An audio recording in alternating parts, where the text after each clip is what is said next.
It's just a moment in time.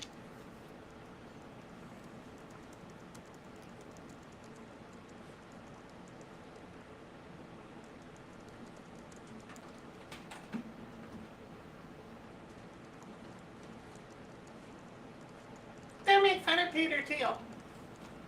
He's my friend.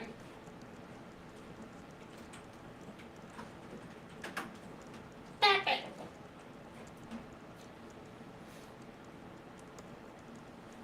That person who just cannot control their internal emotions. Your wife has 3 baby daddies and has been married twice before. And you you lick sniz. Under your religion. Uh-huh. So this is... What does that have to do with anything? This is what I was telling you about. Does bro not like Charlie pussy? went on this guy's show, and he's been melting down because of it since. Who did? But- Wait, what? Charlie right here. Do we know Charlie? Yeah, we rate her a bunch. Oh, okay. And, That's funny. like, whenever we rate her, she's doing, like, a multi-panel debate thing. But she's went mega viral over this, and it's, like, probably made a good amount of money for doing this dumbass's show. Because she's blown up because of it. Is she familiar And, with like, us after our raids? Like, have we stayed and spoken to her? I don't know. Too big now. She's exploded now. And God. but hang on, my mic's over here. Someone's like, there's even conspiracies going on about her, and someone said that her full name's actually Charlene Kirkland. And so Charlene now that's what I've been Kirkland. calling her, is Charlene Kirkland. Like, Costco Kirkland. Yes.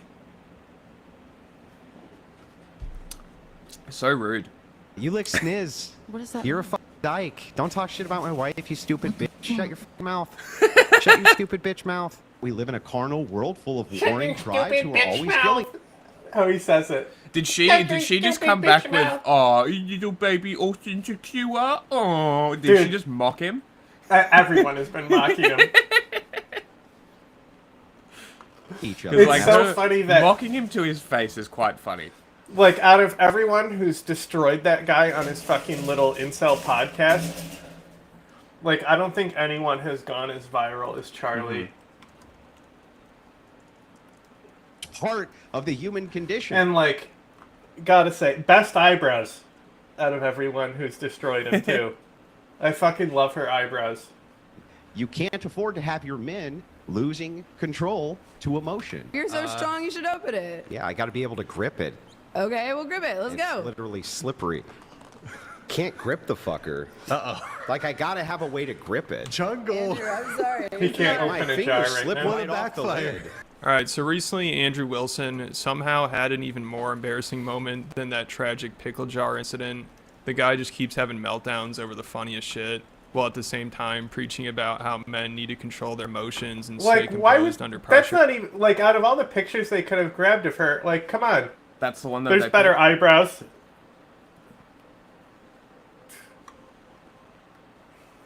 You know, we live in a world of warring tribes always trying to kill each other, and this man was defeated by a pickle jar. And you would think that fiasco would have been a wake-up call for him, and he would learn to try to control his temper a little bit at least. But it seems like he's still just on the verge of having a complete breakdown. I mean, he flies off the handle so easily. All you have to do is mention his wife having kids with guys before him, and he loses it. Like, you don't even need to say anything bad about it. All you have to do is just bring it up, and he panics. He's so sensitive. And it's hilarious that he's always talking about how men need to be stoic and ready for war, but then he just crashes out over the dumbest shit. You know, the guy can barely handle being in the culture war, let alone an actual war. I mean, the guy now has PTSD from a pickle jar, and everyone knows how easy it is to get to him. Like, even if you just bring up him having stepkids, he starts to panic. On another episode, a lady mentioned this, and he acted so weird about it. Like, you could tell he's just so insecure about this stuff. Because also he knows the audience he's cultivated thinks marrying a single mom and raising stepkids is simp behavior. You know, they definitely look down on that, which you'd think he does too, based on everything he preaches. But of course, since it's his situation, he needs to have a caveat for that. I adore my kids. Like, I love them to death. Wouldn't that take that away from me? Because now I would not even be Well, sure if they were mine. I mean, forgive me, they're not yours, are they? No, they are mine. Biologically? Yeah. I have biological children, yes. So, I'm You sorry, were you're... misinformed, weren't you? By trolls. But anyway, go ahead. No, I'm sorry. Yes, I have stepchildren and biological children So both. do you feel that your stepchildren are your children? No, I still love them and adore them. So, I'm What sorry, a they're piece not of your children, shit. or they are?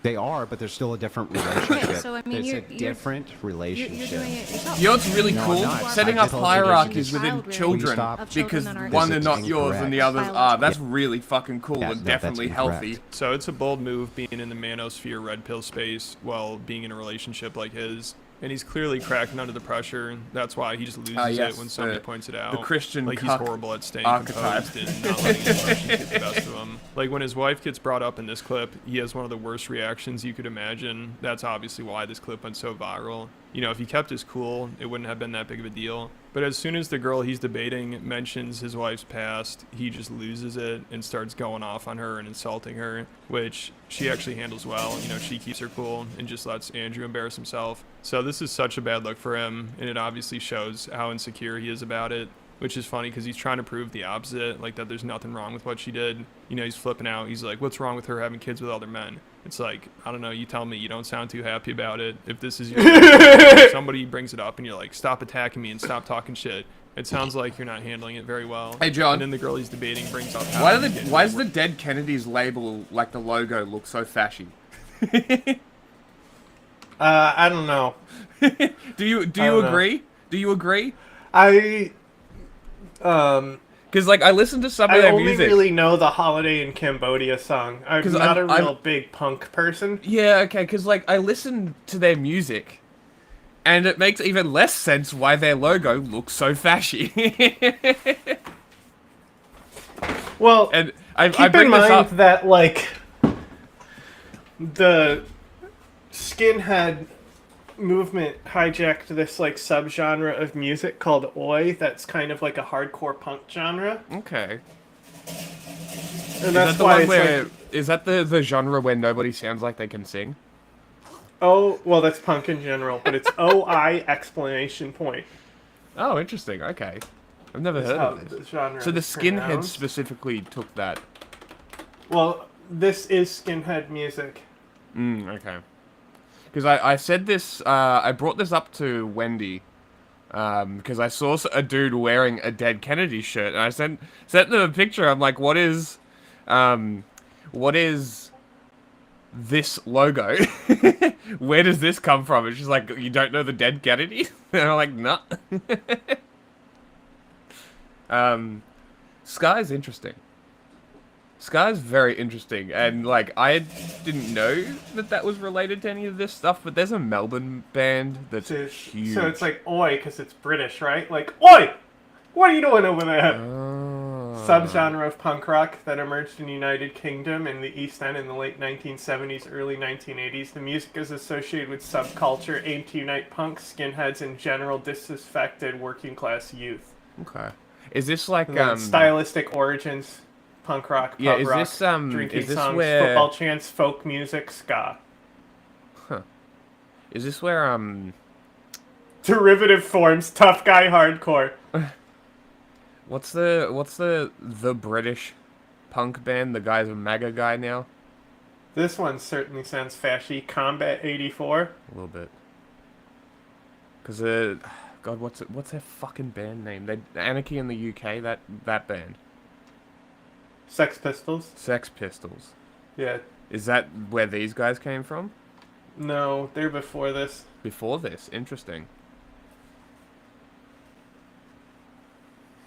But like, there's this band specifically associated with this. There's only one that I know that I could show you. Skinheads came from ska. What? Yeah. It was so all this punk stuff was hijacked by the neo-fascist movement. Okay. So this band right here, I mean, look at their logo. Punch that cunt in the But head. again, a lot of the punk music in this genre will look fashy because it's more associated with the skinhead fascist style stuff, right? Yeah. I don't know. I don't know what Screwdriver any of this changed means. into a white power skinhead rock band after reuniting in the 1980s. Great. The original lineup split in January 1979, and he reformed the band with different musicians in 1982. The new iteration of the band played a leading role in the Rock Against Communism movement. Fucking great. The band broke up after Donaldson died in a car crash in 1993. Oh, womp womp. Oh, did Nazi die? Where? So, if we Hey, scroll look, down, it's what's the guy's name? Mosley? the British the Okay. British Nazi guy. What was his name? That was his symbol, wasn't it?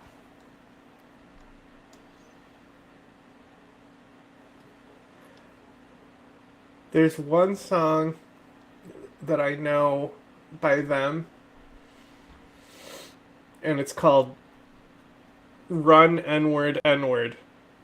Wow. White Power, Smash the IRA, Glory, Evil Crept In. So when these bands play, do people turn up and just beat the shit out of the Nazis there? Because like Well- this seems like a perfect thing to track, to be like, okay, Nazi band, let's go. There's Nazis here. This genre of music fell out. But you look at the movie American History X, Yeah. like the subculture they are in that movie is this style subculture. Okay.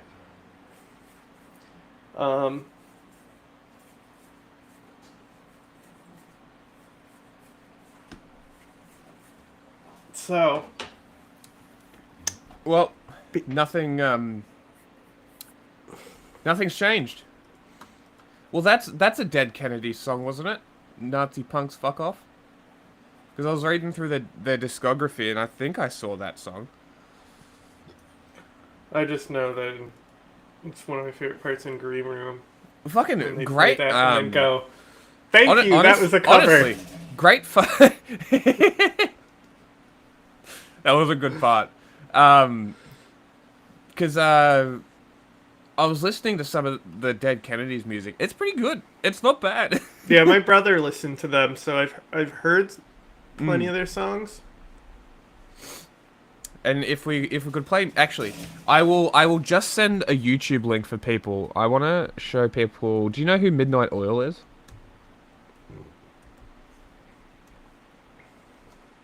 You ever heard of this band? I've been burning that midnight oil. So Midnight Oil is a band from the 80s in Australia. And Hey, why'd you? the singer became a politician. And their music is Oh, you didn't exit it off. I exited off when I went to that one page and exited out. Whoop, that's not what I wanted. Never mind, that's the title of the fucking But like the fact that one of these boy stream. bands is called There you go. Combat 84, I Yeah. wonder if Combat 18 is influenced by that name. Maybe. Yeah, so this link that I Oh just my sent god. is a link to In a song his called book, When Chris the Generals Henderson said that the 84 is a name in reference to George Orwell's book 1984. Incredible. The band adhered to the philosophy of George Orwell. This is not the skinhead one, right?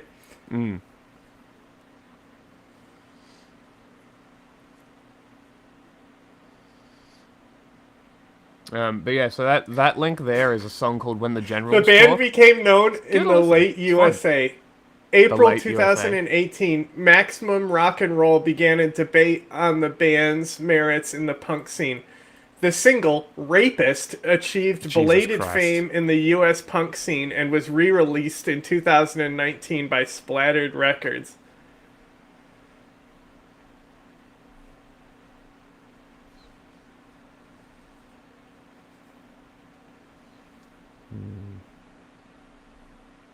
So, like, I think this band like is one of those satirical, like mocking fascist, but okay. they have an album, Send in the Marines, Death or Glory. Charge the 7th Cavalry, Orders of the Day. But Read the that's the lyrics. thing, is just like, I'm not looking that deep into it, but I'm just saying, like, if these guys aren't fascist, it sounds all fascist because the fascist hijacked all What's the this band shit. called? Combat 84.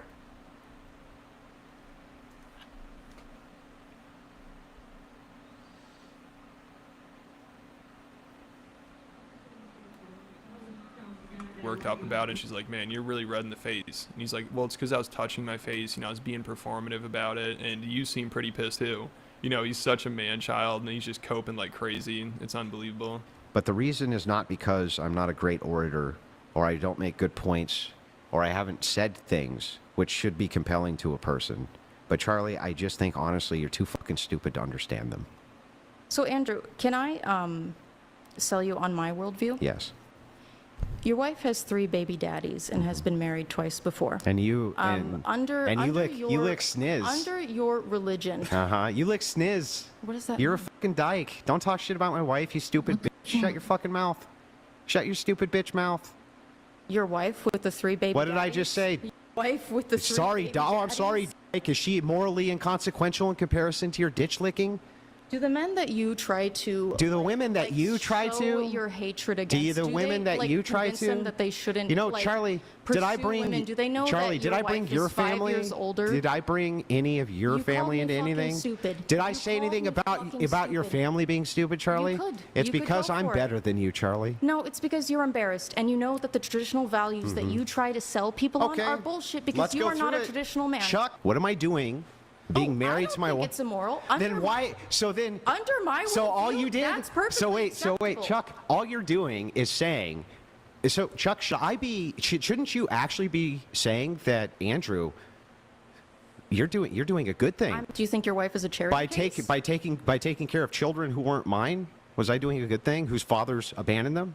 Was I doing a good thing? Yeah, you're doing a good thing. Oh, okay. Well then, Chuck, why did you use that as a form of personal attack on me? Got you real red in the face. My hands were on my face just now, Chuck. And before.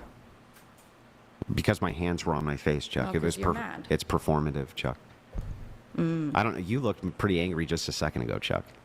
You were This pretty is what my upset. face looks like. Yeah, so he was going through it because he knows people can see the irony here of him making a whole career out of promoting traditional values and lecturing women for being promiscuous and making bad life decisions, while at the same time being married to someone who has kids with 3 different guys. Like in the red pill space, a single mom is a huge red flag, and they always tell guys to avoid them. I mean, One of my imagine if favorite somebody with the comments where it's like they were talking about Erica Kirk taking over CPUSA, and someone writes in the comics, Charlie Kirk told me not to listen to single moms. Which is so good.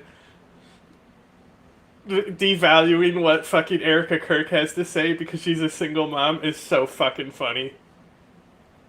same history as Andrew's wife was on this podcast or Fresh and Fit, she'd obviously get cooked by them, and nobody would believe that she's only been with 3 guys. That's what Andrew's wife claims. She's only been with the guys that she has kids with, which, again, if this was a random woman on a Red Pill podcast trying to say this, they'd all just laugh in her face. No way they'd believe her, and they'd think her husband is a idiot simp for believing her. But Andrew thinks his wife is different. He believes her, I think. I mean, also he said when they had a kid together, he told her that they have to do a paternity test or he's leaving them. Okay, it is a fact, and you brought it up because you wanted to use it as something disparaging, but you can't figure out how it's disparaging. It's disparaging because it goes against the worldview that you espouse. What part of me marrying a woman You who say was divorced goes gnarly against my things- worldview? You say gnarly things about promiscuous women and that they're disgusting. That's not irredeemable. promiscuity. You say 3 baby daddies? Yes, that's promiscuous. Wait a second. Help me out here. How many times have you had sex? Certainly under 10. Yeah, and she has 3. 3 long-term relationships, and I'm one of them. Okay, Chuck. Can you tell Men me? that are Can you tell me forever which one? tied to her- Which one of you Forever are tied to her promiscuous? through having I just love, like, the fact that she's not a journalist and she's keeping her cool with the pen in her hand and, like, looking at the paper is such journalist interview vibes. She just has that fucking temperate climate attitude. Had children with them, forever tied to her. That's a much stronger bond than a hookup. Okay, so, but help me out. You fuck way more women than my wife, and she's the promiscuous one? Look, I have what I would consider 100% faith and trust in my wife. But I told her. Well, also, I told her my these words wife. exactly. You're going to get the fucking test, and if not, I'm out the door. Period. Well, also, And the way Andrew talks about his wife, you'd think she's some quiet lady who stays off social media and focuses on the family and their home, but she's really a vulgar loudmouth that's trying to be an influencer. She also always feels the need to step in and try to fight Andrew's battles for him. Like, she's always crashing out on Twitter, going hard, trying to defend him. Rach And one 4 time a girl got Patriarchy Andrew's is her name. face, so then she called into the show and went off on her. And she just does not sound like a traditional feminine lady at all. Told Priscilla that if she comes anywhere near my husband, she's gonna have to deal with me. I'll fly out there and she could try getting in my face and see how tough she feels then. Because I guarantee if it was me sitting across from your ass, you would not have had that kind of energy whatsoever. That is bullshit. And for you to think that you can physically attack my husband, like get in his face, say you want to take him outside on a national TV show that everyone saw, and then come back in the studio and act like you didn't do nothing, like, well, he made fun of me. Too bad. Are you a child or are you a grown woman? Have some self-control. And if you can't have some self-control, I'll come over there and teach you some. How about that? And she treats Andrew like a child. She always acts like she needs to step in and protect him, and she does everything for him. It's so embarrassing. But Andrew seems to have no shame about it. Like, he completely relies on his wife. I think his wife is more independent than he is. I mean, it sounds like he'd be totally lost without her. Like, when she talks about taking care of him, it sounds like she's literally taking care of a child. Andrew, when Rachel Bro. said that she does all domestic chores, The wife said, "You're a grown woman. Stop challenging people to fights, or I'm going to come down and fight you." is there anything you do? I mean, do you put the bins out? Do you the trash out? I mean, what do you do anything? I don't do shit. Andrew has never done a house chore ever in 17 years. I do all of that. I bring him his food. I bring him his drinks. I keep track of his schedule. My What's wife shop? foresees my needs before I foresee my needs. She knows what I want to eat before I even know what I want to eat. She knows what it is that I want before I know what it is that I want. She foresees all of my needs. So she My runs mommy this man's feed me. life. It's pathetic. My But mommy then she tells has to me what's pretend for like dinner Andrew's tonight. A big, strong, Okay, masculine can we man have that mac and she cheese? needs to And take she care says of her. no. I mean, it just No, seems mac and cheese is a patronizing. Like, weekend after he couldn't food. open that pickle jar, of course, his wife jumped to his defense and was like, "Actually, Andrew opens pickle jars at home all the time." Like, that is so embarrassing about you. And honestly, she's probably the one that opens the pickle jars. Like, when they asked him to open one, he seemed frightened. He's probably like, "Wait, my wife usually does this for me." Come on, you can do it. Put it right side up. Just You so can it do doesn't it. You spill got on you. this. All right, bro, I can't do it. Here. All right. Oh my god. I guess, yeah, Andrew, go ahead. I'm supposed to open the pickle jar? It's like a, yeah. Oh, jeez. I do this is a little immature now. And his wife watches all of Andrew's Oh, appearances, jeez. so she must have been dying inside seeing this and seeing him crash out jeez. over her past on that other episode, which she eventually called into and started going off. Rachel seems to indicate she'd like to do a call-in with your permission. Oh, absolutely. I'm going to go have a Oh, smoke. no, I don't want to talk to you. Oh, no. You talked a bunch of shit. Now it's your turn. Here to support the patriarchy. I'm kind of like the secretary that helps the patriarchy, and I just happen to be really fucking good at it. So if you ever want to talk more shit, let me know and I'll set up a debate with you, and I'll make you look 10 times stupider than even Andrew has. Okay. You should. You're the one who should get back in the kitchen because you're useless. what you contribute to society. So these two have a bizarre relationship. You know, usually red pill guys That's say it's a hilarious. man's job to get his woman under control. But I think in this situation, Andrew's wife needs to get him under control. Like, this guy's a mess and is way too emotional about everything. It's embarrassing, but let me know what you guys think. And I just posted a new video to Patreon about the latest Rogan Sphere grifter, Jeff Dye, who lied to Rogan about moving to Texas so he could start a GoFundMe as a ploy to get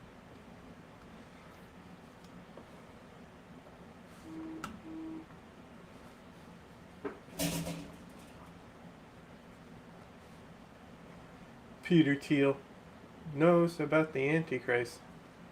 Ethiopia, the world's most populous landlocked country, needs better port access, and that he's willing to go to war for it. Having tried and failed to secure better access to the Kenyan port of Lamu and then the Somalian port of Berbera, Abiy has now turned his attention to the Eritrean port of Assab, with both Abiy and other senior Ethiopian officials talking up the prospect of annexation in recent months. So, in this video, we're going to explain why Ethiopia is threatening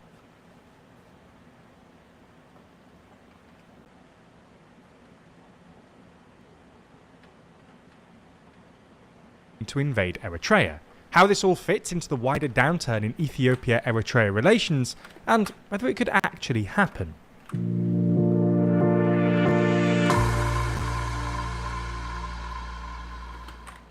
Subscribe to our magazine Too Long for the cheapest ever price this Black Friday. New subscribers get £5 off your first copy using code BLACKFRIDAY. Find that and more deals at toolong.com. What is a pound? Clicking the link in the description. Offer ends December the 3rd. So, this story really kicked off in early September, when Abiy essentially floated the idea of invading Eritrea, warning in a public speech that Ethiopia's, quote, mistake of losing access to the Red Sea as a result of Eritrea's secession would be, quote, corrected. For context, Eritrea was a federal part of Ethiopia until 1993, when it peacefully seceded following a UN-supervised referendum. Relations between Ethiopia and the newly formed Eritrea were originally pretty friendly, and Eritrea continued to allow Ethiopia, which had thus become landlocked, to use its ports. However, in 1998, a border dispute spiraled into a brutal war that killed something like 100,000 people over 2 years, and Ethiopia's access to Eritrea's ports has been restricted ever since. Anyway, a couple of weeks after Abiy's comments about correcting this so-called mistake, an Ethiopian army chief told soldiers that they would fight a country that had denied Ethiopia access to the sea, a clear reference to Eritrea. In early November, Ethiopia's ambassador to Kenya, who also happens to be a retired general, said that Eritrea's Assab port, which lies in Eritrea's southeast, only a few miles from the Ethiopian border, was, quote, Ethiopia's wealth, and that it would be returned by force. Then, in mid-November, Ethiopia's foreign minister gave a slightly astonishing speech in Addis Ababa, when he argued that Eritrea was the root cause of the recent regional tensions, and accused Eritrea's political class of trying to, quote, destabilize Ethiopia and interfering in Ethiopia's internal affairs. In that speech, the foreign minister also cast doubt on whether Eritrea was even a legitimate state, and claimed that Ethiopia already had sufficient cause for a war on grounds of self-defense. Ethiopia's state media has also been amplifying the government's narrative, running some pretty colourful pieces framing Eritrea's secession in 1993 as illegitimate. Amazing. They've also come up with their own slogan, apparently inspired by Palestine, that Ethiopia needs to be free, quote, from the dam to the sea. The sea bit is clearly a reference to the Assab port, while the dam is a reference to the Grand Ethiopian Renaissance Dam on the Blue Nile, which is one of Abiy's hallmark infrastructure projects, and has, like Abiy's dogged pursuit of port access, proved controversial with Ethiopia's neighbours, especially Egypt and Sudan. Unsurprisingly, none of this has gone down well in Eritrea. Eritrea's information minister has accused Ethiopia of irredentism on X, and in mid-November, the Eritrean army put out a statement warning that any attempt at invasion would, quote, plunge Ethiopia into an abyss from which they will never have a second chance to learn. So, what's motivating this rhetorical escalation on Abiy's part? Well, there are broadly two reasons. The first is that Abiy does seem to be genuinely set on securing access to a port. This isn't a new concern. Ethiopia's political class has been worried about its lack of port access since Eritrea's secession. This is sort of unsurprising, given that before 1993, the Assab port accounted for something like 70% of all Ethiopia's external trade, and Ethiopia is today the world's most populous landlocked country by quite a margin. After the Ethiopia-Eritrea War, Ethiopia signed a deal with Djibouti to use the port of Djibouti, which now handles over 90% of Ethiopia's external trade. But this is a suboptimal arrangement from Ethiopia's point of view, both because it costs Ethiopia something like $1.5 billion a year in port fees, and because it makes Ethiopia's entire economy dangerously reliant on the A1 motorway. Like, just accelerate the cracking of the earth. Problem solved, you'll have an ocean. Which runs from Djibouti through the Afar region down to Addis Ababa. If a belligerent were to cut off access to the port, or even just the A1 highway, then Ethiopia would immediately be deprived of most of its imports and export revenues. This became apparent during the Tigray War, when the Ethiopian government became anxious about Tigrayan rebels reaching and blockading the A1 highway, knowing the damage it could do to Ethiopia's economy and government. This is why, since 2023, Abiy has been trying to negotiate access to other Red Sea ports. He's been trying to build a transport corridor to the Lamu port in Kenya, and early last year, Ethiopia signed a memorandum of understanding with the autonomous but internationally unrecognised Republic of Somaliland, giving Ethiopia a 50-year lease to Somaliland's Berbera port in exchange for tacit recognition of Somaliland and a stake in Ethiopian Airlines.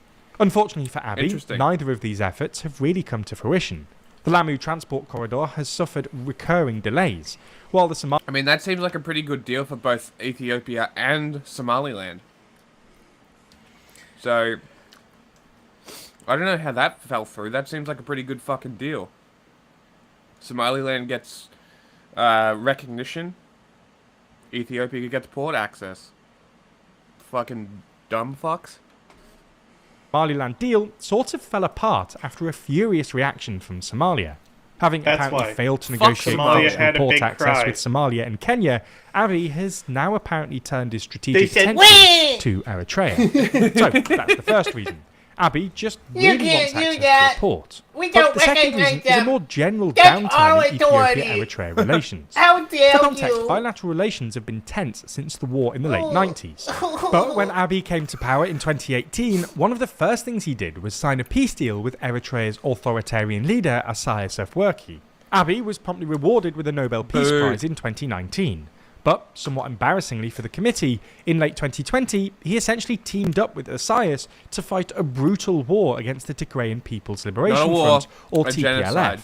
A regional militia and political party based in Ethiopia's northern region of Tigray that had dominated Ethiopian politics until Abiy's ascendance. However, in recent months, relations have once again deteriorated amidst reports that Eritrea is now cooperating with elements within the TPLF to launch an attack on Ethiopia's federal forces.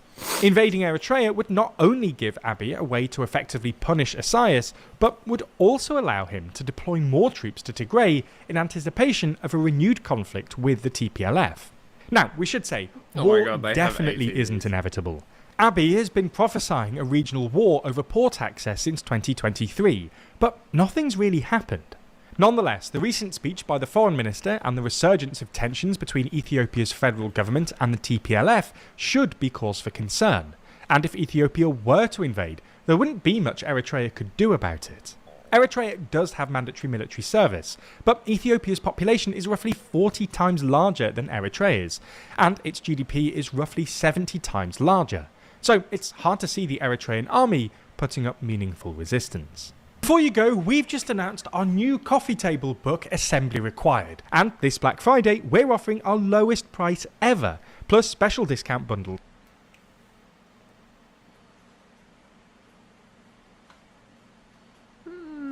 Let's do this one. 90s, when there was a very, very brief Diablo craze. I got on board the craze and got my parents to buy me a Yoho Diablo. It came with a CD-ROM teaching you how to do various tricks. I we were talking about that it's actually very hard to learn to do any tricks at all on the Diablo, and I gave up. I figured that time could be better spent learning something much cooler. But some people did stick with it, like this guy. This is Lu Jishan, a former Taiwanese Diablo champion who has travelled the world performing and coaching Diablo. Now, if you're skeptical that someone can afford to live a high-flying international lifestyle by being a Diablo coach, then your skepticism is actually entirely warranted. The Taipei District Court has sentenced a Taiwanese Diablo coach convicted of spying for China to over a decade in prison. Liu Jixian pleaded guilty to accepting some $195,000 from China. A spy whose special skill is Diablo. Agent Diablo 7, you might say. Shut the fuck up. Used that money to lure Taiwanese military personnel and other nationals into a spy ring tasked with leaking military secrets to Chinese organizations in Taiwan. I mean, It is a creative strategy, and it's not the only one. In the past, they've recruited through dating apps and loan shark schemes. An illegal bank targeting financially vulnerable soldiers for loans. They've paid Taiwanese influencers to Fucking spread hell. propaganda and have apparently infiltrated the president's office. 2 officers from her security detail were found guilty of spying on her. And experts say this is just the tip of the iceberg, with one former intelligence boss estimating more than 5,000 Chinese spies are operating in Taiwan. The number of spies caught is increasing every year. Many of Taiwan's allies are concerned that Beijing may invade and force a reunification of China as soon as 2027. Chinese President Xi, on the other hand, has said this. We insist on striving for the prospect of peaceful reunification with the greatest sincerity and with the greatest effort. However, we are not committed to abandoning the use of force. While we won't rule out... It's so funny that they continually say, hey, we're going to do it through peaceful means, but if you don't, we're going to invade you. And it's like, people genuinely argue that China is not imperialist. Now, the one thing that I've been doing recently, when people start defending China's actions over Taiwan, or at least they're chest puffing, and I asked them whether they support the USSR sending arms to Cuba.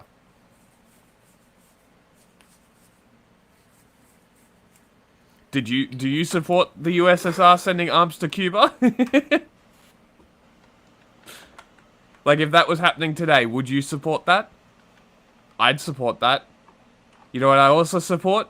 Arming Taiwan so China is made to hurt when they invade.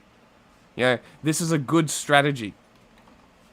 And the problem is that when you're doing this kind of thing, and I'm advocating for this kind of thing, and I'm using this kind of rhetoric, I am kinda playing into the UN Security Council's game of great power conflict and avoiding great power conflict. Did you post on Insta? Not yet. Slut. And it always trips them up, because people will come back and be like, it's nothing like Cuba, it's nothing like Cuba. It's literally like Cuba. Are there any other examples of like smaller nations that's trying to be influenced by a bigger power, and then somebody else arms them so that it prevents them from getting a foothold? It's called the fucking Cold War, bro. Like, obviously, right? Angola, Angola, Vietnam, okay. Yep. Korea. Okay. Because, like, my specific criteria for comparing Cuba to Taiwan is the arming in response to them. Rhodesia. I don't know much about Rhodesia. But that... It's called Zimbabwe now. That might be an interesting comparison. I might have to look into that a bit more. Maybe that is... Because when did the Cold War was worse. Zulu... You know, nobody gave a fuck, no. Especially on the U.S. side, who they were backing. Yes. And this is why I'm saying that, like, Cuba is the better comparison. Why I don't really talk about the Cold War, because it was like the Soviets and America doing it for their own benefit. Where I think because it's so close, because Cuba was so close to the United States, they felt like, okay, the Soviets have this little satellite state below the United States, we need to subdue it, right? Influence is probably how America was going to do it. They opted for actual military engagement in the later era because they're like, oh, well, we need to kill Castro because they're fucking psychopaths. It was never really the unification thing. It was more just like not having a Soviet satellite state and a communist state near the United States. I don't hear China talking about, oh, we can't have a capitalist state right next to us. So on that aspect, it's not. Yeah, they're comparable. more like they're ours. Yeah, like it's not comparable in that aspect. The only aspect that I'm really comparing to it is the imperialist sort of push towards them and the imperialist counter-arming of them. That's the You know comparison what's- that I'm making. You know what's funny? If you go to YouTube and look at our chat, hang on. Is the imperialist... So don't echo. The Restream bot is the #1 fan. That's fucking hilarious. That's very funny. I was like, who am I missing chats from? But I was looking at the YouTube chat. But yeah, I mean, like, North Korea... Yeah, I mean, North Korea giving weapons to Gaza is a pretty good example. That's another thing that was Actually, so Palestine great. is a good example, actually. YouTube and Twitch being able to talk to each other when we were streaming on both. It is good. But because it's a new channel on YouTube as well, we need to sort of... It's going to be slow for a little bit. But if we title things correctly, in theory, because it's a new channel, we should... See? Look, there you go. YouTube right there. People already watch on YouTube, even though it's What a new about channel. going on to in Venezuela and Honduras? Are we talking about right now? Look, maybe that actually that's a pretty interesting. That's an interesting suggestion. Yeah, maybe right now Venezuela is a pretty good comparative example to Taiwan and Cuba, because like I'm only like I'm doing it for rhetoric purposes, right? I'm not genuinely saying that Cuba and Taiwan are comparative. They are. You can compare. But them. I agree, especially right now. If China's sending arms to Venezuela or Russia's sending arms to Venezuela, I support that. I support it as well. Yeah, and it's the same. It's the same principle, right? This is, and sure, it's sure you could say it's proxy conflicts, but like the Cold War, like you brought up the Cold War. The Cold War was purely along ideological lines. My support here has got nothing to do with ideological lines. It's got everything to do with countering imperialist aggression. And if that requires arming people so that stops or they have a chance to make them hurt, I'm completely fine with that. As long as the people are willing to fight, if they want arms, send that shit. Don't be like, hey, we're going to give arms to a fascist militia group like the US does. Or the Soviets being like, oh, we're going to give nuclear weapons to Cuba, the Cuban Communist Party. North Korea, arguably, more imperialist. Imperialist. With Yeah, their the weapon chat. sales. I mean, like, North Korea has participated in several wars that had nothing to do with them. Yeah, but that is kind of along those ideological, like old school Cold War lines. Yeah, Alliances yeah. and shit. Like, I don't know how much choice Not they always. have. Like, I'm not really sure how much choice they have in that action. Like, maybe Kim Jong-un was approached by Putin, and because they are the Hermit Kingdom, they have no real income. I think this was before Putin. This is USSR, right? Oh, okay. Well, even more so than it would be ideological lines. Right now, I'm not so sure. But, like, it's an interesting idea, because I would never even put North Korea in that imperialist category. I wouldn't even consider it, because I would consider them a vassal state, and they always have been. So, like, is a vassal state that has no choice in the matter still imperialist? Is Australia still imperialist because it got dragged into the European wars? Australia is imperialist because of its actions in the region, but that's not the question here. Like, do you think that the British imperialism extends to Australia because it's a colony? It's an interesting question. That force, we'd prefer peaceful unification. So what's their plan for that? How do you peacefully take control of a country that doesn't want to be taken? This is my country! I'm Matt Beverly, and this is If You Listen.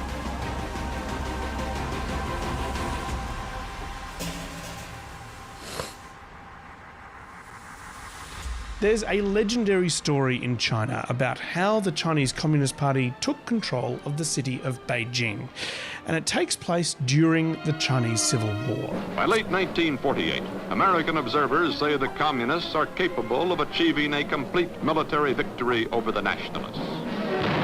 I'm going to tell you this story, but I do need to warn you that this is all from the Communist Party's perspective. We're going to use Chinese state media vision and audio, which ordinarily we would not do. But the purpose of this is to explain what the Communist Party thinks happened, because they want to make it happen again in Taiwan. Okay, hang on a tick. Let me just get the mood right. Now, I'm not going to change the ABC logo to a hammer and sickle because I feel like that's a little bit too on the nose. Okay, got your caveat glasses on? Let's go. It was a people's war, in every sense. It's winter 1948, and the Communist People's Liberation Army, or PLA, is on the march. The American-aligned nationalists under Chiang Kai-shek were retreating. Many found themselves trapped inside the walls of the city that we now call... So what was before the British colony of Southern Rhodesia? Because the Zulu kingdom shut down in the late 1800s. And then what happened?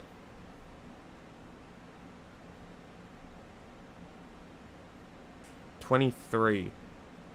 So what happened between 1897 and 1923 in Zimbabwe?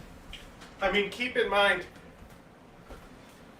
Oh, preceded by I had to company rule. look up that video on the Zulu because I wasn't familiar with what exactly happened.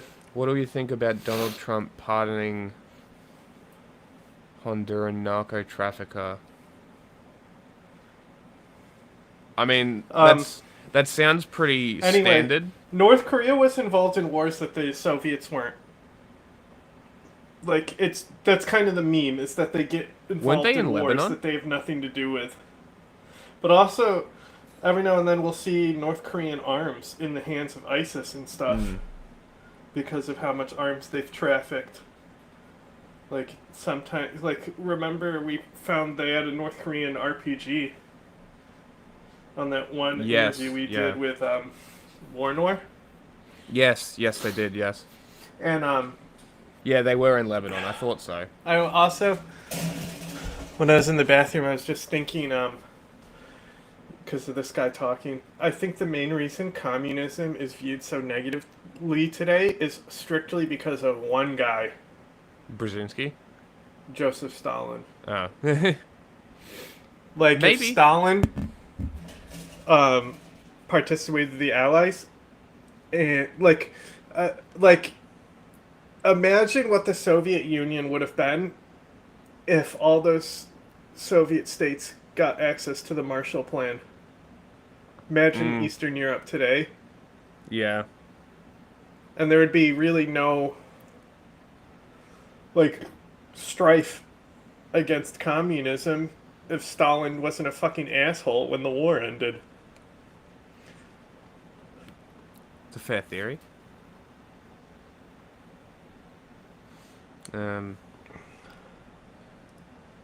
Yeah, I mean, look, it's... Donald Trump...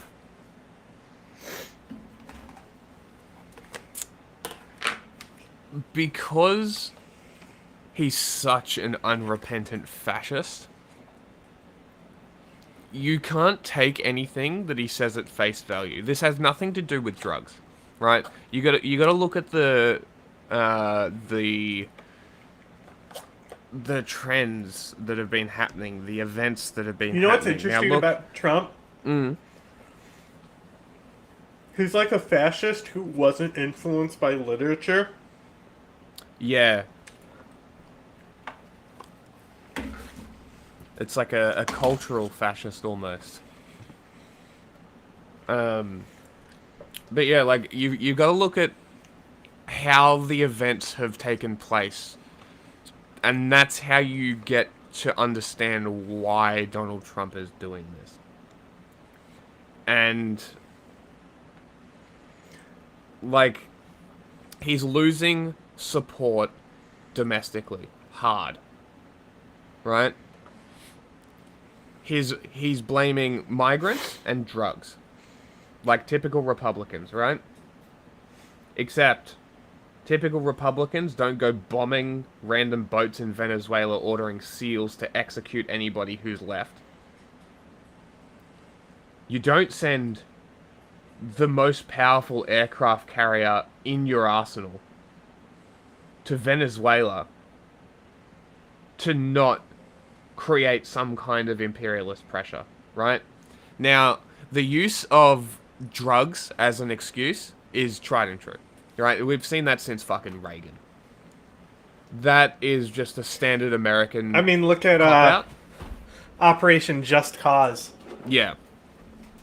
Like, we've seen them use drugs as an excuse time and time and time and time Well, like again. I was saying earlier, I think that really what's going on is they had this type of plan from the start, and they're realizing that it's not going to work with Mexico, so they just switched it to Venezuela. Yeah. Because Venezuela's easier. And, on top of that, Trump was gunning for the Nobel Peace Prize, and guess who won? The Venezuelan opposition leader. So the Venezuelan opposition leader, we liked her. She seemed cool. I mean, I don't know about liking her. I never But, like, liked on her. the campaign. I just believe in the vote that happened. Didn't elect Maduro. Yeah, so... But she's like a fucking cuckoo bird, man. Well, she's nuts. Yeah, we're finding out she's fucking nuts. She gets the Nobel Peace Prize and then I instantly mean, I knew says, she was nuts. Like, but this is what I'm getting to, right? Yeah, closing their airways, exactly. Like, it's because she won the Nobel Peace Prize, instantly shouted out Trump. Why? Oh, and now we're because seeing she's why. trying to get him to invade Venezuela. Exactly. So this is in my honest opinion here. This is less to do with imperialism and more Trump trying to be associated with the Nobel Peace Prize, and she has convinced him that Maduro is the way that he gets it. That's my theory. And I think that this is just using the excuses that America has always used to justify their bullshit. And a certain number of people are going to buy it because they're racists. Right? They're like, oh, they're Hispanic. They must be using the drugs. Right? It's this sort of Fox News induced racist psychosis. And all you can do is really laugh at them. Like, obviously, being like, hey, Trump's doing this, we should probably not allow him to, is not working, because the people who support him don't give a shit. Yeah, like this is, and hate to sound like a fucking commie, but this is a coup attempt. This is an attempt at coupping Maduro and changing the regime, even though, and this is what we've always said from the second that Trump started this shit, Maduro is not the legitimate leader, but it does not justify American imperialism inside Venezuela. It just does not. And this is what the tankies will not tell you. They'll just be like, oh, well, Venezuela is an innocent player and Maduro is the rightful leader, because they literally buy into this power fantasy from the alt-imperialist team. The thing is like, I think he's the rightful ruler. I just don't think he's the democratically elected ruler. Like, it's not like Haftar and shit, you know, where the state is like split between a power vacuum. Yes, like he's got control of the full thing, but did not win the election. That is 100% for sure. So like, yeah, that's like the way we are looking at it is not any value judgment based on teams. We're evaluating it based on literally what is happening, and from what we've gathered, this is what's happening. So it's like, I don't think...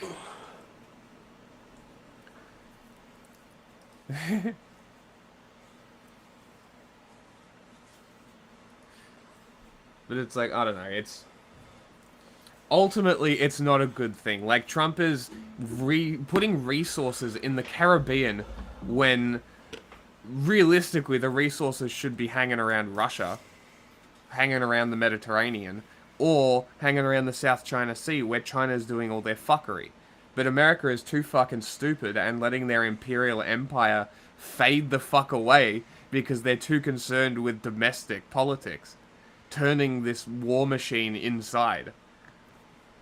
Like, and we say this all the time, but the reduction of USAID is one of the dumbest fucking things America could have done for its soft power.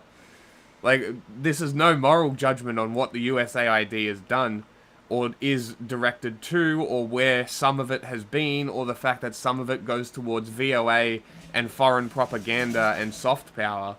Every country does this. Like, to focus on the US, like USAID didn't have multiple benefits, like preventing starvation in Haiti, for example, which, when Eric Prince moved in, you can watch this on our news thing that we posted a little bit ago, Haiti ran out of USAID, and as a result, the women and children who are being victims of rape inside Port-au-Prince, because the gangs are running most of it, now have to put themselves in further risk of sexual violence in order to get something as basic as fucking food.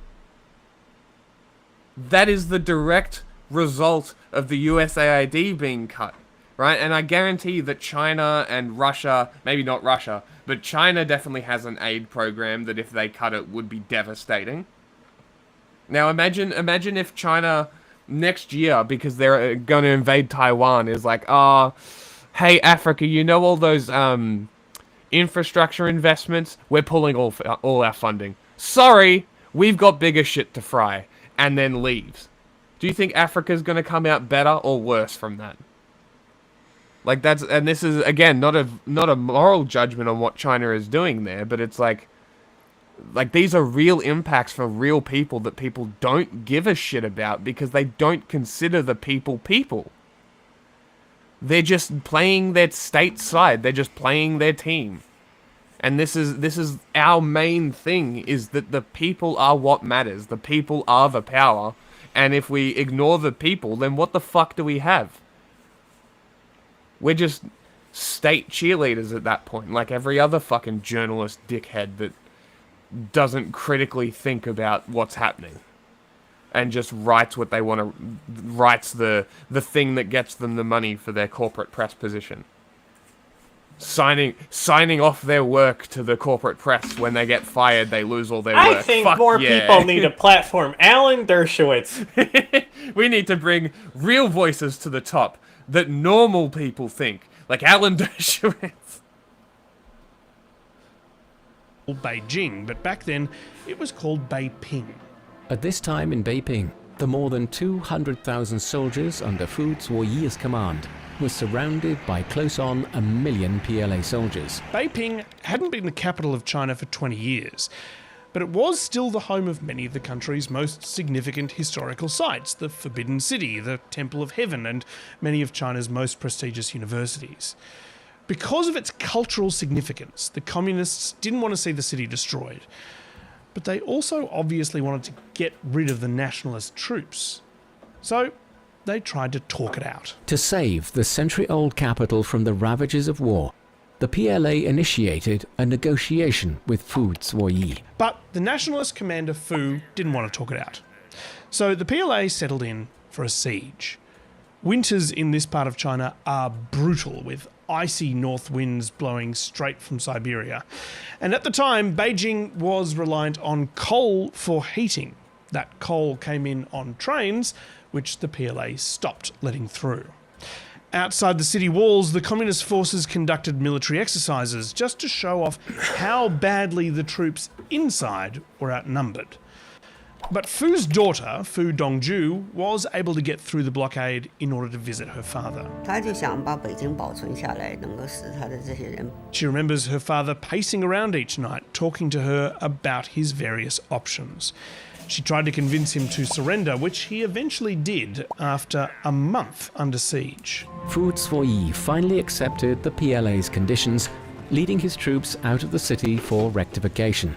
In the end, Beiping was peacefully liberated. 别人都死掉了，这整个的来讲，他还是觉得挺好的，这事情解决了。 Now, one little fact about Fu's daughter that might be relevant here. Fu Dongju was a clandestine member of the Communist Party. Yeah, so his daughter was a spy.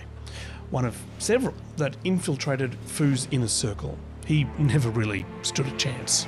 On February 3rd, the PLA held a victory parade in Beijing. The city was taken without firing a shot.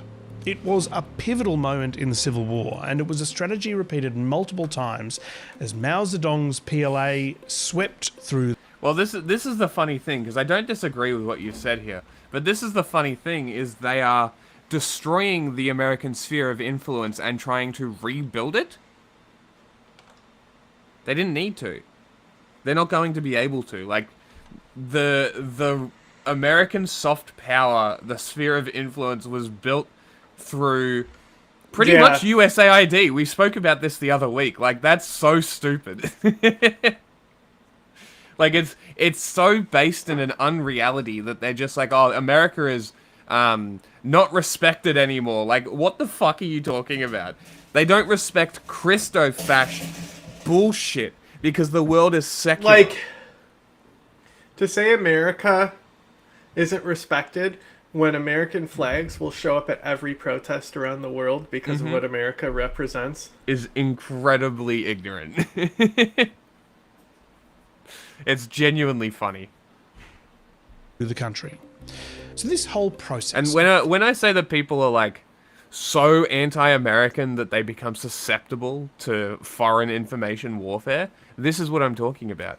Like, you need to literally not understand how things work to truly believe that America isn't respected globally.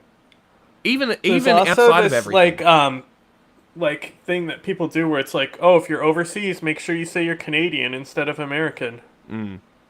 Because everyone hates America. Yeah, I think that's really country dependent. Like, if you're going to the Middle East, maybe a good idea. But, like, outside of that... Nobody cares there either. No.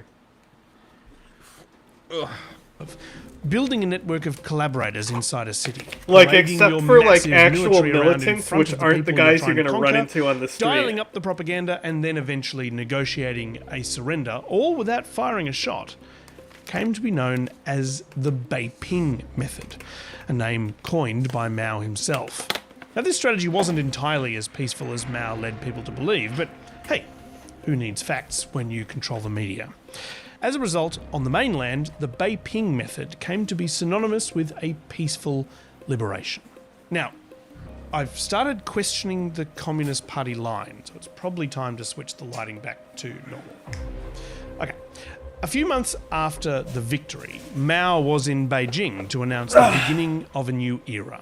October 1st, 1949. This is an interesting angle to talk about Taiwan with. I don't think I've seen anyone do The nationalists were forced to flee into exile on the island of Taiwan, where they created a military dictatorship and implemented martial law. In March this year, the ruling Kuomintang Party at its party congress re-elected Chiang Kai-shek, the 81-year-old president, as its Director General. Taiwan's president/military dictator Chiang promised until his dying day that he would retake the mainland. Chiang Kai-shek still does not let up on the return to the mainland theme. For decades, there was a strange stalemate. Both sides wanted the reunification of China. The unification of China is the common aspiration for all Chinese, including the Chinese people here on Taiwan. Both the nationalists and the communists wanted to be in charge of both Taiwan and China, but neither side wanted to relinquish their own territory. The big obstacle for the unification is not the people here refuse to unite with mainland China. The big obstacle is communism. We do not want to give up our way of life. In Taiwan, the nationalists did their best to dial up the patriotic fervour. The Republic of China on Taiwan celebrates its National Day with defiant razzmatazz. And on the mainland, the communists returned serve. 500,000 people took part in one way or another, stretching across Tiananmen Square and the wide avenue that runs through it. Publicly, both sides paraded their military might, but privately, neither felt like they had the strength to defeat the other side by force alone. So the communists tried to undermine the nationalists, and the nationalists tried to undermine the communists. The emphasis these days is more on fomenting internal political unrest against the communists than attempting any military confrontation. By the early 90s, the attitude of both sides was that they would very much prefer that the other team just accepted that their ideology was wrong and surrendered. Around 20% of Taiwanese people favoured reunification with China at some point in the future. Only 11% favoured declaring independence. Reunification with China would mean becoming a communist, but declaring independence would mean giving up on ever going home. There was a very large don't know yet response from the public. They just wanted to see how each regime developed before making a final call. So, how did each regime develop? Well, Taiwanese people are now among the wealthiest in Asia. They have a vibrant, healthy, and let's say passionate democracy. Very proud. We choose our own president. We are the light of the world. We love freedom.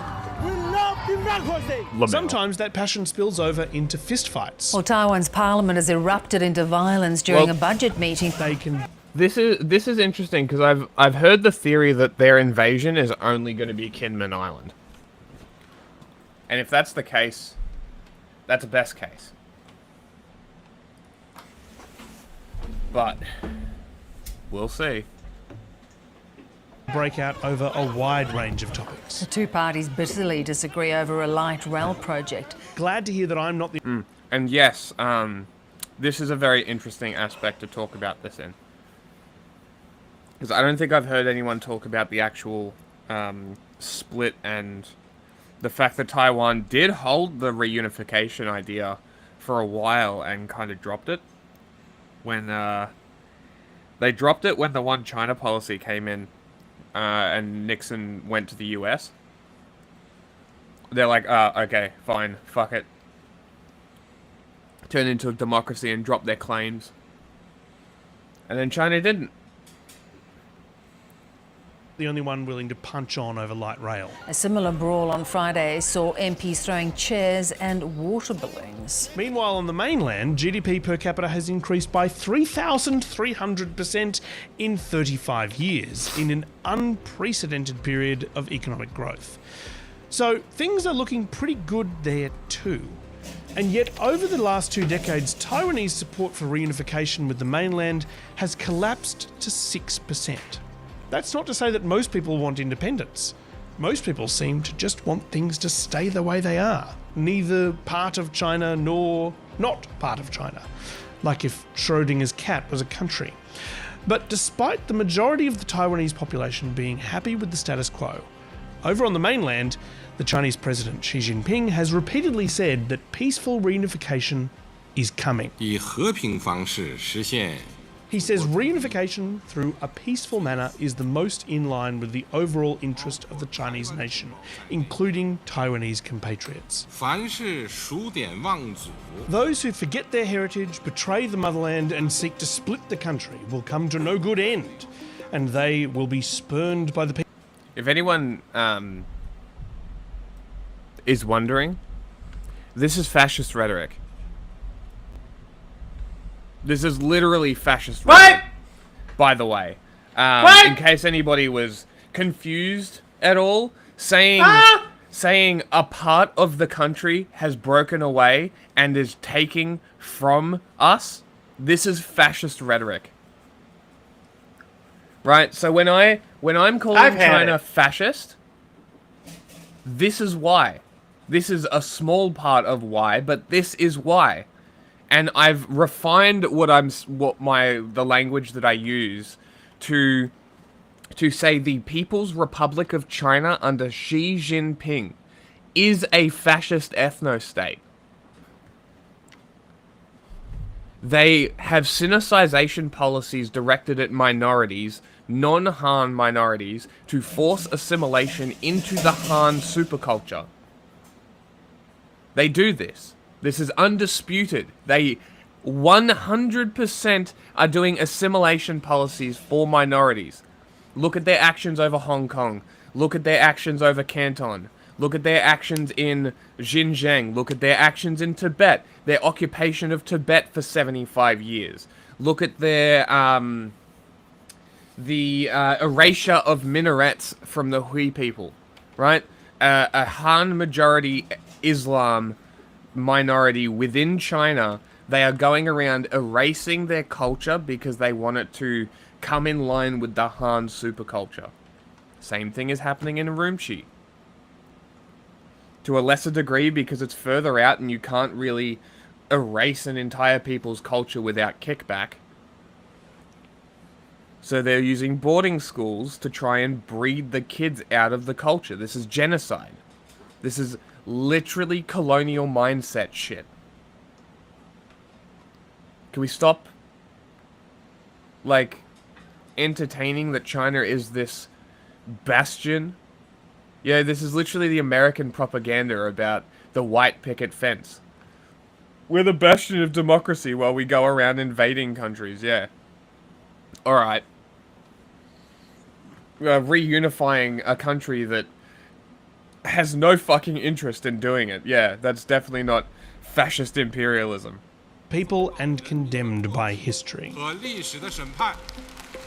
And what was that other thing that he brought up? Heritage? Interest of the Chinese nation. Weird. Including Taiwanese compatriots. Those who forget their heritage, betray the motherland, and seek to split the country will come to no good end. And they will be spurned by the people and condemned by history.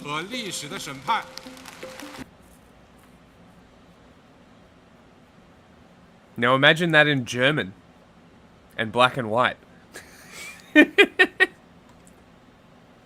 Is that, like, Jesus fucking Christ. Like, I'm...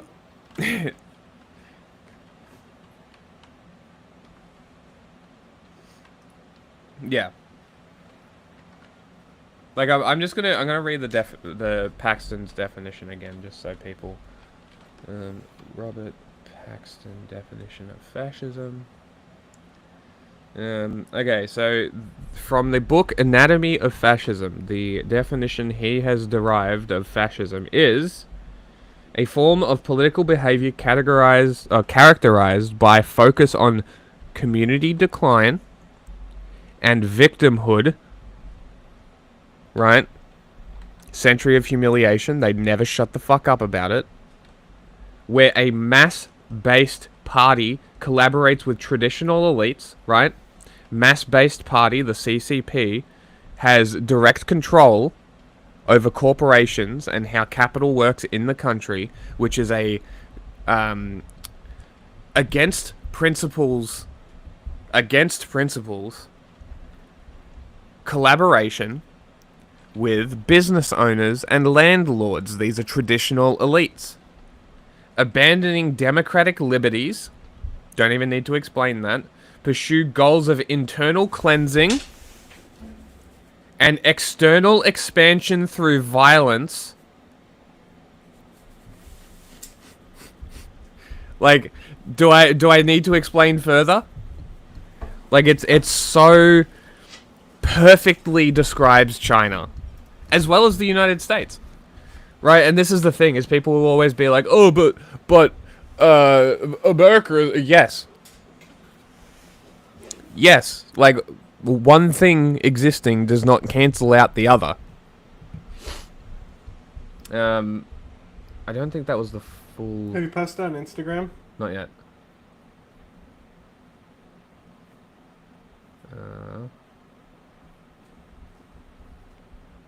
I'll do it after I'm done with this, hold on. Documents, where is it? Here.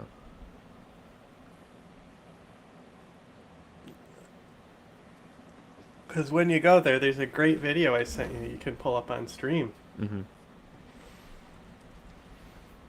Zapata, you look very fluffy.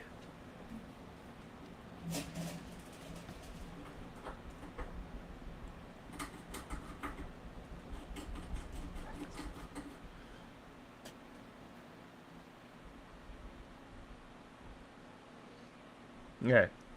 Found it. Oh, that was the full quote. But yeah, so the point has been proven that like it's literally definitionally fascist, right? Okay, a form of political behavior marked by obsessive preoccupation with community decline, humiliation, or victimhood, right? The century of humiliation, by compensatory cults of unity, energy, or purity, in which a mass-based party of committed nationalist militants, that's like the Wu Maos and shit, the very aggressive nationalists, the wolf warrior diplomacy, all of this stuff, working in uneasy but effective collaboration with traditional elites, already explained that, abandoning democratic liberties, and pursues with redemptive violence, and without ethical or legal restraints, the goals of internal cleansing and external expansion. We can see the external expansion within the South China Sea. So, yeah. And that is a historian's definition of fascism. Which is why I relinquished the definition to that one. Because I think that's the best definition that I've found for fascism. That if we're not using the basic Who's definition. the girl on the right? What are you talking about? The basic definition of fascism, which we would use as romantic nationalism.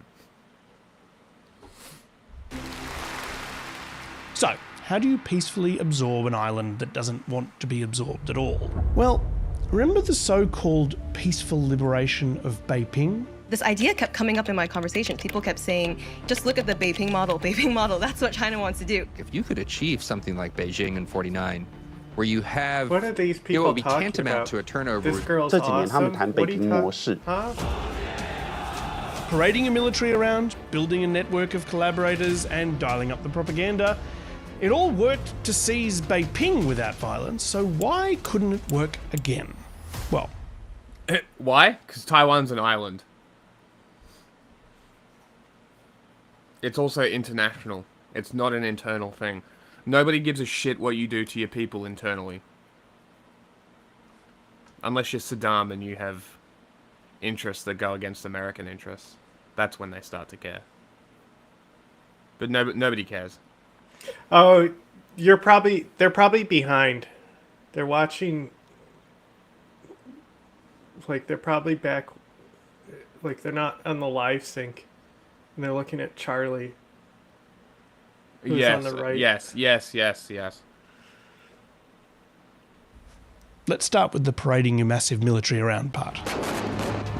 For 20 years, China has been building a military force designed specifically to retake Taiwan. Nowadays, China's military spending is 20 times larger than Taiwan's, and they want to make sure that Taiwan knows about it. China is staging military exercises off Taiwan's north, south, and east coasts. If you count the fact that the mainland is off the west coast, that's all of Taiwan's coasts. Taiwan is literally girt by Xi. Beijing's Eastern Theatre Command If you're caught up deployed and ships, pressed aircraft, live and now. artillery to practice blockading the island. And China's been doing this That's pretty much constantly. Enemy over the last Charlie. 20 We years. raid her sometimes after stream. And she does a lot of like debate streams where she debates like the multiple 6-panel debate streams. That's kind of how she built her platform. Okay. Which is like, that's why I said we need to get Jack in those, because he'll never cede any ground or shut up. I've never done an actual debate. I don't know how I would actually act. Yeah, but these people are clowns. Ah, so you want me to be the stubborn cunt? Yeah. I can do that. Dozens of... You know what's funny, though? I feel like I would just be sitting there Googling what they're saying and just using Google to destroy their arguments. I think that might be funnier. Chinese fighter aircraft have flown sorties into what Taiwan claims as its air defense identification zone, prompting the tiny democratic island to scramble its own military and plead for international support. The frequency of Chinese aircraft buzzing past and missiles flying over is high enough that it's almost always in the news there. China's military fired missiles over and near the island and has since normalised its jets and warships passing closer than ever before. On top of that, there are frequent air raid drills. The air raid sirens are going off and I'm getting emergency alerts on my phone. When that happens, citizens have to head to bomb shelters or face a fine. The fines start at the equivalent of about 1,500 Australian dollars. We are seeing the Taiwanese population, That's funny, they in the fine you polling, if you don't become take more the concerned bomb about drill China's seriously. actions. All these military provocations by China are basically the equivalent of marching the troops around the walls of Beijing. So that's the way the military behaviour is similar, but what about the way China uses propaganda? Well, the PLA certainly has no shortage of slick video footage of their troops, ships, jets and rockets in action. They also have no hesitation resorting to intimidation and threats. In a video accompanying its announcement, it called Taiwan's president a parasite and depicted him as a green bug held by chopsticks over a burning Taiwan. Some of this propaganda that China's releasing shows cartoons of missile strikes in downtown Taiwan and things like that. It is incredibly aggressive. Now, this propaganda feels pretty obvious, but there are more subtle efforts to win over Taiwanese hearts and minds as well. If you have a look at the map of the region, you'll see that the mainland province directly across the strait from Taiwan is Fujian province. For several years, the Fujian government has been funding a number of media outlets aimed at highlighting the cultural connections between Taiwan and the mainland. There's a film and TV awards night every year that celebrates cross-strait production. The film and television talent on both sides of the Taiwan Straits can work together. I am happy that our TV drama is so popular in Taiwan. We're jointly working in many aspects. There are also efforts to spread fake news, with websites set up that look like American news outlets but post disinformation about Taiwanese politicians. There are allegations that some Taiwanese social media influencers are being paid by Chinese backers to spread disinformation even further. In 2024, Taiwan says they detected more than 2 million pieces of mainland-backed disinformation, a 60% increase from the previous year. So that's the military and propaganda elements of the Beiping method covered, which leaves one final element: mass infiltration by spies. Well, we heard earlier about Diablo 7, who was passing military secrets to Beijing, and that's pretty standard espionage, apart from the Diablo coach bit. But the Chinese government is also pursuing more original methods of infiltration. Prosecutors are seeking a 12-year sentence for an army officer who promised to surrender to Beijing in the event of a Chinese invasion. Taiwanese army officers have been paid to film themselves promising to surrender if there's an invasion. Xiang had photographed himself in uniform holding a written pledge of surrender. By the time he was exposed, he had served in the army for 35 years. A 35-year career thrown away for how much? By January of this year, he had received nearly $18,000. Right, so enough for a new Toyota hatchback. But they're not just targeting the army. Recently, there have been reports of web pages and apps that allow Taiwanese people to pledge their loyalty to China. Screenshots and videos of two in particular have turned up on different social media platforms. One app called Return Home allegedly claims to allow Taiwanese people to surrender to China with one click. Well, that's convenient. A surrender button. Taiwan is particularly sensitive to this kind of news at a time when its government says China has been increasing its intimidation and influence tactics against Taiwan.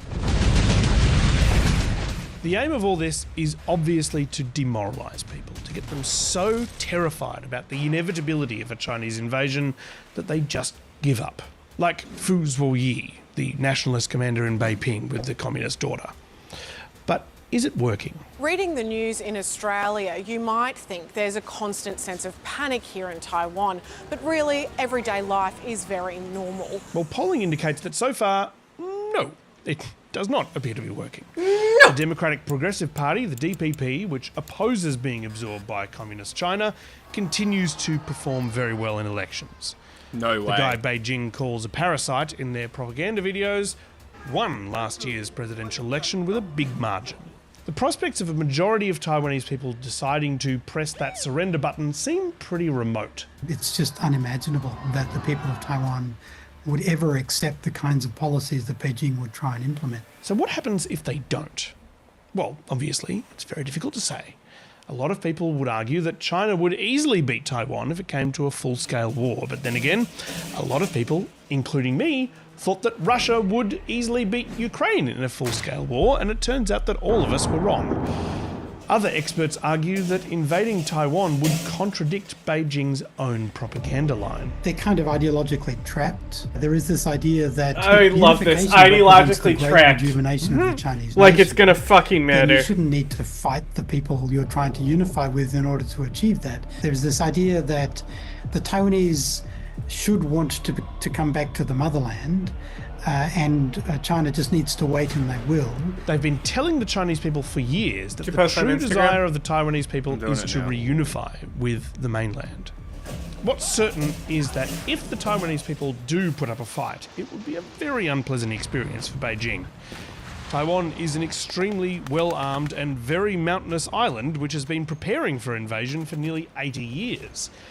On top of that, it seems increasingly likely that Taiwan would be supported by several larger and more powerful allies. A lot of people think about this rhetoric towards Taiwan of, if an invasion happens, it really only is an issue for Taiwan, China, and maybe the US, but that isn't true. An invasion of Taiwan, if China was to make that decision, would involve a much wider Indo-Pacific conflict, which Australia would inevitably be involved in. The new Japanese Prime Minister, Sanae Takaichi, said in her first official address that she may deploy her military to support Taiwan if China was to attack. The US President Donald Trump told 60 Minutes that Xi Jinping won't dare invade Taiwan while he's in the Oval Office. He has openly said, and his people have openly said at meetings, we would never do anything while President Trump is president, because they know the consequences. He did not outline what those consequences would be, but he best come up with some soon, because official US intelligence briefings have suggested that Xi wants the Chinese military to be ready to... Well, you see, what Donald Trump is going to do is he's going to go to the strongest player and then ignore the invaded and then give them a deal that is exactly what China wants. Because Donald Trump is a fucking idiot. To force reunification by 2027, peacefully or otherwise. He's promised the reunification of China is inevitable, and he's not someone who likes backing down on his promises. Making such a big deal about how important Taiwan is means anything short of full unification would be seen as a catastrophic failure. Nobody in any country wants there to be a war in Taiwan. The question is whether someone will decide that it's necessary. Taiwan is literally girt by Xi. 10 out of 10 joke, Kara. 10 out of 10.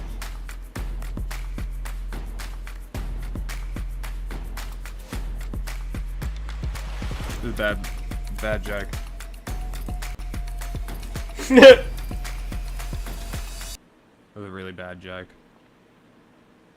Dig it, my dig it, Matthew. On your focus, man, on your young This will be the way all people going to Atlanta will actually say they are going to Atlanta. You want Atlanta? No, Atlanta but dangs. Ha ha ha, on getting the dangs. But dig it also can be used to replace the word head in all aspects of sexual acts. Dude, hey, where you get that but dig it trimmed up at, good? Follow, John got a snap again gonna follow you, man. What is happening? Some 2053 type shit right here. Yeah. You know what I mean? Do you think the mayor speaks the language? definitely speaks to Goot. Yeah, I'm Mayor Brandon Scott, the mayor of the greatest city in America, Charm City. You will not find better people in these United States of America than those that are here in Baltimore. We understand the capacity of losing multiple brothers. It ain't nothing nice. We tired of having to keep saying our brothers lay down and not come back. You get what I'm saying? The trauma that's inflicted on these kids is perpetual. I was shot the first time in 2021, November the 15th. You can get your first gun at 6 years old, for sure. For the majority of my life, Baltimore's been a place that has had over 300 homicides in a year. 2023 is when the things change. Murder rate, I've never seen it drop that low. And now we're about to break a record. We right now are at, I think, 109 homicides. Which is the lowest number ever through this date. Without having more arrests, without displacing crime or violence to other areas. Poverty in and of itself is violence. Most of the community members that we service day to day do not choose to do what they do. We're the birthplace of redlining. The first redlining law was signed in my physical office, right? When you think about that at the same time as deindustrialization happening with jobs, the steel plant leaving, and at the same time the suburbs were being built and you have flight. When you think about how guns and drugs just started showing up into these communities, you have a recipe for disaster. Shout out Mayor Scott, Brandon Mayor Scott, now that's my dude. I do know him, bro. I know him. I just saw him at an event a couple weeks ago. Yes. Yeah. Do you understand what he's saying? I understand what he's saying. I'm trying to cue now, calculate that apple mackin'. Most of the time. But, you know, I'm from Baltimore, so I can translate.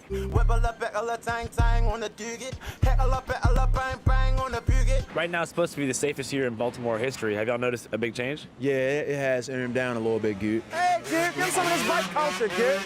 See how man?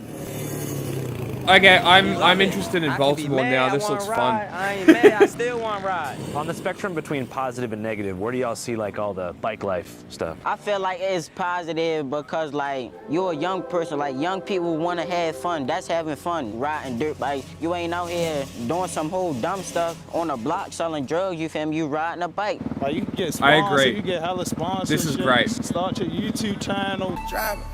I agree. This is great.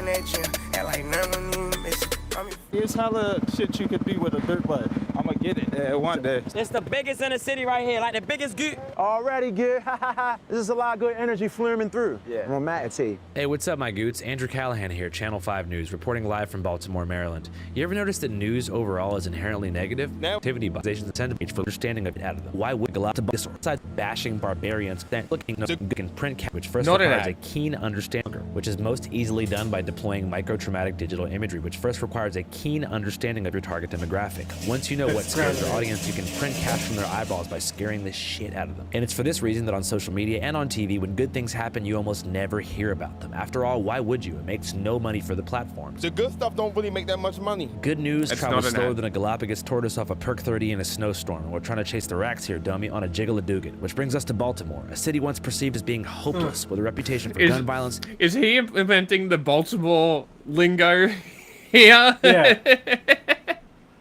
Decay, drugs, and disorder. But nowadays, things are looking up for the Charm City. Since Mayor Brandon Scott was elected back in 2020, homicides have gone down by 54% in a way that even the local news station, which is ran by a band of Baltimore-bashing barbarians, colloquially known as the Sinclair Broadcasting Company, is having a hard time spinning for the worse. Amazing. But they're trying. Despite links between criminal activity and the Safe Streets program, Mayor Brandon Scott and the rest of City Hall continued to stand by the violence intervention program. Part of Sinclair's issue is that despite the declining murder rate, there are less beat cops on the streets of Baltimore than ever. For the most part, they've been replaced by a community policing.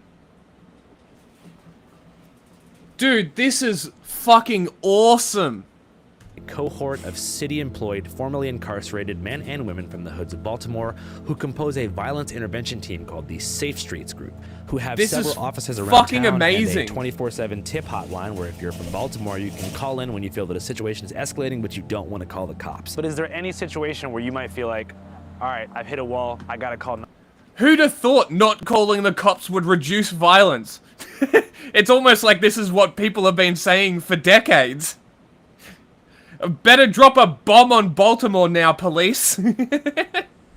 911. No. No. Get the hell out the way. The first thing I'm gonna do is I'm gonna call whoever I feel got the best relationship with that individual. Bro, you might need to go down there and holler at your people. Their work is dangerous. They are in communities on the front lines. Their work is dangerous. Oh shit. Look at that lower third. Yeah. Died doing what he believed. Man, honestly, like, they say this like it's a bad thing, but... And obviously it is a bad thing. And I'm not going to say that the dude not dying isn't a bad thing, but, like... He's out there doing the job. This is a part of the risk. Like, he probably knew. He probably knew that that might have a possibility of happening. Like, I'm sure that the message got even stronger after he died. But I guess we'll see. They are in communities on the front lines using their credibility to get people to not resort to using guns to solve their conflicts. They don't have body armor. They're not carrying weapons. They are out there with their credibility. We're not just calling each other. We might know one of the parents. We might know one of the brothers. We might... Yo, you can't... You can't make money if people are literally not doing what you want. You know, isn't this literally what woke was supposed to be? Is like, don't feed the system?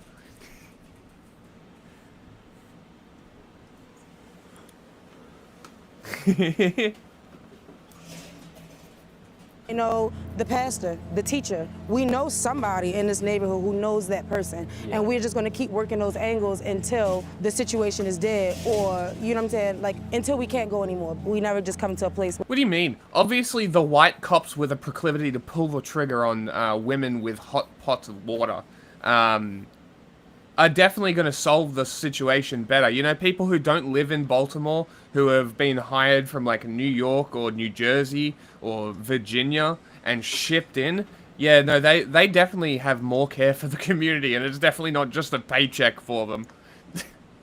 Where it's like, okay, it's time to call the police. It's a billion people to call. It's a billion things to try before we have to take that avenue. And that's so important to us because of our trust with the community. They don't look at us as the police. They don't expect us to operate like the police. So that's not what the type of image we want to give them. Well, I did have a reporter ask me a few weeks ago from a Sinclair Not station surprising if whatsoever. One of my Safe Streets workers was a Crip because he had on a blue. Removing the armed state thug is always a good thing. Especially when... Listen to what the mayor's saying here, it's funny. And especially when, like, literal studies have been put in that say that police make shit more violent. Let's ignore all of that, though, because police good, right? We need armed militaries in our city to police people. Important to us because of us to operate like the police, so that's not what the type of image we want to give them. Well, I did have a reporter ask me a few weeks ago from a Sinclair station if one of my Safe Streets workers was a Crip because he had on a blue hat. Seriously? That might be the dumbest fucking question I've ever gotten in my life. The reporter who had on a blue suit, by the way, so I guess he was a Crip too. This is him in a blue suit. How'd you respond to that question? Very eloquently. We did tell him it was the dumbest question he ever asked, but then I posted on social media the question that he asked, and then laid out to him, while tagging him, every single school in Baltimore that wears the color blue, and asking, like, should they all change their colors and their uniforms because you think that anybody that's black in this town that wears blue is a Crip? And then asked him, was he a Crip because he had on a blue suit? You know, one thing I've been thinking a lot about is cultural imagination. How Americans perceive other places based upon their media consumption habits. It's an ad. You know, many Americans have the wrong idea about who put boots on the ask mid-debate. Actually, Ground News. I and myself cut. Hit that QR, Albuquerque. Back to the challenge. Mayor Scott's Safe Streets team is just one part of the picture. The other side relates to the urban outreach and youth mentorship programs, which are equally important. So, welcome to Challenge to Change, where we truly believe if it doesn't challenge you. Add on to that specifically in the United States, where cops have been convinced that literally everybody is out to kill them.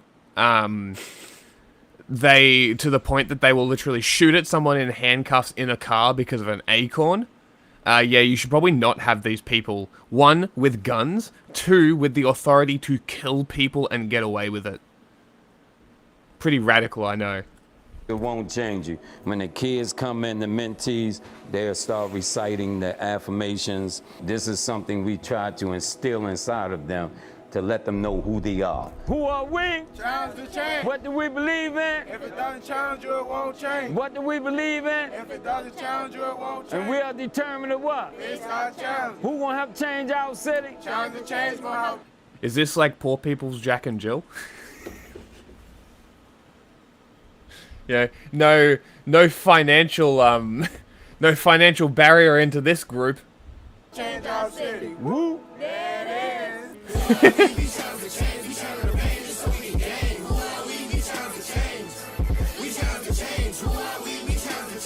This is great. I love this. And that's one of the pillars that we teach here at Challenge to Change in our 3 rites of passage. The first one is identity. You know, of course, it's my son right here on the wall behind you.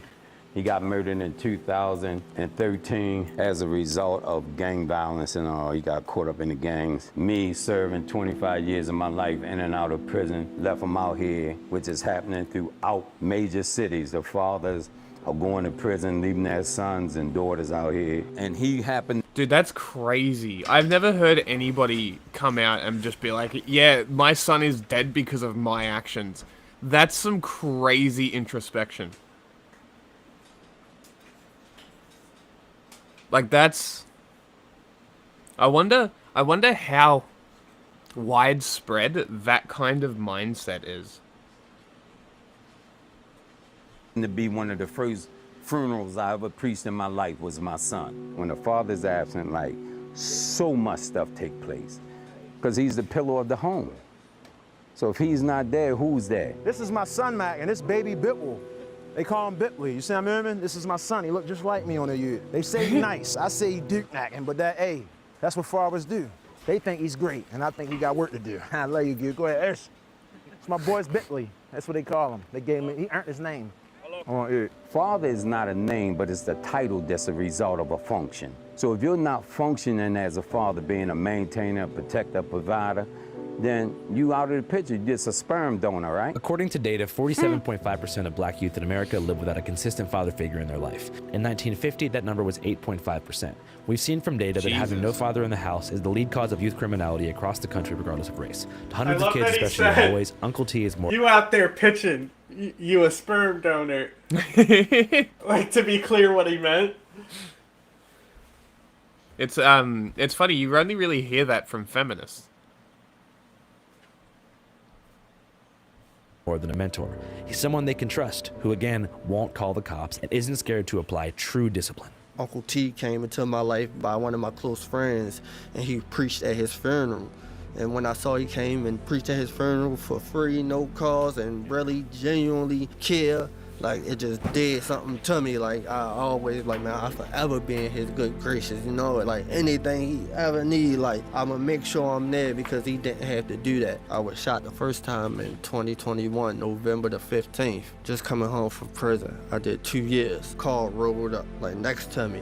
And, like, as soon as I looked, the first shot hit me in my face and instantly blinded me. Went in this eye, crossed over, hit this eye, and got stuck in my face. Instantly blinded me, even knocked my sense of smell out. And my car was shot up 45 times. I got hit 7 times. I saw the shots was done, and I noticed I couldn't see. I just climbed out my car window, took a knee, took my hoodie off, and put pressure on my face.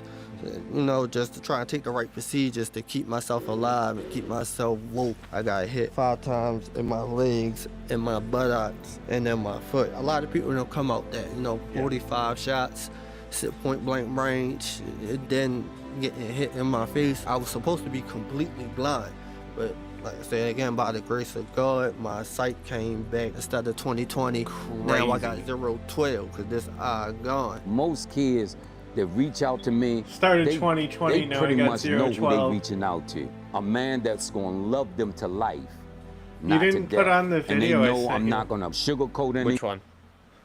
On Instagram. You wanted me to? Yeah, I said when you go post on Instagram, pull up the video I sent you. It's amazing. Okay. I did see it. Give me a minute. I'm gonna keep playing this. I'll pull it Thing, up. I'm being straight up, and they know that whatever kind of advice I give them or whatever I say to them is geared towards creating greatness in them or extracting greatness out of them. So that's my whole thing. Whenever a kid come in my life, you already know Uncle T. He can come to me, ask me for anything. If I got money, I'm gonna give him my last. Yeah, my man, Uncle T. If you're Uncle T, everybody in East Baltimore knows Uncle.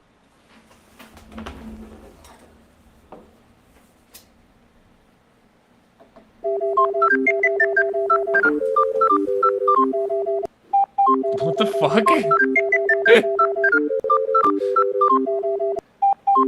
Do they always do this? What a strange fucking He's creature. just excited. It's about being able to connect with people. What the kids suffer throughout Yeah, our we give city them is perpetual stuffed trauma. animals so they What's can, that again? What's that? like, throw them around and express domination over them. Ah, okay. Does it work to subdue it? Does it reduce the aggression towards other ones? Yeah. It does. Interesting. Silly creatures. Bouncy. Stand over him.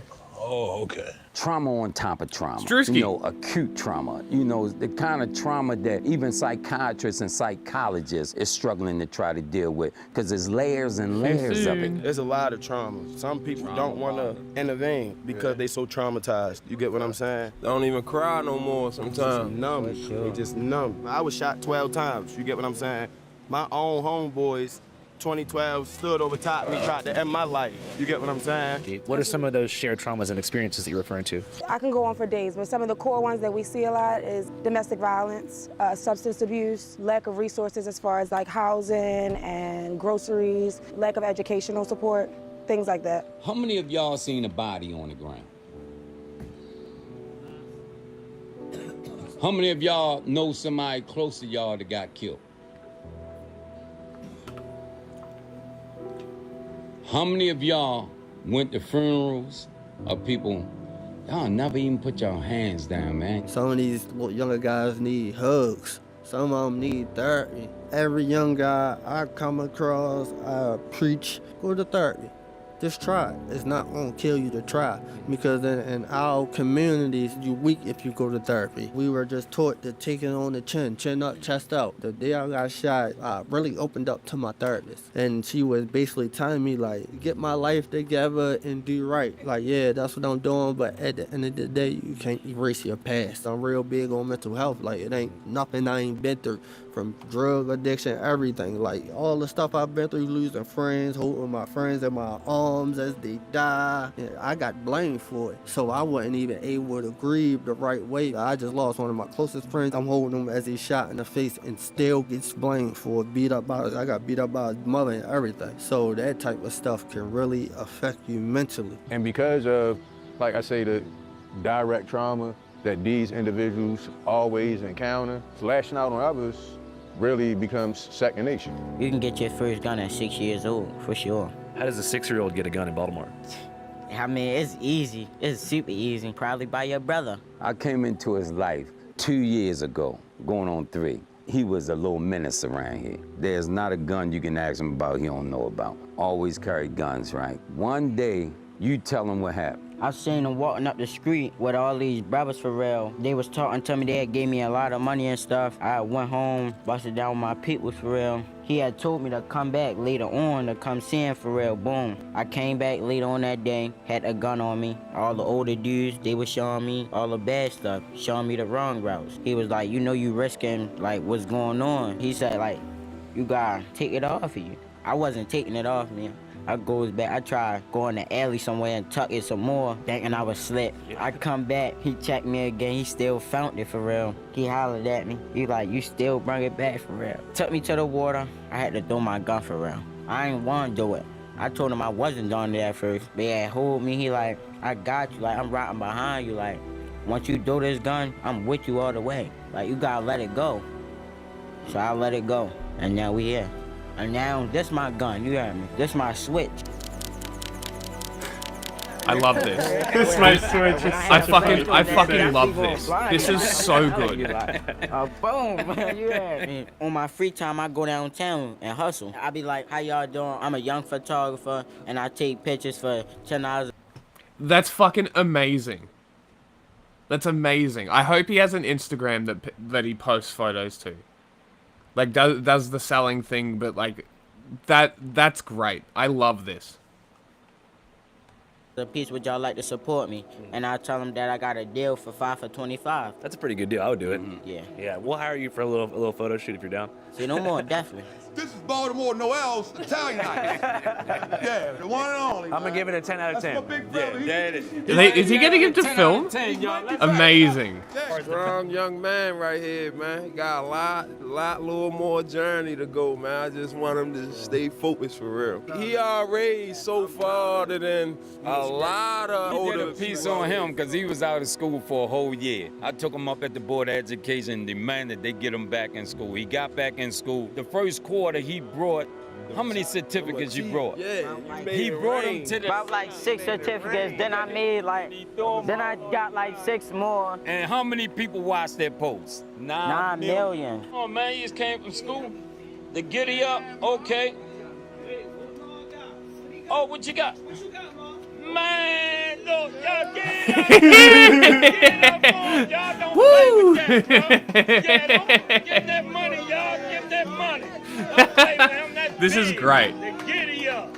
Yeah, the giddy up. 9 million people watched that post because they were so proud of his accomplishment and his achievements. He's a big example for other young people in the neighborhood to look up to and say, if Ma did it, I can do it. Yeah, he is a one. Yeah. The one. The poster child. He's the poster child.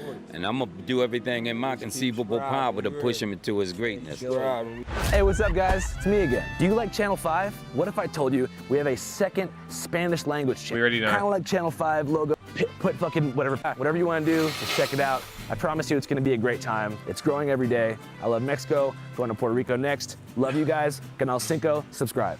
Back to Baltimore. The way that gun violence happens now has evolved. This isn't the 1990s. This isn't things that's like, oh, it's gang violence. They're getting close to arresting the leaders of the so-called shotgun bandits. Only nationally, only 11% of homicides are connected to gangs. So if you went out and solved all of those, the majority of them would still be happening because most of the things that are happening are basic human conflict. And what our Safe Streets Violence Interrupters do is intercede in that. As I mentioned, the Safe Streets program is only controversial due to the fact that they're not cops and are mostly convicted felons, but ironically, it's that credibility of being behind the wall and now outside that allows them the access to intervene in a way that leads to actual resolution. People have been saying this for fucking years. And because of the way that states operate, they're not going to give up their police forces easily. They are literally the state enforcers. When's the last time you broke up a fight? Honestly, last night. Most of the violence now is the kind of stuff that you and I just discussed, that we're talking about interpersonal violence is driving gun violence around this country. And it's past time that we actually start to talk about that because it's a lot harder to intercede into those kind of things than it would be some rival drug war back and forth because we still have that, but it is not the driving force of what's happening on our streets anymore. How many incidents do you think spawn from That's a huge thing to be able to say. About, a girlfriend or a boyfriend? A lot of them. That's 90%. A lot of 90? That's a big majority. That's 90% of the situations that transpire. And you know what's also funny? That this might have an unintended consequences of increasing black voters in Baltimore specifically. Because if you're already engaged in community, it makes sense that you would be engaged in politics. If you want to keep this trend moving for the people of Baltimore, you would have to get involved, or else fucking Whitey takes over and brings back the cops. This community, at least. What's the main kind of immediate help that you find people need most often? Rental assistance, eviction prevention, and always, substance abuse and mental health. The rental assistance and eviction prevention are two of the biggest things that we suffer from in this community. So a lot of families facing being put out because rent and being spiked and all that, but nothing in the economy spiked with it. So we got people that's just forced to pay more for less, and of course that pressure a lot. So our focus is trying to help people from losing their places to sleep, which that's definitely going to then lead to more violence and other things, depression and everything. Aside from providing guidance to the at-risk youth of the city, participating in outreach programs is also therapeutic to a whole cohort of formerly incarcerated people who've been released and are looking to make things right and give back. I was recently released from prison on October the 3rd. I had to serve 18 years in prison. I used to sell drugs right on this corner growing up. That's a parasitic behavior. You know what I'm saying? We take so much from our community and never get back to it. But you know, I turned my life around while I was in prison. Come over here and assist Uncle T in whatever way that I can, dealing with the youth on this side of town as well. Because I feel like it's imperative that I come over and try to fix a community that I tore down growing up. I was gone since I was a kid. You know, I'm 37 years old now, man. It just felt good to finally walk out those doors as a free man. First thing I did was drive to my daughter's school and surprise her. How'd she react to that? It blew her mind. She was in shock. Hey, girl.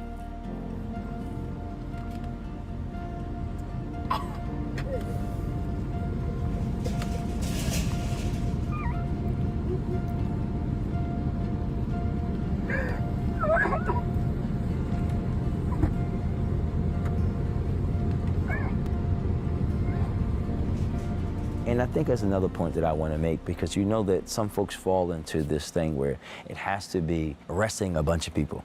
That's never been the case. If you look at 2004, the city of Baltimore had 278 homicides that year. In a city of roughly 600,000, they made 91,000 arrests. Last year, we had 201 homicides. We made 15,000 arrests. Significantly fewer homicides with significantly fewer arrests, because it's never been about how many people, it's who and for what. I think the police are seeing the benefit in the work that we're doing. They see us as a partner in this, and they recognize there's certain things that they cannot do. We're not just going to police our way out of this problem. I think hopefully over time, and you know, we've been able to do all of this without putting additional cops on the street. We've been able to do this at a time when the police department says, like, we don't have as many officers as we'd like to have on the street. She is the cracker liaison. Listen, we can take a lot of credit, pat ourselves on the back. Jack. A big part of what took place with these numbers was our community. Absolutely. So you guys imagine in maybe 5 years, your program would quadruple in size or something like that? Especially when they see the data, they'll probably want to expand it. That's what should happen. It should be more sites and more zones. We got at least 4 zones last year, went 365 without a homicide. And we made it like 319 days down here. It should just be more zones. That's more potential for 365 days without a homicide. When you're looking at this thing, you should look at it as like a cancer. We don't want just to cure one symptom of cancer. We want to eliminate the entirety of cancer. We've gone after gun companies. We sued Polymer 80, the nation's largest ghost gun company, and we ended their business, and now they're going bankrupt. Holy right? shit. And we saw ghost gun recoveries fall off a cliff. Just a few weeks ago, we were awarded the largest settlement ever against a gun store, Hanover Armory in Anne Arundel County, that was selling weapons to people, children, people that shouldn't have them, all of these folks, without background checks and without IDs. We're doing that focus as well. What do you think is the main thing that keeps people locked to the streets or in that cycle? The people who they love. That's one of the things I'm facing right now. My brother, for example, he's still in the streets. I love him. I told him, like, don't let me down, bro. Like, get out the streets, you feel me? But I don't have no alternative for him. So I can't keep telling him that. And that's why I feel so bad, because I don't got no alternative for him. If I had an alternative... Bring him into your photography business. Probably tried. Maybe. For me that been out the streets. As far as your family situation goes, you have like imagine a Baltimore photography company partnered by 2 brothers. It seems like a pretty good marketing pitch, honestly. I don't know how old the guy is, though. That's the thing. He could be too deep, you know what I mean? Like a mom and dad in your life? Nah. They messed up. I'm trying to bring my family back. For instance, I don't really mess with my father, so he out of the situation, but My mother, that's my heart. I gotta do this for her. I gotta win. I gotta build this generational wealth. I know I can do it. I believe in myself. I said to myself when starting this program, what kind of man it would have been to capture me? You know, my mom's died when I was 3, never seen my father a day in my life. I'm 63, still don't know who my dad is. Don't know if he's living or dead. I dropped out of school, hit the block, and the rest was history. But I said to myself, what kind of man would it have taken to get me at that time in my life?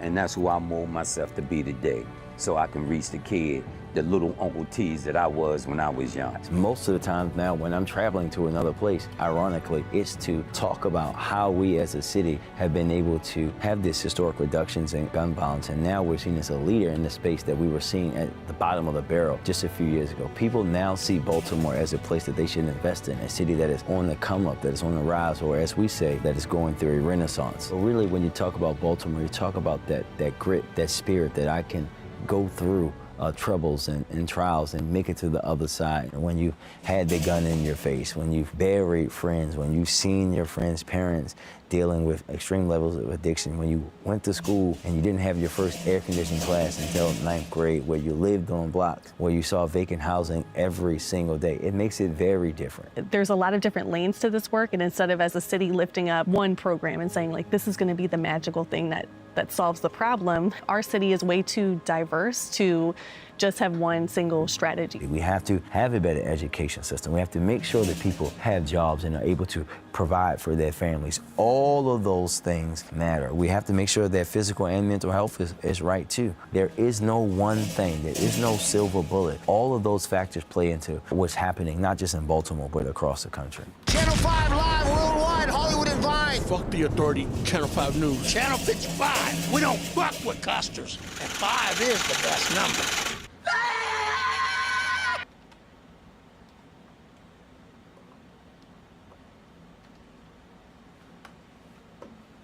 You supposed to be talking?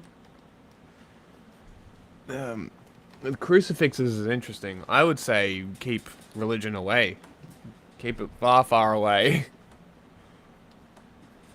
In this video, I want to spend some time talking about, as usual with this channel, late antiquity and the end of the Western Roman Empire. Specifically, I want to address something that's been blowing up on the internet this week and that has caused something of a Yeah, I just wanted to see what this one... X, which is this post by Elon Musk. I just want to see what this guy says, because it's another historian channel. Won't watch the whole thing.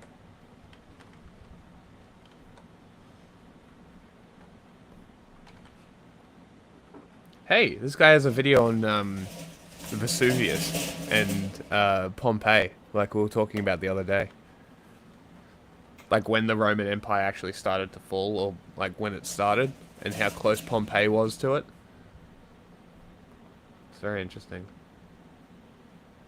Romans... fertility god... Roman stuff. Colosseum. Seems to be Lord of Rome. Trojan War. Did ancient civilizations have their own ancient civilizations? That's an interesting question. Might save that video, actually. Is the Iliad historically accurate? Roman Egypt. Troy. Was Troy destroyed by the sea people? The sea people. Is this like a universally agreed upon thing that they're just referred to as the sea people?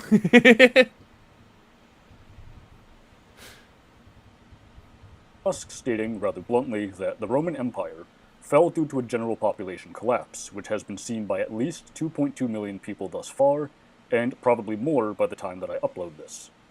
And, by the way, since this is a longer discussion, I don't really have much of a way to animate this, so you may just want to listen to it while doing something else, like playing Hearts of Iron. So, is that line of argument correct? Well, there was a decline in population from the 2nd century onward, perhaps as much as a 20% decline by the 5th century, And following the 5th century, so the 500s, there was even more of a general population decline and a general abandonment of cities. That much is true, and no historian or archaeologist would really ever dispute it. That being said, any attempt to explain the collapse of the western half of the Roman Empire also has to explain why the eastern half of the empire did not collapse, which is where the notion of population decline essentially just goes right out the window, never mind the fact that it is chronologically wrong. The fall of the West Roman Empire holds such a grip over our collective imagination because it is central to anxieties over our own civilizational health. And it's had this grip since at least the French Revolution, if not earlier. Essentially, the argument goes, if we can explain why the Roman Empire fell, then we can see warning signs of this in the present day, and then we can prevent a similar collapse of our own states. Ascribing that collapse to one single cause often says more about the individual in question and their own concerns, rather than what actually happened, which is less of a single stunning cause, and more like death by 1,000 cuts, before, as the historian Guy Halsell phrases it, accidentally committing suicide, which is a much less exciting and a much less seductive answer. So, dealing with anything involving ancient population statistics is notoriously difficult due to a general lack of sources for this particular question. We do have, for example, fairly good records for the mid to late Republican period, but even this data is fraught with issues. The data is derived from the famous Roman census, which required, at least in theory, that Romans return to their hometowns and report themselves when the census was being gathered.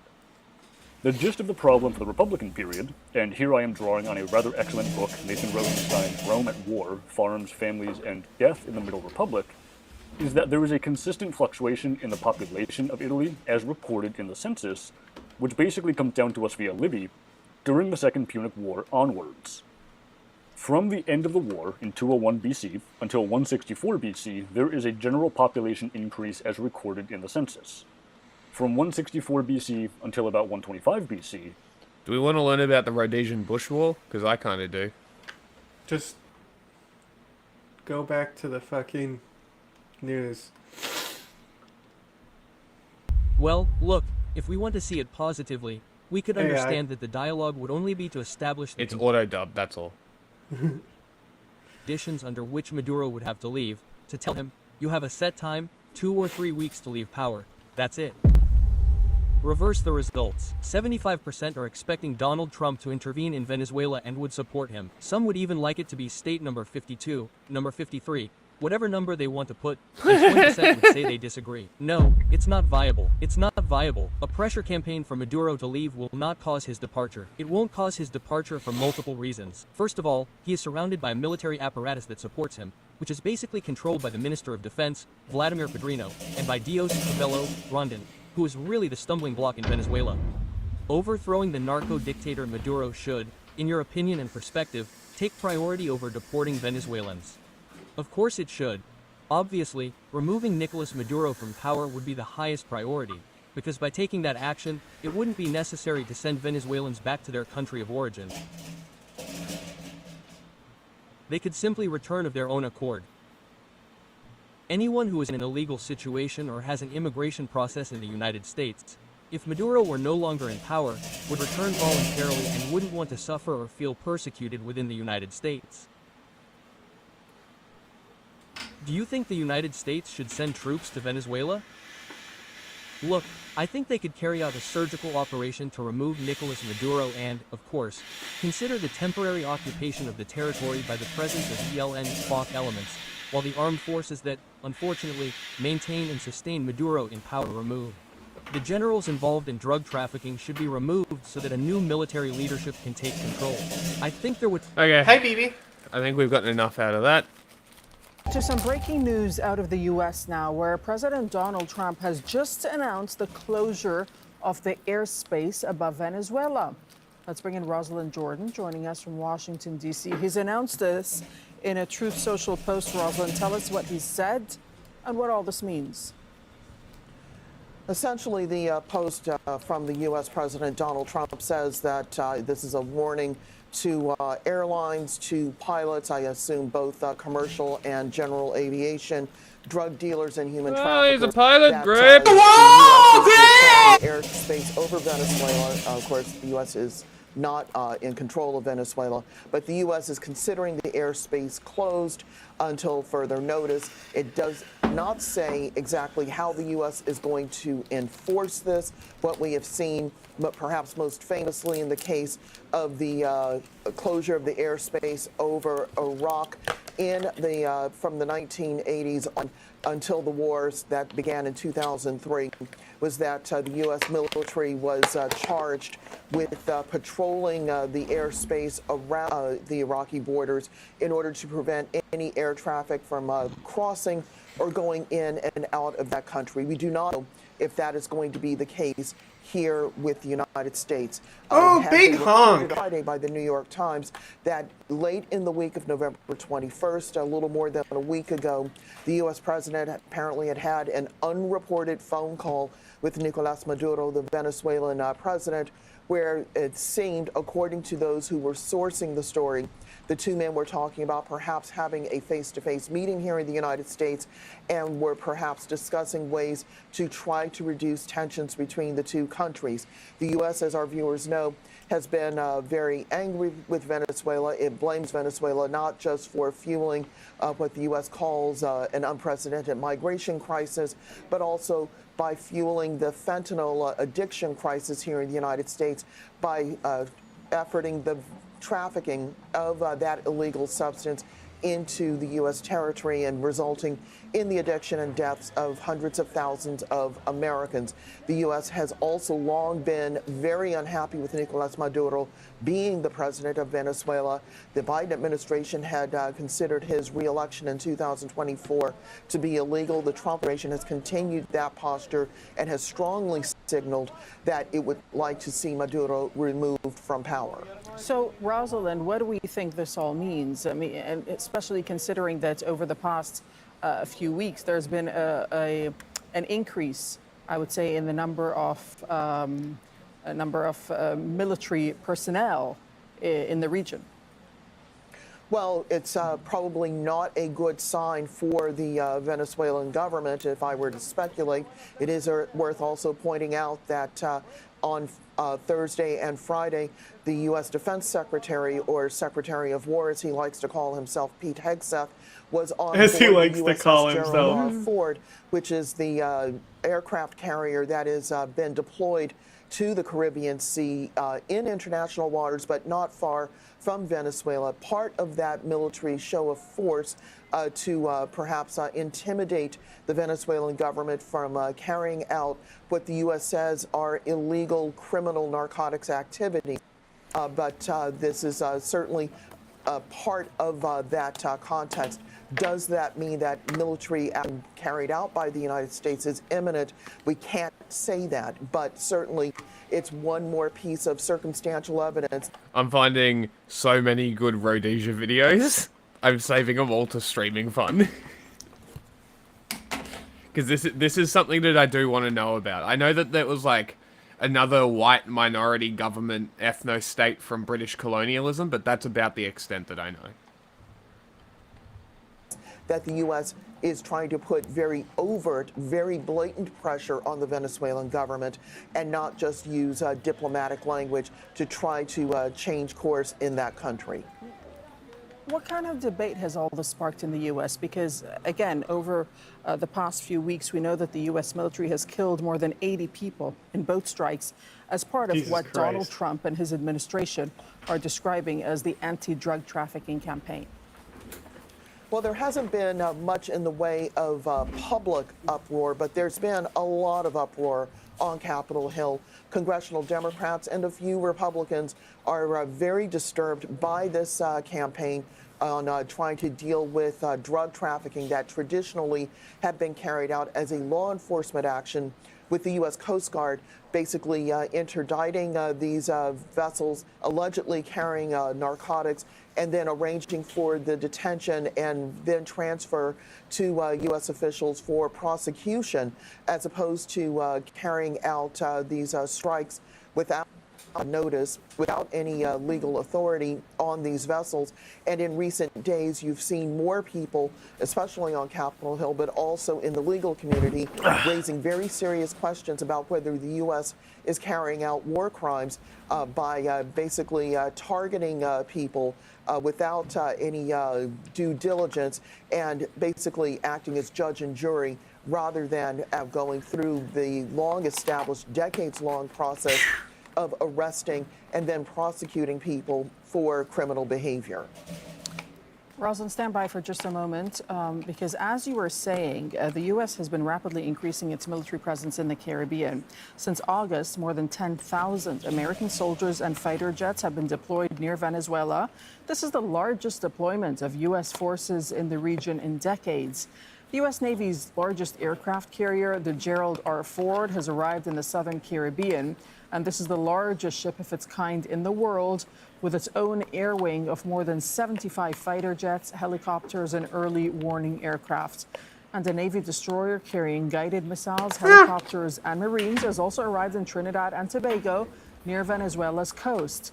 Venezuela has put its armed forces on high alert, deploying thousands of troops and a reported 5,000 Russian-made missiles across the country to counter the buildup. And now, what we hear in the past 30 minutes or so is the U.S. President Donald Trump announcing of the airspace above Venezuela. Rosalind, expected at all? And do we know why now? It was not expected. We don't know why. We are trying to reach out to sources across the U.S. government to find out exactly what is happening. I should note that after he made that post about the U.S.'s closure of Venezuelan airspace, he has now posted about a completely unrelated topic, the ongoing issue of tariffs on goods being imported and sold into the United States. So we don't know if this is actual military action that is about to happen, or whether this is one of the statements that the president is prone to make as he very actively and very publicly carries out his foreign policy. This is not a government that does things in quiet negotiations, in mini summits, in world capitals. This is a man who very much says what he believes ought to happen, and he goes right to the U.S. public and to the global public through his social media channel. Okay, Rosalind, we'll let you go for now. Thank you so much for that reporting from Washington, D.C. We'll speak to Al Jazeera's Latin America editor, Lucia Newman. Lucia, you're joining us from Santiago in Chile on the telephone. Can you tell us if you've seen any official reaction, first of all, from the Venezuelan government to this development? Well, we had heard just yesterday from President Maduro saying that the United States was increasing its, what he called excuses and lies to try to justify an intervention in Venezuela. And that was before this announcement was made by President Trump. But I can say that the Trump administration has been systematically increasing the pressure on the Maduro government, while at the same time we have been hearing, or reading, I should say, about attempts by President Trump to have a phone conversation with Nicolás Maduro. This has not been confirmed, but it is being widely reported that this conversation did take place in order to have some kind of a face-to-face meeting.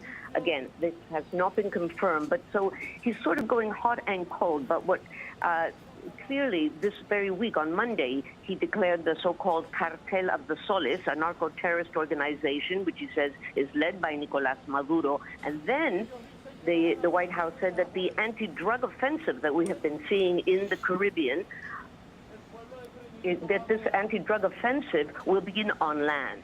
So that is certainly sending the message that there could be some kind of a military action within Venezuela itself. So how much of an escalation is this, Lucia? I'm sorry? How much of an escalation? How much of an escalation? Well, it is an escalation of words and on paper, but we haven't seen an actual escalation that he would actually go so far. Now I'm speaking about the Pentagon and the administration, whether they would actually attack Venezuela, which is the fear that is being raised, obviously, from everyone in the region. When you tell that when you tell airlines not to go to Venezuela, when you say that the airspace is now being closed, you're sending a very, very aggressive message. Whether this will play out is another matter altogether. But this has been going on now for a long, long time, and it's unclear whether the administration is willing to actually go into Venezuela or not, but it is supposed to put very, very strong pressure on Maduro, perhaps, and this is the speculation, perhaps to sit down and negotiate. Love his pink shirt. That's great. His withdrawal from power. And up until this point, any sign that this pressure that the U.S. government has been trying to put on Venezuela has worked? None whatsoever. None that we can certainly measure. They've said that they will not cave in to this kind of pressure. They've reached out to their closest allies, that is Russia and China, for help, but both have been rather lukewarm and certainly have not come out publicly to say that they would stand up and by Venezuela's side, especially militarily, if there were to be increased military action around and inside of Venezuela. Has Venezuela taken any sort of preparatory action in case this were to escalate? We know that the U.S. has amassed more than a dozen warships and thousands of troops. I support arming Venezuela to fight America. If you need to give them stingers, give them stingers. You know, give them some Mujahideen treatment. Although, I'm pretty sure China's stuff would be able to target stealth jets, surely. They got their own stealth jets to practice on. Troops in the region. They're branding their operation as an Operation Southern Spear. That's what they're calling it. What has Venezuela done to prepare? Venezuela has, from the very beginning, when this was not, when this was just a few U.S. boats and troops around the area shooting and destroying boats that were allegedly carrying drugs in the area, it began to mobilize its army, began to mobilize ordinary people. We're teaching them how to be prepared for an invasion, that sort of thing, which we have seen in Venezuela over the decades. This is not new. The real question is Venezuela really in a position to defend itself, whether to be military action from the United States? I'm sure they would resist. But the strategy, according to people who are in the know, both there and abroad, is that this is to tell the Venezuelan military that they should now withdraw their support for Maduro and that there will be no sanctions taken against them if they do that. This is what we have been hearing now for at least a month. This is for them to desert, basically, Nicolás Maduro and the upper echelons of the military forces of Venezuela so that there will be regime change. That seems to be really the end game. Okay, thank you. Lucia, we'll let you go for now. Thank you. Charles Samuel Shapiro, who's a former U.S. ambassador to Venezuela and currently professor of international relations at Georgia Tech, joining us from Atlanta, Georgia this hour. Thanks so much for your time. I suppose the first most basic question is... There's a huge Stop Cop City group at Georgia Tech. How does the U.S. actually enforce this when Trump announces that the airspace above Venezuela should be considered closed in its entirety? And is this something that he can do? Good morning.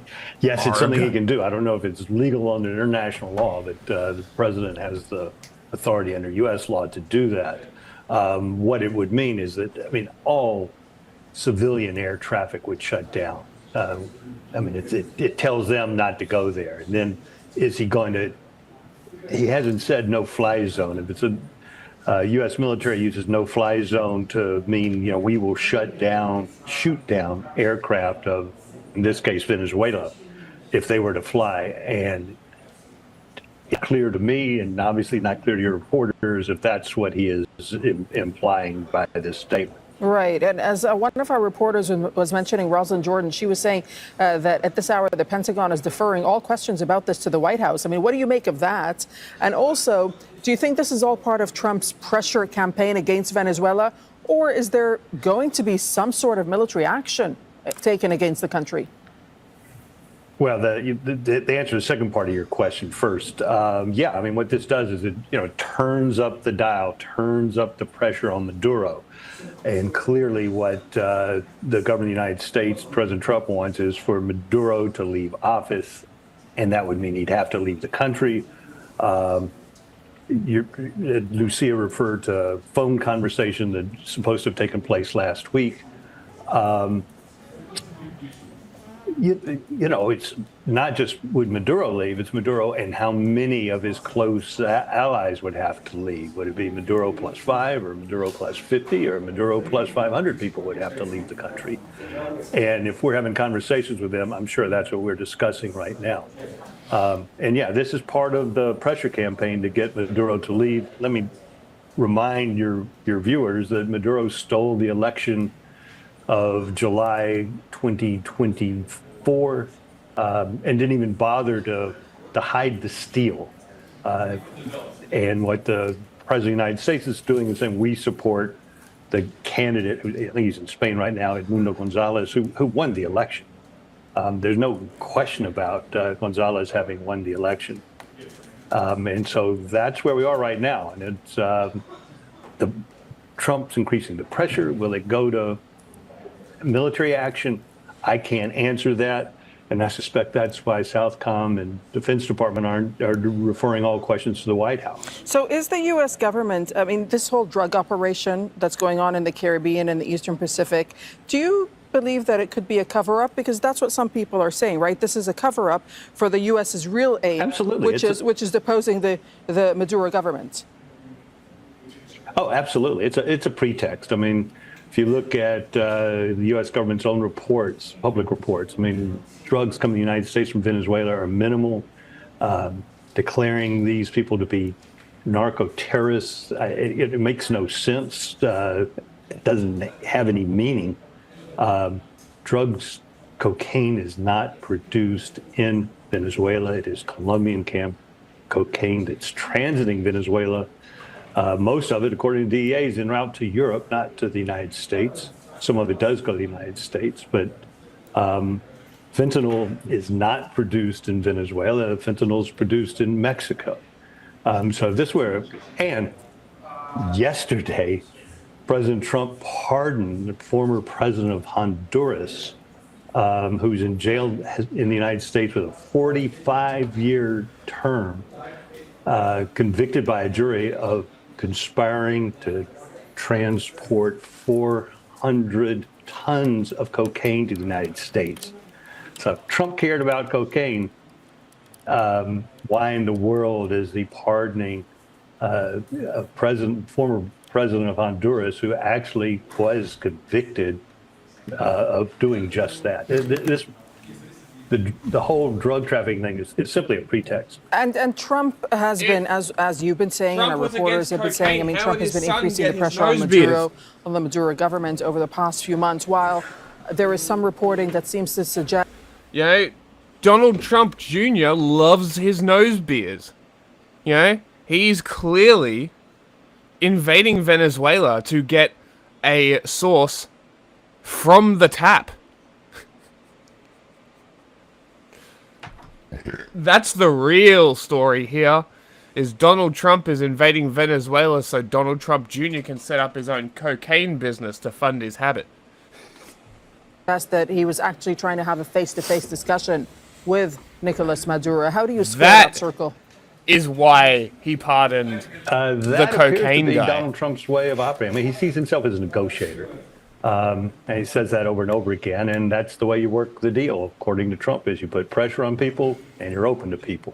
That's what he's doing in Ukraine. That's what these wars that he claims to have settled, and that's what he's doing in Venezuela. I mean, he wants to get rid of Maduro. He wants to do it without putting U.S. forces on the ground for domestic U.S. political reasons. I mean, Venezuela is a big country with a population of 30 million. It would require loads of troops if that's what we intended to do, and I don't think... But he has sent troops to the region. He has sent troops and aircraft carriers to the region. there's a difference between having ships in international waters off the coast of Venezuela and having military troops on the ground. I agree. Whenever you do that, troops are going to get killed, whether it's in action with the people of Venezuela somehow, or Venezuelan military, or it's accidents. When you insert troops, you do it at night. Helicopters, planes flying around at night, inserting troops, there will be accidents. Unfortunately, there will be accidents. You see that all the time. I'm gonna laugh. And every single U.S. soldier that dies if they invade Venezuela, I'm gonna laugh. I'm gonna laugh at every single one, because fuck off.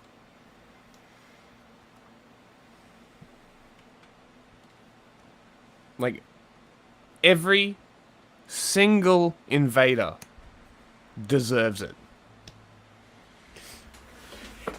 Every single one.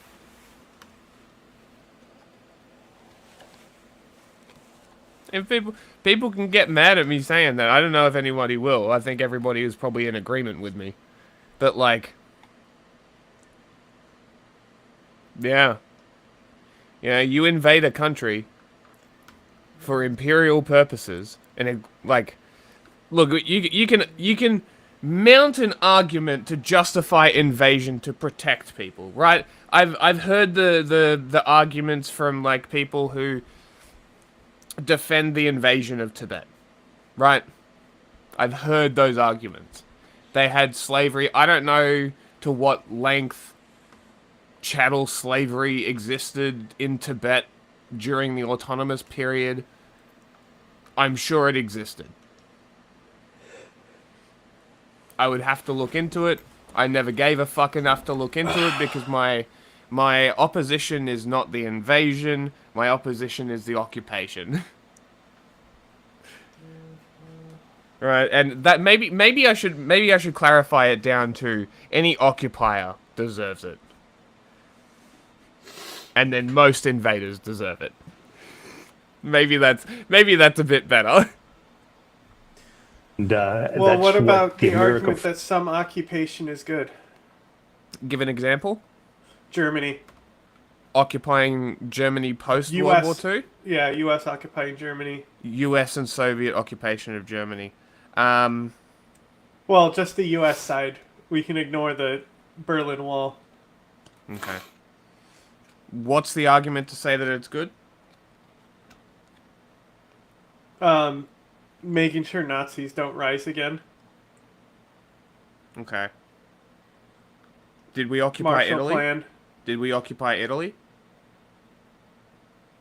Well, that's the thing. Is our policy in Italy was much different because they were closer to the Balkans and the communist. Okay. And then you could say Japan too, but then you also contrast that with atomic bombs. Yes. I would argue the occupation of Japan was not justified. I think the occupation of Japan has continued to not be justified. I think the base in Okinawa is an economic and ecological disaster that nobody fucking wants to talk about. On top of the fact that US soldiers commit a lot of rapes. Kind of a problem.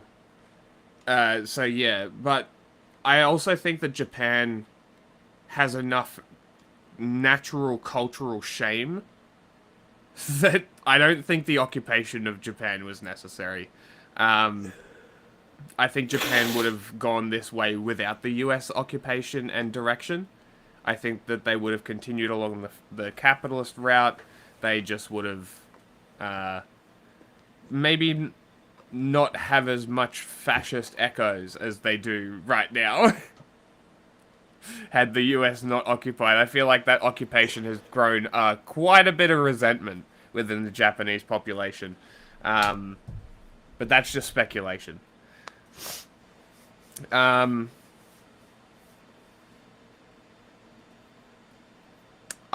Explain the Marshall Plan. They rebuilt Europe after it was bombed by Germany. Okay. If the occupation is purely for rebuilding purposes, and the occupational force is more of a working force and a security force for their workers, you can make an argument. That's not looking at the consequences and the way that everything is planned out and whatever of occupations. Like I'm talking about purely of the idea of occupation, the idea of invasion, not, you know, looking 20 years in the future and being like, occupying Iraq was probably a bad idea. you know, stuff like that. I'm not looking with hindsight here. I'm purposefully ignoring it.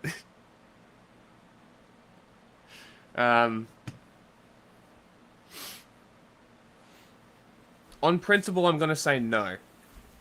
That's the thing about occupying Iraq is that,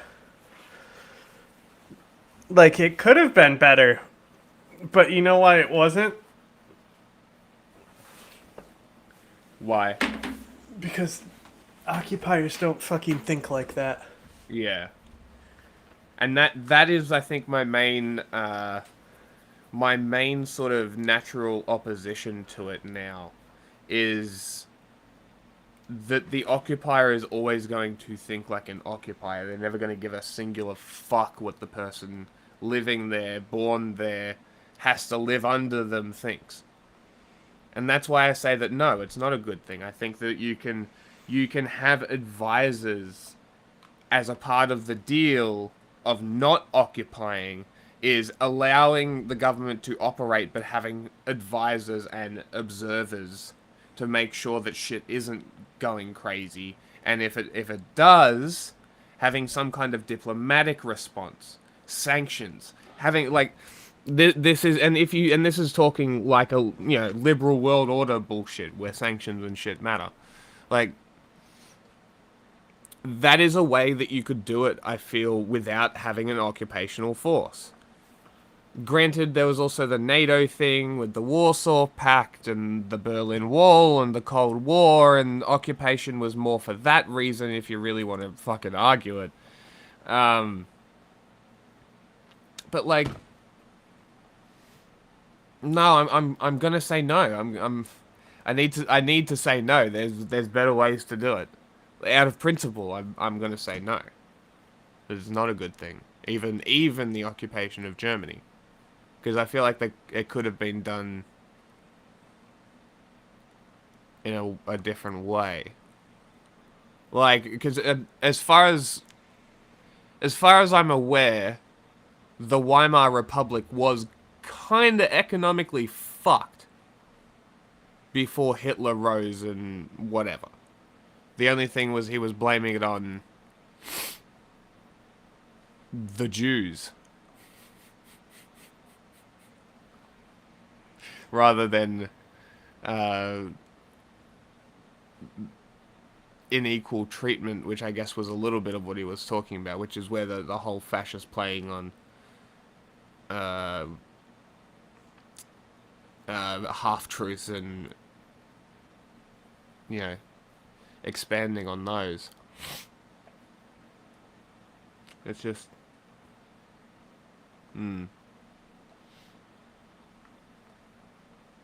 Would Germany have denazified itself without them?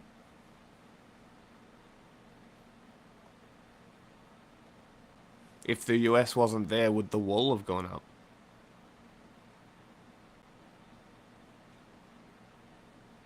Like, these are all interesting alt history questions that I don't have enough knowledge to be able to answer.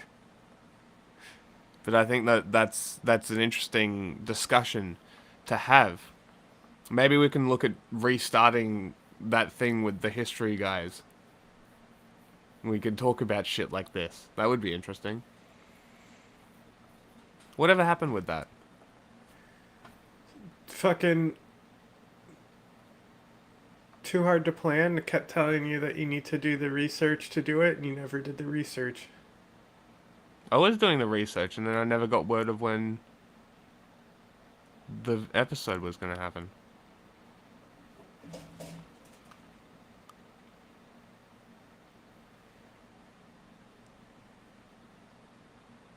I've got some time, so maybe try and restart something like that, considering that we're looking to branch out and do other stuff.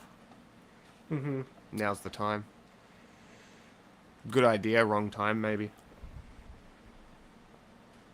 Firsters want part of Trump support. Well, also, if you want scheduled, then I don't have to keep checking back and forth. Mm-hmm. Put me in contact with them then. Tell them to add me on Twitter or Instagram or whatever. And I'll figure it out. To avoid is having troops in Venezuela, troops in foreign countries at all. As someone who knows Venezuela quite well, I mean, you are the former U.S. ambassador to Venezuela. Is Venezuela in a position to defend itself? No. No. They've got some F-16. I would agree. I've no. been there. Look, It's not. I mean, not defend itself to the extent of defeating the United States. I mean, sure, they can put up a defense. They've got surface-to-air missiles. That would actually be the first target if their armed shooting were to start. We would try to take out their surface-to-air missiles. They've got a couple of F-16s, old U.S. planes. You know what's funny as well? If we only advertise the if we only advertise the new YouTube, the one we're streaming to, on Instagram, we can track how effective the Instagram stories are.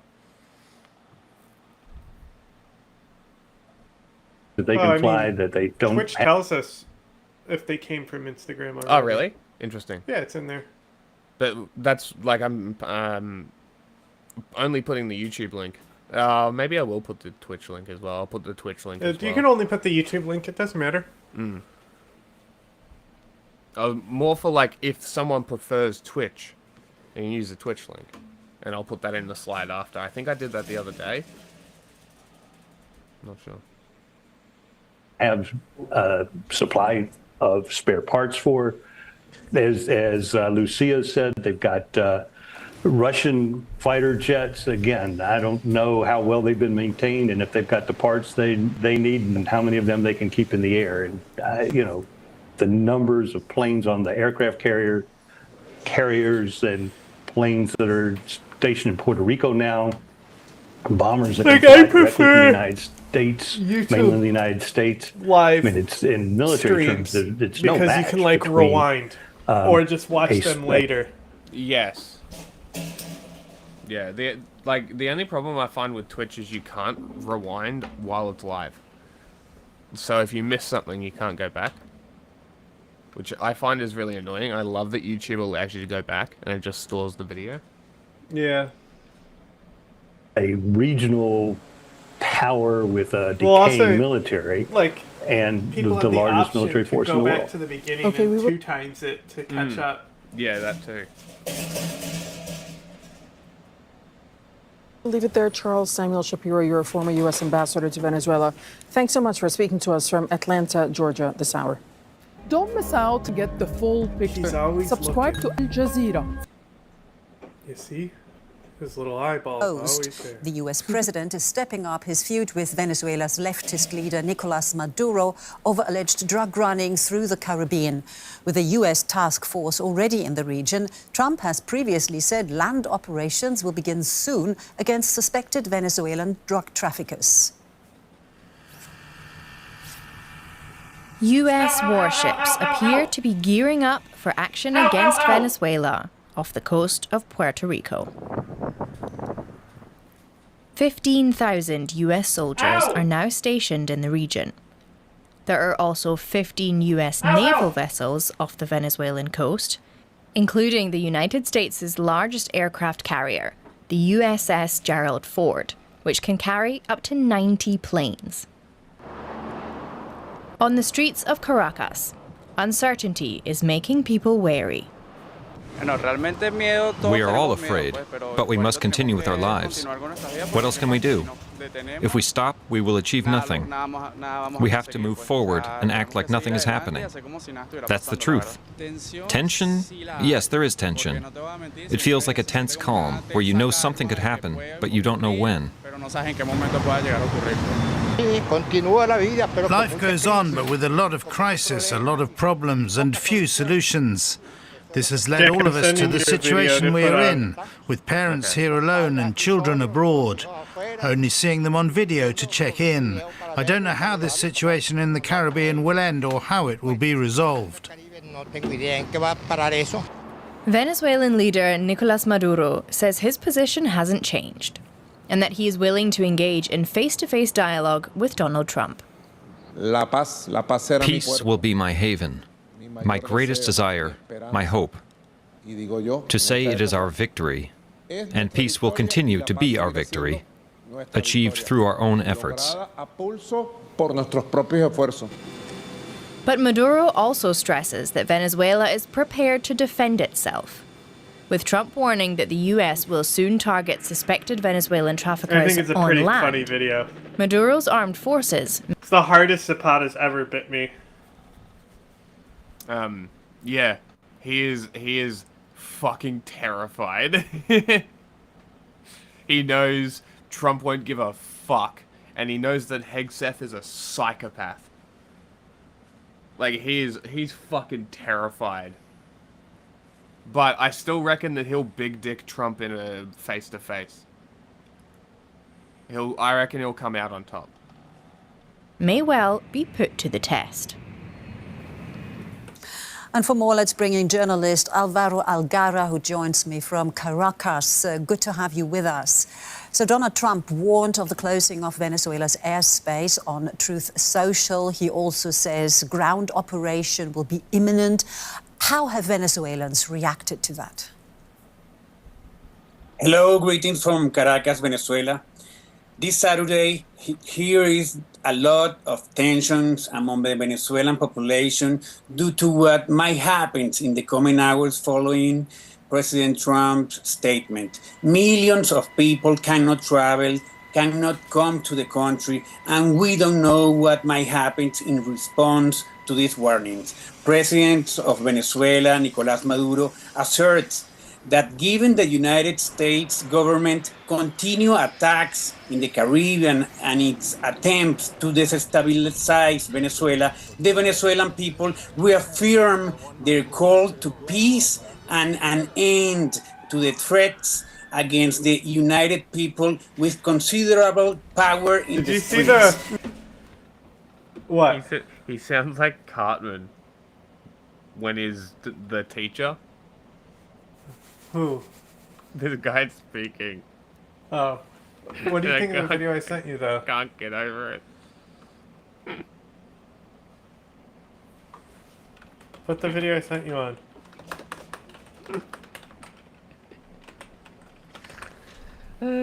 Fucking hell.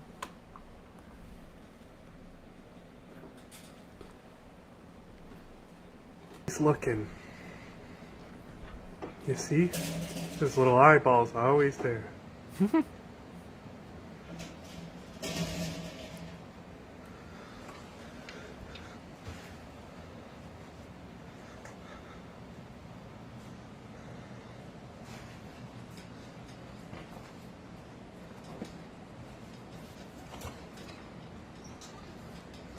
ow, ow, ow, ow, ow, ow! Ow, ow, ow!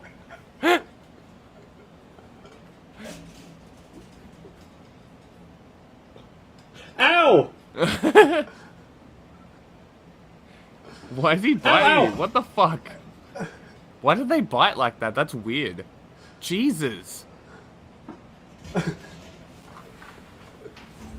It's just something he does. That's funny. I don't know What the why fuck? he does it. Because B usually He's always like looking. clamps down on you. Yeah, that's what I But was Zapata has fucked up His teeth, little so I don't eyeballs think are he always can there. bite very well. That's But funny. he gets like... He thinks that I'm in his territory and stuff. I don't know why he's like it. Sometimes he's very nice. Interesting. Weird animal. He also stated that while the United States government seeks to rule the world with weapons and threats and to bomb and invade Like, the normally nation it like doesn't even Venezuela, hurt. here... But, I'll still say ow to appease him. But he just got his teeth trimmed, so he They're a bit was sharp. able to form a little bit of a chomp. Mm. Okay, I wanted to show you this Bulgaria video real quick as well. I just love this. They're making entirely new creatures in Bulgaria is such a funny caption.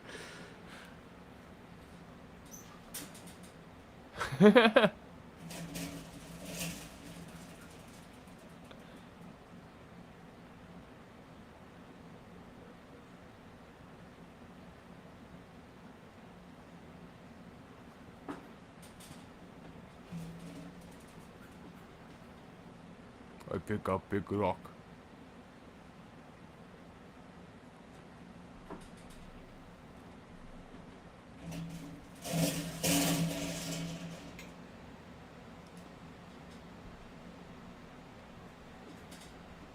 Ooh, hot rock. Oh, put in mouth.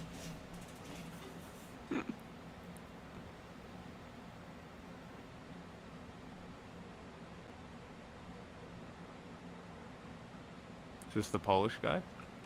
I don't know. I just love this guy in the beginning. Like, what is going on with that head? And then, like, the face.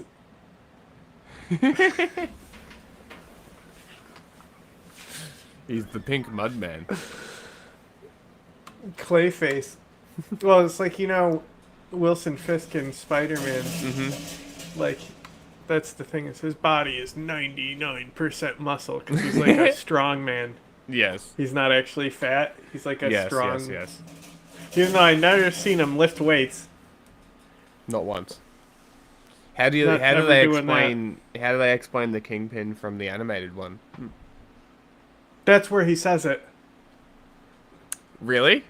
Yeah, that's where I remember him saying it. That's hilarious. In the Spider-Man animated. Because that's comic lore.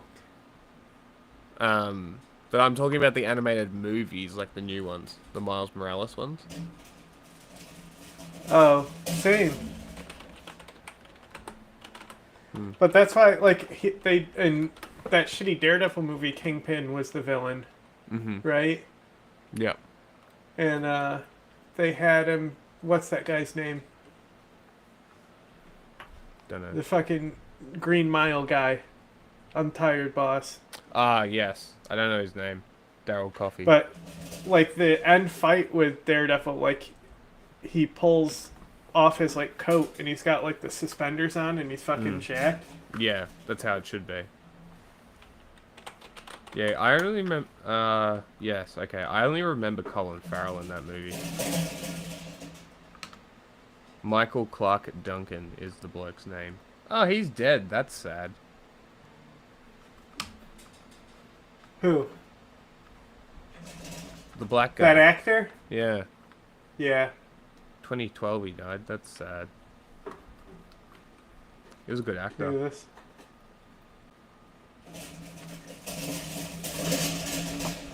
Lamau.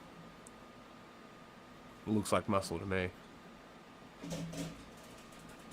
Or he's just that much muscle that just a little bit of fat makes him look fat.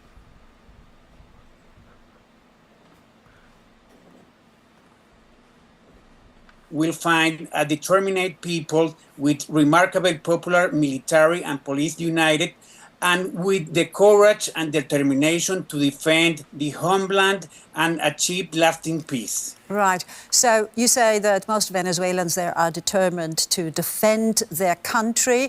I've waited for this for some time. What do you have in mind? A pie-eating contest? Approximately 2% of my body mass is fat. Allow me to show you what 350 pounds of muscle is capable of.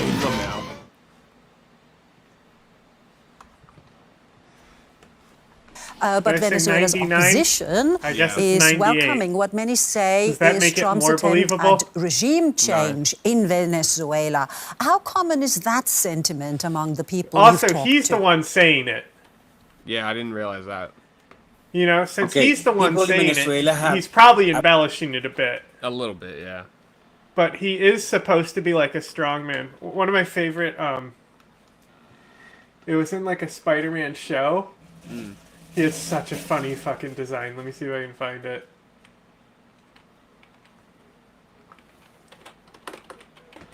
Avoid talking about politics. But at the same time, there is a lot of anticipation about what might happen in the coming hours and these days Oh, in the it is the country, fucking... given the amount The of one I'm thinking of information is the coming. Miles Morales one. Yeah, okay. Where he's like a fucking hunchback. Yeah. Bro, it looks like he's in like a mech suit, and that's like his little head. Like, what a fucking funny design for a character. Honestly, I love it. I love that movie. It's everything about it is so good. You know the fucking video Goon Maxing? Maybe.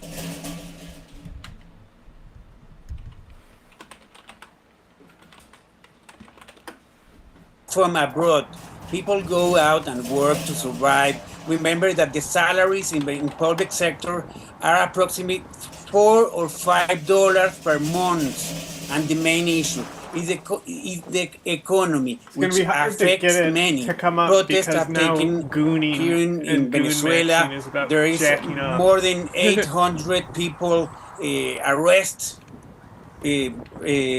for political issues, and it no longer depends on them. It depends of the government in this case, of the United States of America.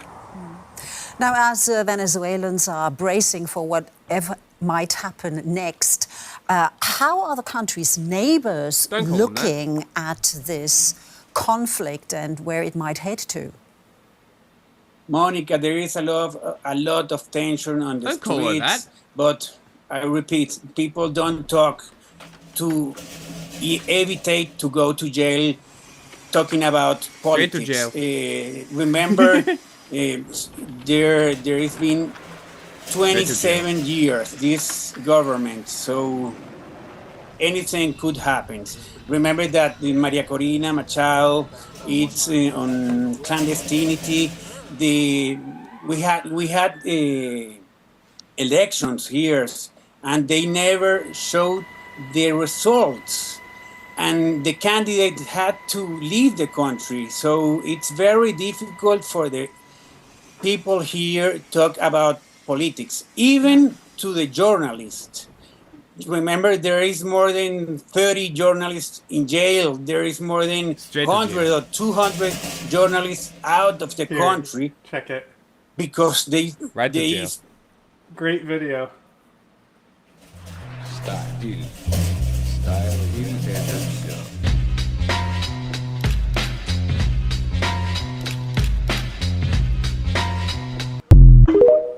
Like, what, you know, just the outfit is so funny.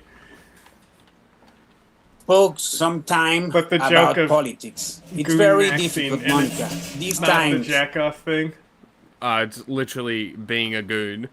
Yeah, yeah.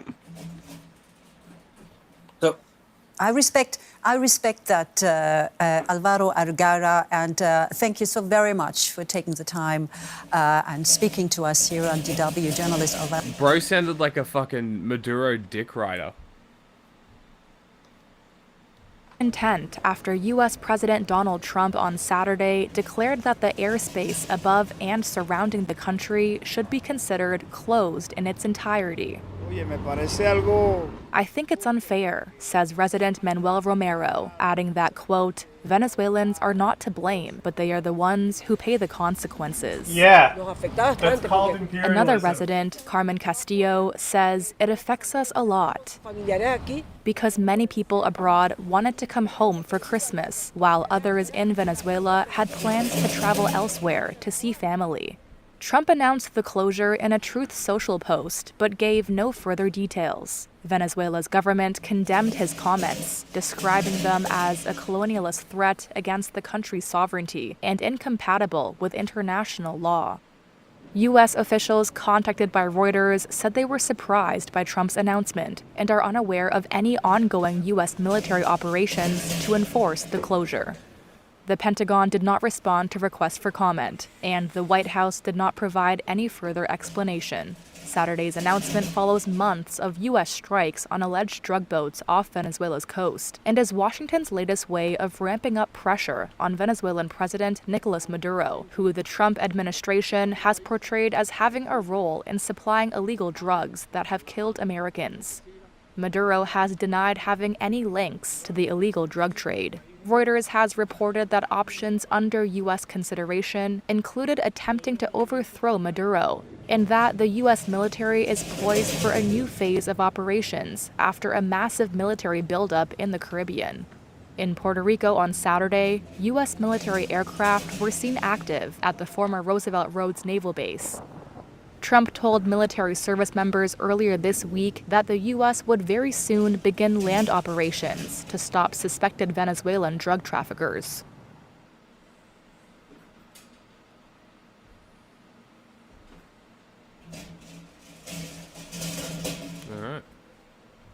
As in Hong Kong have found dozens of bodies as they continue to search the burned wreckage of a high-rise complex. At least 128 people are confirmed to have died, with hundreds still missing. Investigators have arrested 8 people in relation to renovation work going on at the complex at the time of the fire. What do you do? How do you spend your time when you've just lost everything? It is the unhappy dilemma for thousands today in Hong Kong. The silence was heavy as the families were let out from identifying their dead. A grim procession of grief. There are still an unknown number lying somewhere in there. Out here, the weight is unbearable. We meet Mr. Law, whose elderly parents lived 27 floors up. He knows they are probably dead. They're my mum and dad. Why wouldn't I want to find them? I pray they're still alive. But even if they're dead, I just want to know the news. Just let me know if they're really gone. Then I won't be so nervous and panicked. I haven't been able to sleep at all, and I can't eat.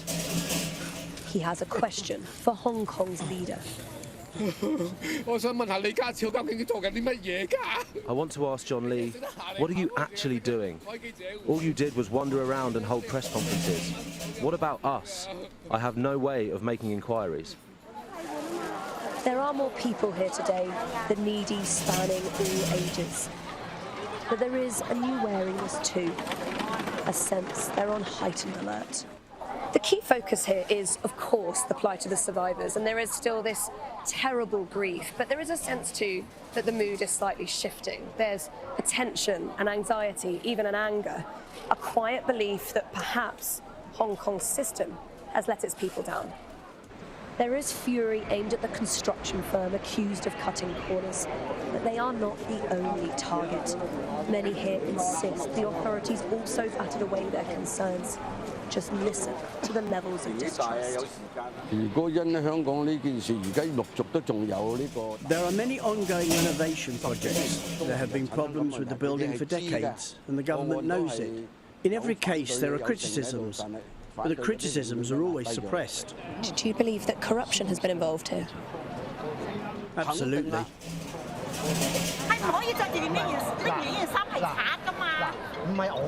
Tensions boiled over amongst volunteers too. Some groups linked to the Beijing-backed government, accused of seizing control and the credit. In Hong Kong of old, there would likely have been vigils held here. But after China cracked down on democracy, now even grief cannot gather en masse. What's happening here is a human disaster, but the fallout could well be political.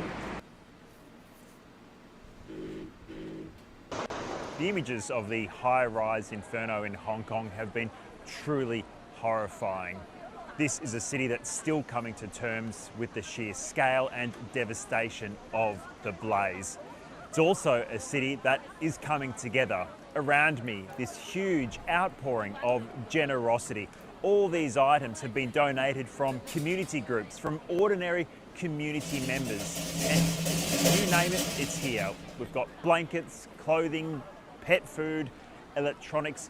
All these items have been sent here from the community for those who have lost so much. This is a city that is truly rising to the occasion. All of this is taking place under the shadow of these towers where the blaze took hold. Now, we know that these renovations on these buildings have been taking place since last year, and authorities have confirmed that these buildings were wrapped in this green mesh that was highly combustible and allegedly non-compliant. We now know that residents living in these towers had been complaining to authorities about the renovations, saying they pose a fire safety risk. And we also know that the alarm systems weren't working on the day of the fire. This is something that residents have told us. The fire prevention stuff didn't work inside the building? Confirmed. The fact that the fire alarm system wasn't working means for many the reason they survived and the reason their loved ones were able to get out in time came down purely to luck. As soon as I went downstairs, I saw the building was already on fire. I wanted to go back to my own building, but the firefighters stopped me and wouldn't let me go up. I told them my wife is upstairs. They asked me to call her to come down quickly. Authorities have confirmed the rescue operation is now over, meaning those who are still trying to find loved ones are starting to come to terms with the worst. Days after it began, the fire at a Hong Kong high-rise Just getting a couple has different finally news channels been brought coverage. under control. But the full scale of this tragedy is only now coming into view, the investigation into this disaster only just beginning. The fire has killed 128 people, and there are 16 charred bodies still inside. We do not rule out the possibility that more bodies could be found. Among the 128 dead, we've identified 39 people. Heads bowed, some already in tears, people now queue outside a temporary identification centre. Their job, once inside, to look at photos of the dead taken by firefighters and see whether it's someone they knew. Jesus fucking Christ. Our home used to be so happy. Everyone in our community lived joyfully. I really felt that our life was a happy one, going to work each day, coming home, greeting our neighbours warmly. But now those neighbours can't be found and we don't even know what happened to them. 200 people remain missing at Wong Fuk Court, in what is now the worst fire in Hong Kong in nearly 80 years. The 8-tower complex caught fire on Wednesday afternoon. Holy shit. The exact cause of the blaze is unknown. The whole complex. It was undergoing renovations, and police have alleged that the bamboo scaffolding and foam materials being used may have caused Yeah, the fire to you didn't spread know it's so the whole quickly thing. in That's all directions. During firefighting operations, even in a building that wasn't affected, we discovered that some of the ventilation areas and windows had been sealed with polystyrene boards. Oh my This God. material is highly flammable, which allowed the fire to spread very quickly. It's unusual for such materials to be used in these locations. Hong Kong's Independent Commission Against Corruption has launched a criminal investigation. Good. And they arrested 2 consultants in charge of the renovations today. Police have also taken 3 construction officials. What's into with the custody, bag? All on suspicion of manslaughter. I'm They bag seized man. documents, computers and mobile phones from the company's office. But the security chief today Probably said that the because he's fire gonna alarms get in fucking all 8 lynched. apartment blocks have not been working properly. That on top of reports that residents had raised concerns last year about the safety of the renovation works.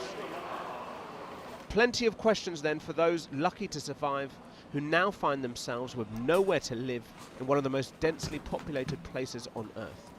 From high-rise to the floor of a shopping mall for these residents, now waiting for news on where to go next. It's mainly retired elderly people who don't have much money. It's really hard to find housing now. I also have 2 or 3 colleagues who live there. Right now, they only have the clothes they're wearing. Everything is gone. I don't know what will happen to them in the future. There has been an outpouring Well, of support. lucky you live in a communist country. The government will give you everything, surely. From the community, with donations of clothing, food and water flooding in. Hong Kong's government said it was setting up a £28 million fund to help residents. But will that money go to the many migrant workers who were living with some families inside the apartments? Amid solidarity and sorrow, a bubbling sense of anger. Mainland China has largely phased out the use of bamboo scaffolding. Not so in Hong Kong, even though there was another fire at a tower with such scaffolding last month. With the death toll expected to rise, so too the questions and the disquiet at how this could have happened and who will be held responsible. I'm now joined by Cynthia Abdon-Telias, who is in Hong Kong with Mission for Migrants, a charity which supports migrants in Hong Kong. When it comes to the conversations you're having with many of the survivors so far, is a lot of it still people in shock, or is there, because of a lot of the questions that are around what happened, is there some anger? A lot. Some anger, some disappointments, because I think they were not sure whether they should leave immediately or not. They have employers who have told them to pack up, but they didn't know whether they should leave or not. Nobody was saying it. It sounds like it was more the netting than the bamboo. I don't know how much the bamboo would have to do with it. I'm pretty sure bamboo doesn't burn. It was the netting. Because the netting, because you think about, think about like an isolated, square meter section of netting, and everything burns around it. That netting gets dislodged. Yeah. Flows into the wind, and it has some fire on it as it gets dislodged. Spreads, and it flows to the next building, catches that netting on fire. Yeah. Because I'm almost I heard they arrested people calling for an investigation. They probably would arrest anyone who publicly speaks out because it's China, even though they're going to do an investigation. It's like, why would you look like... Because the idea of anyone speaking out instead of the government just doing everything. Yeah. It's like, why wouldn't you do stuff where you show that you're a free country and you did an investigation after people called for it? Yeah, it's an easy win. But that's the thing, is just nobody can speak out regardless.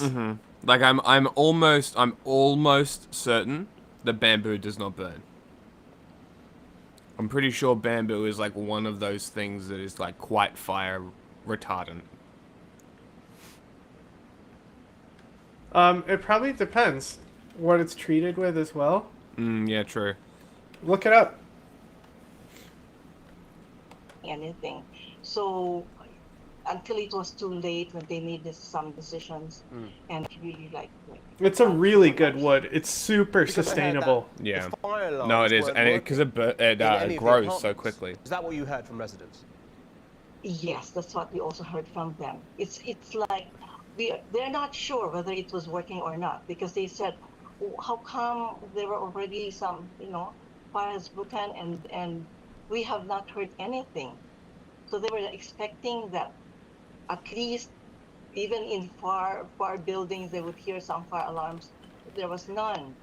So even that made their decision quite long before they could make a move to leave the place. Yeah. So there's a sense that more people could have been saved if there was some clear directions on what to do when the fire started. Exactly. Yes. And you obviously are working with migrant workers in Hong Kong. We know that there were 2 Indonesian nationals who were killed in the fire who were working on the renovations. So just when it comes to migrant workers who were working on the scaffolding on the renovations, there are clearly some questions there and concerns about the safety of the materials they were using and the safety, and their own security. Yes, that's true. People wouldn't know. Migrant workers do not know. We didn't know. We just read it from newspapers that, okay, the materials that are being used are not really the correct ones. So there were no... Okay. Christoph Kroller from the University of Hong Kong's Department of Architecture said he was stunned at how quickly the blaze moved. Hong Kong has over 7,500 towers and most have been built with bamboo scaffolding, and we never see fires like this. He added, bamboo is harder to ignite than many assume. Bamboo doesn't burn as easily as wood. It's very hard to ignite. So probably some other material triggered the blaze, and that's what we're saying. It's probably the netting. Mm-hmm. And that's from Because, like, even ABC. our type of scaffolding, Mm. like, they would say, like, oh, the bamboo scaffolding, why would you use wood? Well, we use plywood in our scaffolding. Yeah, no shit, so do we. Scaffolding is so scary to me, you know? I used to set it up. You know, just way up there, Mm. just on fucking plywood. Yeah. Especially, like, high-rise towers and shit when they set up the freestanding scaffolding to finish the windows and shit on high-rises. Fuck that. No, But people were showing how even China has these drones that shoot water, and they're like, where were these, huh? Because they were aren't showing... they fake? They're window washing units. Oh, that's hilarious. Like, the amount of pressure that comes out of a fire hose. Yeah, it's crazy. It knocks you off your feet. Yeah, so, like, to have... And then also, like, to have the drone be able to hold it. But, and also, like, we have firefighting helicopters. Mm-hmm. And they use buckets. Well, they have ones that will have tanks on them, too. Mm. I've seen them in New York. Because we use one, the one that we have is, I think, a British one that comes over for the fire season called Elvis. It's one of those heavy lift crane helicopters. It's fucking sick. Let me see if I can find a picture. Elvis firefighting. Like, helicopter. In my opinion, like, a practical use of firefighting drone would be to do forward staging for firefighters. Mm-hmm. So they could... Yeah. Look how sick this fucking thing is. Is that a bucket one? Yeah, this is the one that we use in Melbourne. Based out of Moorabbin. Yeah, well, that's what the helicopters do, is they help locate. Mm. And... but I think they have hoses on them. I think they can drop their hoses. Yeah, and they suck in water. Yeah, that's what this one does. No, I mean, like, these are firefighting helicopters where they drop the hoses for the firefighters. Oh, interesting. I think they can do that as well. Interesting. But basically the same thing where you pre-stage. Yeah, and the infrared systems. So they can see where the heat is in the building. The body holds 7,500 liters of water, so that's what the hose is for. And then other ones have buckets. Because helicopters are dangerous, I could see that being a more practical thing where you have your helicopter team replaced by a drone. Yeah. So somebody in a base flies this drone that has the... But even then, the fucking infrared cameras on the helicopters are fucking... You seen this? This is a sick video. The skill of this pilot is fucking it's fucking incredible. crazy to be able to do this. Like, you are flying a huge plane so fucking low. Like, I really don't think people appreciate the skill that this takes. This is so incredibly dangerous.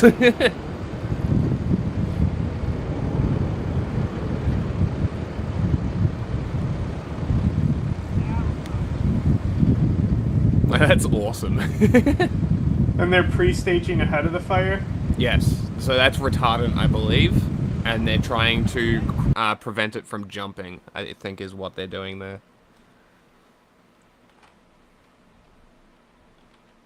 Water bomb. That's awesome. They're dropping it on a highway. Yeah, because I guess there's a fire risk here, right. or an explosion risk maybe. We were planning on having everything tied in this year. Don't you know?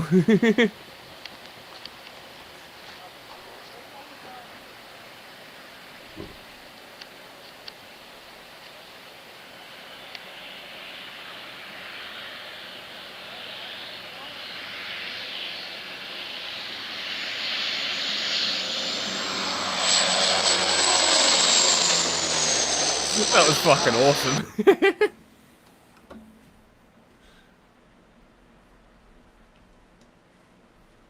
But yeah, so it's kind of interesting. And then firefighting, helicopters. There you go. We got some action shots of it. That's sick. Wildfires are becoming more. No. I just want to see footage.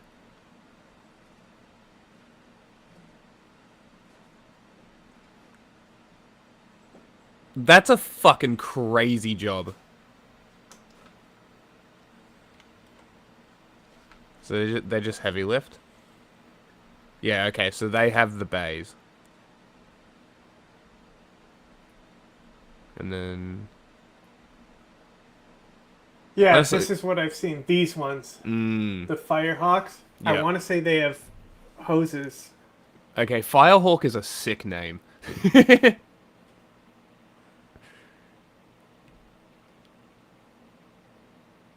That's fucking cool. It looks like it's just a tank attached to the bottom. It's a very easy upgrade. You could quickly turn these into these. But I want to say I've seen, like... There you go. Refueling out of a pool. Yeah.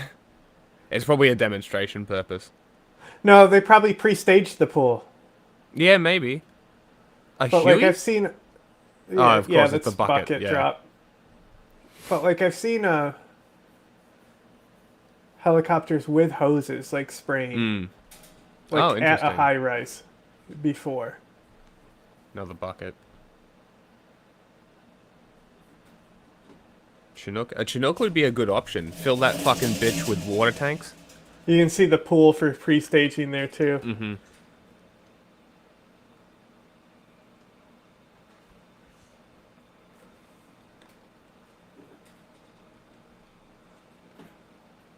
Yeah, they all seem to have a hose of some kind. To suck it in, but I'm suck saying it like in, a yeah. fire hose where they sprayed from Yeah, the that is internal tanks. odd. Look. Hey, whoa, what's hey! that? I told you they exist! I knew I seen Logging, SAR, firefighting operations, medical evacuation, law enforcement, be successfully operated in densely built-up urban Oh, they areas. use a across fuel! mountainous, wooded That's terrain, so over interesting. land They and use their in densely built-up refueler urban areas. converted into a fucking pump. Ah. That's so smart. That is interesting. Versus mountainous, wooded terrain, over land and vast water surfaces. So that extra fuel The tank will be helicopter- a fucking A water tank. Interesting. That is cool. Is capable of operating from small unprepared landing sites, vessels, and oil rig platforms. Cool. Fuck off, AI. Yeah. Firefighting, like... I knew I'd seen it. The shit that we've come up with to fight fires is genuinely impressive. General information to the people who live in the place, most especially, more so with migrant domestic workers. It's not easy. They have no other homes except the place where their employers live. And so now, for example, they have no relatives. They have no relatives' homes that they can even temporarily shelter themselves. They are live-in workers. And then, of course, there are those individuals who are unaccounted for, and presumably there are migrant workers who are unaccounted for. What's the difficulty there in terms of trying to find them, trying to identify those who might have died? Because the flats or the homes that are registered, of course, are registered in the name of the employers or whoever owns it. Now, whether or not they hire a domestic worker will depend on, for example, immigration, or will depend on the consulates who have the records of that. We're calling on the consulates to see whether they have nationals who are living in this place so that we can also try to find where they are. Is your concern then that given there are still so many bodies to be identified, and given there are still so many people missing, that there could be a situation where there are some individuals, some migrant workers, who are never identified? Yeah, we are afraid of that because you will never know who would identify them. Usually, next of kin would be required to come and identify them. We do not even know where they come from. I mean, in terms of like, This is such a good point. Which flat are they coming from? Where did they get that? We're not sure. That's why we have teams that will walk around and see whether there are identifying information. Authorities have already started arresting people. Is there a feeling that the investigation, the authorities are moving quite quickly to try and hold some people accountable? Of course, when you read the papers and you see that, or you see the television, people are happy that, oh, okay, at least they are identifying people. We can understand it will not be easy for them to identify, but they know who are behind the building, the construction. And just finally, Cynthia, what should be the priority now from authorities? What do people need most now on the ground? I think basically homes, of course, temporary homes. And we are calling on the government that while they're prioritizing elderly and families, that's natural, please also include in their list migrant domestic workers. They have no homes to go to. They have no relatives who could tell them, come to our house, even temporarily. None. So even for their friends also live with their employers. This is a really good point. Who may not have a space for them. Cynthia Abdin-Telias, thank you very much for talking to me. Thank you. Thank you. Thank you for your concern.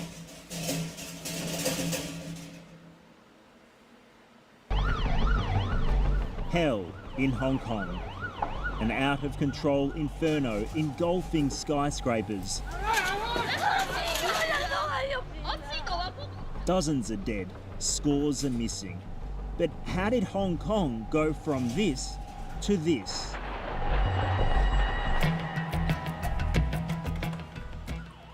At 2:51 p.m, the Hong Kong Fire Service is alerted to a fire at Wang Fung Court. 5 minutes later, they arrive on the scene. The fire was spreading to nearby buildings and spreading inside the buildings. So we immediately carried out our firefighting and rescue operation. Wang Fung Court is in the Tai Po neighbourhood. The complex is made up of 8 towers, each more than 30 stories tall, with around 2,000 apartments. The fire starts in Wang Chong House, but soon spreads to nearby towers.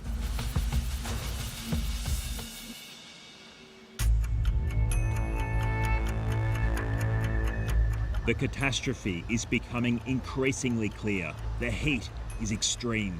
Authorities raise the fire danger rating to 5, the most severe classification. The temperature inside the buildings concerned are very high. It's quite difficult for us to enter the building and go upstairs to conduct firefighting and rescue operation. Hundreds of firefighters and police officers are sent to the area and around 60 ambulances. But the fire rages on.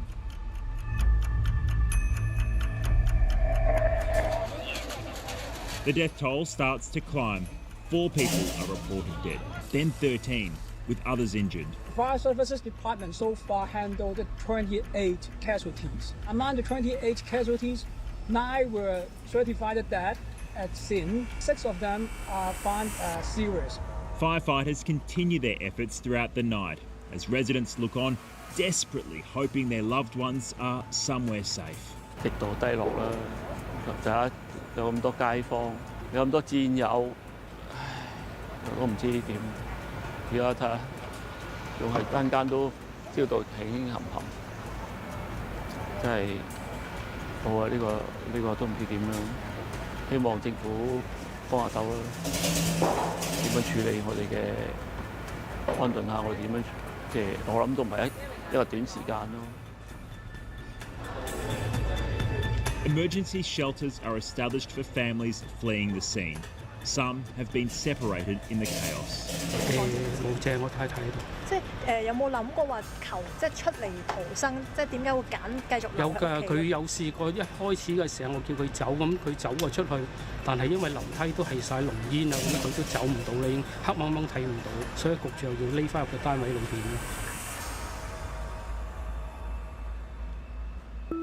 Hong Kong leader Zhong Li addresses the media.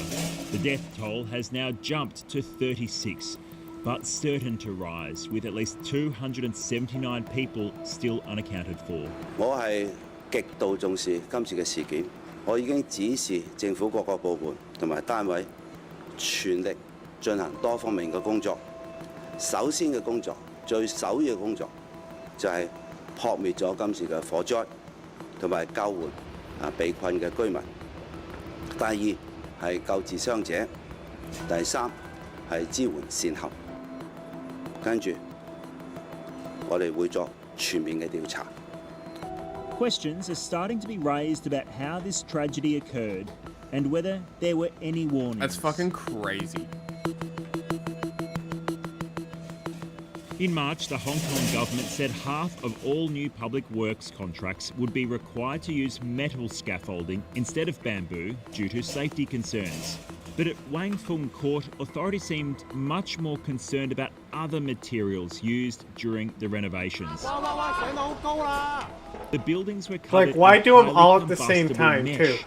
Yeah, that's the other thing. It's like, why not? Wouldn't it be faster to do them one at a time? Look at how it's traveling vertical up the mesh instead of across. Mm-hmm. Maybe it started high and it's dripping down. Maybe it's got a wax on it. That's smart. Yeah, maybe it's melting and. Because I don't know what the mesh is made out of. It could be a plastic mesh rather than an organic one. And authorities and if it's plastic, it could melt. Could melt regardless, I'm sure. At least one building, the heat has to be insane. Yeah, it would. The windows. And it's suspected it may be. I mean, look, just look at it. Look at all the shit flying off it. Look at all the fire parts coming off it. That has to be what's happening. Look. You can literally see the shit flying off it. In at least one building, polystyrene covered the windows. And it's suspected it There may you go, be. It polystyrene. may be one of the cause to cause the fire and spread of fire so quickly. Within hours of the blaze erupting, an investigation begins. By early morning, 2 directors and 1 engineering consultant are taken into police custody on suspicion of manslaughter.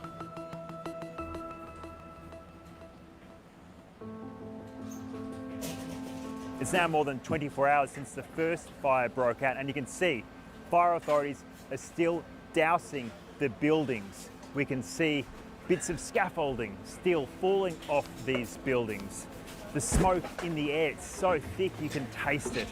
Now this is a city that is grieving. It's a city that's searching for answers. Sad, shocked, and also I'd say quite mad and angry about the whole situation.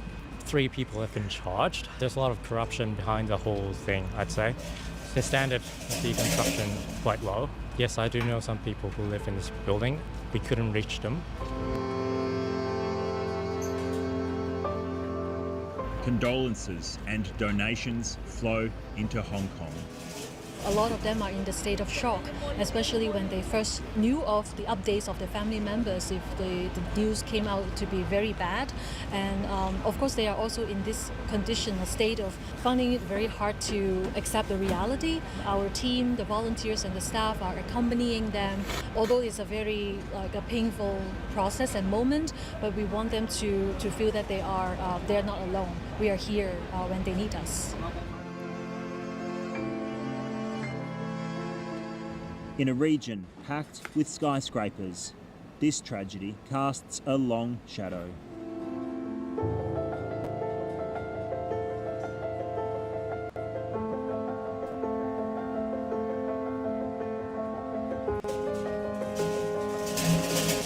Well, seems like a pretty major fuck up.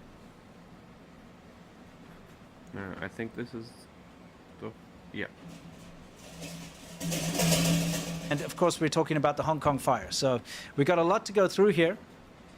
And we wanted to first tell you where it is. It's in the Wang Fuk Court. Could be read in another way, but this is in Taipo.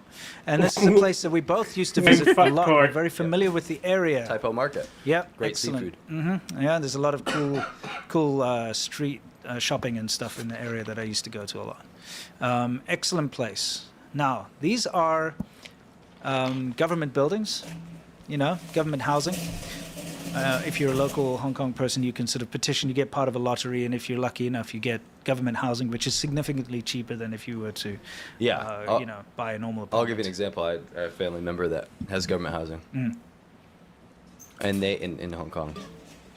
Yeah. Back in the, I'm going to say 90s, they paid, let me do some math here. Okay. Back in the 90s, they paid about $800,000 US for a 50 square meter apartment. Okay. What the fuck? Back in the 90s. Wow. So it gives you a little perspective. By the way, I just said that was the government subsidized housing. Yes. So it can give you a little perspective. Dude, Hong Kong real estate is ridiculous. It's not free real estate. No, it's ridiculous. Like, you actually don't understand how expensive, Hong Kong is. It's an amazing place. Hong Kong's, to this day, one of my favorite places in the world. Absolutely. Unfortunately, since China's taken over Hong Kong, it has declined in many aspects. Freedom of speech. Mostly freedoms. Yeah, and now it's safety as well. All right, so this particular housing complex needed some renovation. So they set up, they're very famous, in Hong Kong they use bamboo scaffolding, which is fascinating, by the way. I watched a whole documentary about it. They've been using it forever. And all the big buildings you see in Hong Kong, they were all built using bamboo scaffolding. The entire country, which I like to call it still these days, was set up with bamboo scaffolding. And what they do is they take bamboo and they tie it together with nylon strips, I believe, or something like that. And you get these like elderly sort of aunties who are really good at it with their hard hats and their gloves, and they go up and they tie all these things. Look, it's amazing. And they go up like 50 stories high on bamboo to do all the, repair work. However, it's mandatory for you to now put these safety nets on the outside, and this is to stop debris from falling off, right? So if you're chipping away at something, you don't want a piece of concrete falling down, right? So anyway, this horrific fire, which I believe burned for like 30 hours or so. So this footage is really interesting. A lot of people might not have seen this yet. This is how it started. Yeah. Most people are showing the massive blaze, right? Yeah. But actually, this is how it started. So this is right in the beginning. What you probably notice from the footage is what's catching on fire is that green netting. Right? Yes, the safety netting. What was interesting is the Chinese narrative that was coming out on the Chinese internet, all this shit amongst flying other off it, horrible though. It's things, fucking crazy. was that this fire here in Hong Kong was because of the fact that they still use this outdated bamboo scaffolding, which we don't use here in mainland China. Our standards are too high. Yep. Which we're going to poke holes in a little bit. Sure. But this fire just went absolutely nuts. Now, dear YouTube, we're not going to show people dying here. No. Relax. This is a news story.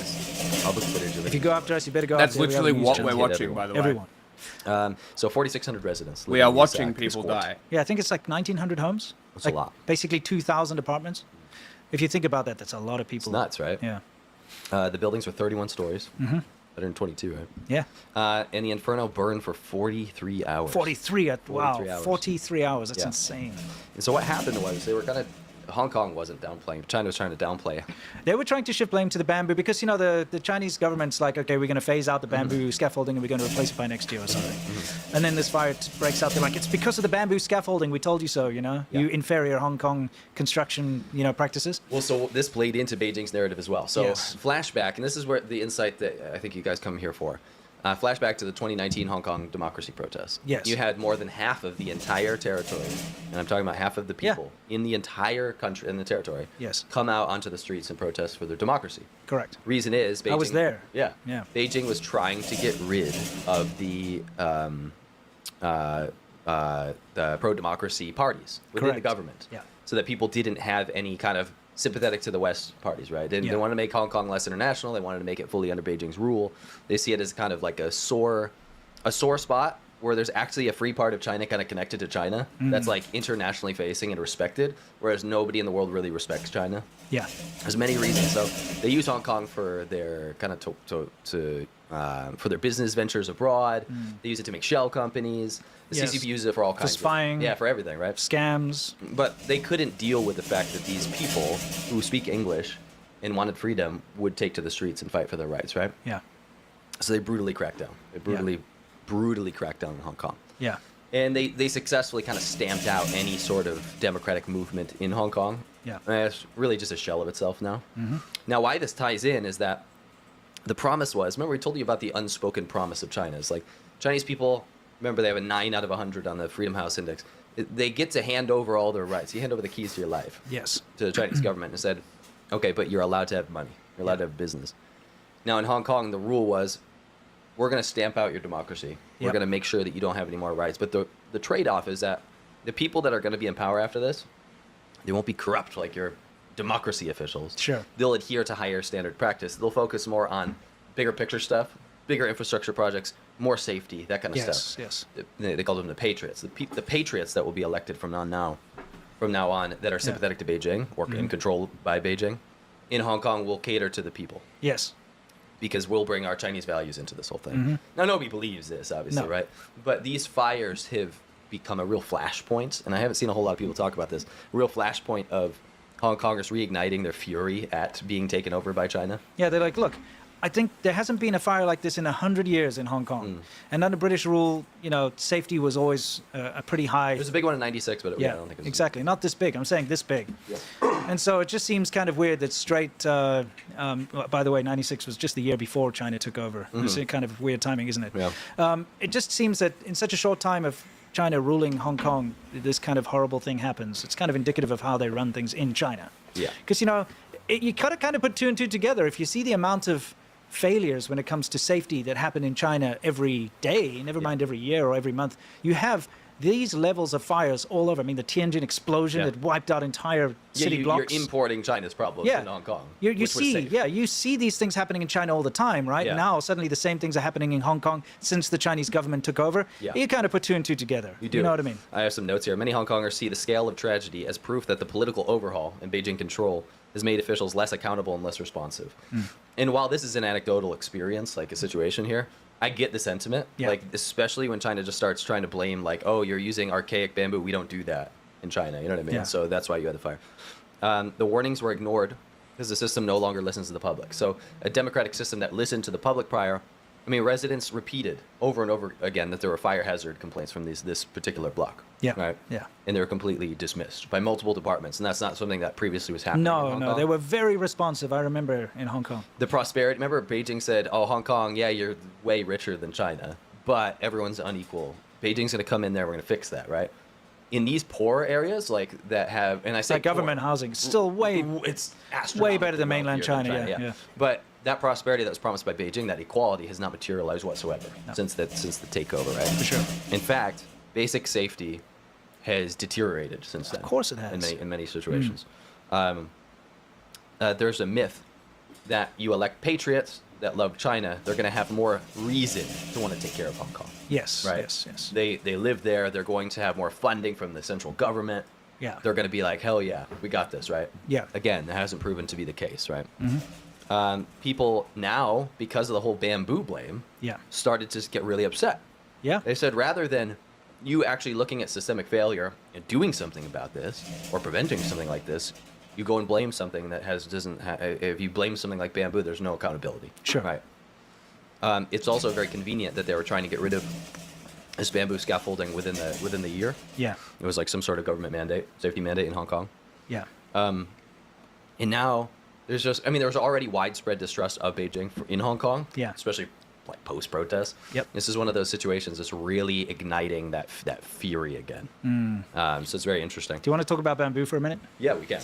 Okay, so when this news came out, and of course this is always developing. Right now, by the way, there's confirmed, I believe, somewhere in about 130 odd deaths have been confirmed, and there's still about 200 people missing. So we don't know what the final death toll is. That's as of this recording or this live show. But when it first came out and everyone was blaming the bamboo, I remembered something. I wanted to show you. When we filmed Conquering Southern China, as you can see here, in Yunnan, you and I, we went to these rice paddies where we caught fish with our bare hands. Okay, do you remember that? I do. Fairly memorable moment. Well, it was very fun. It was one of the more fun parts of our journey.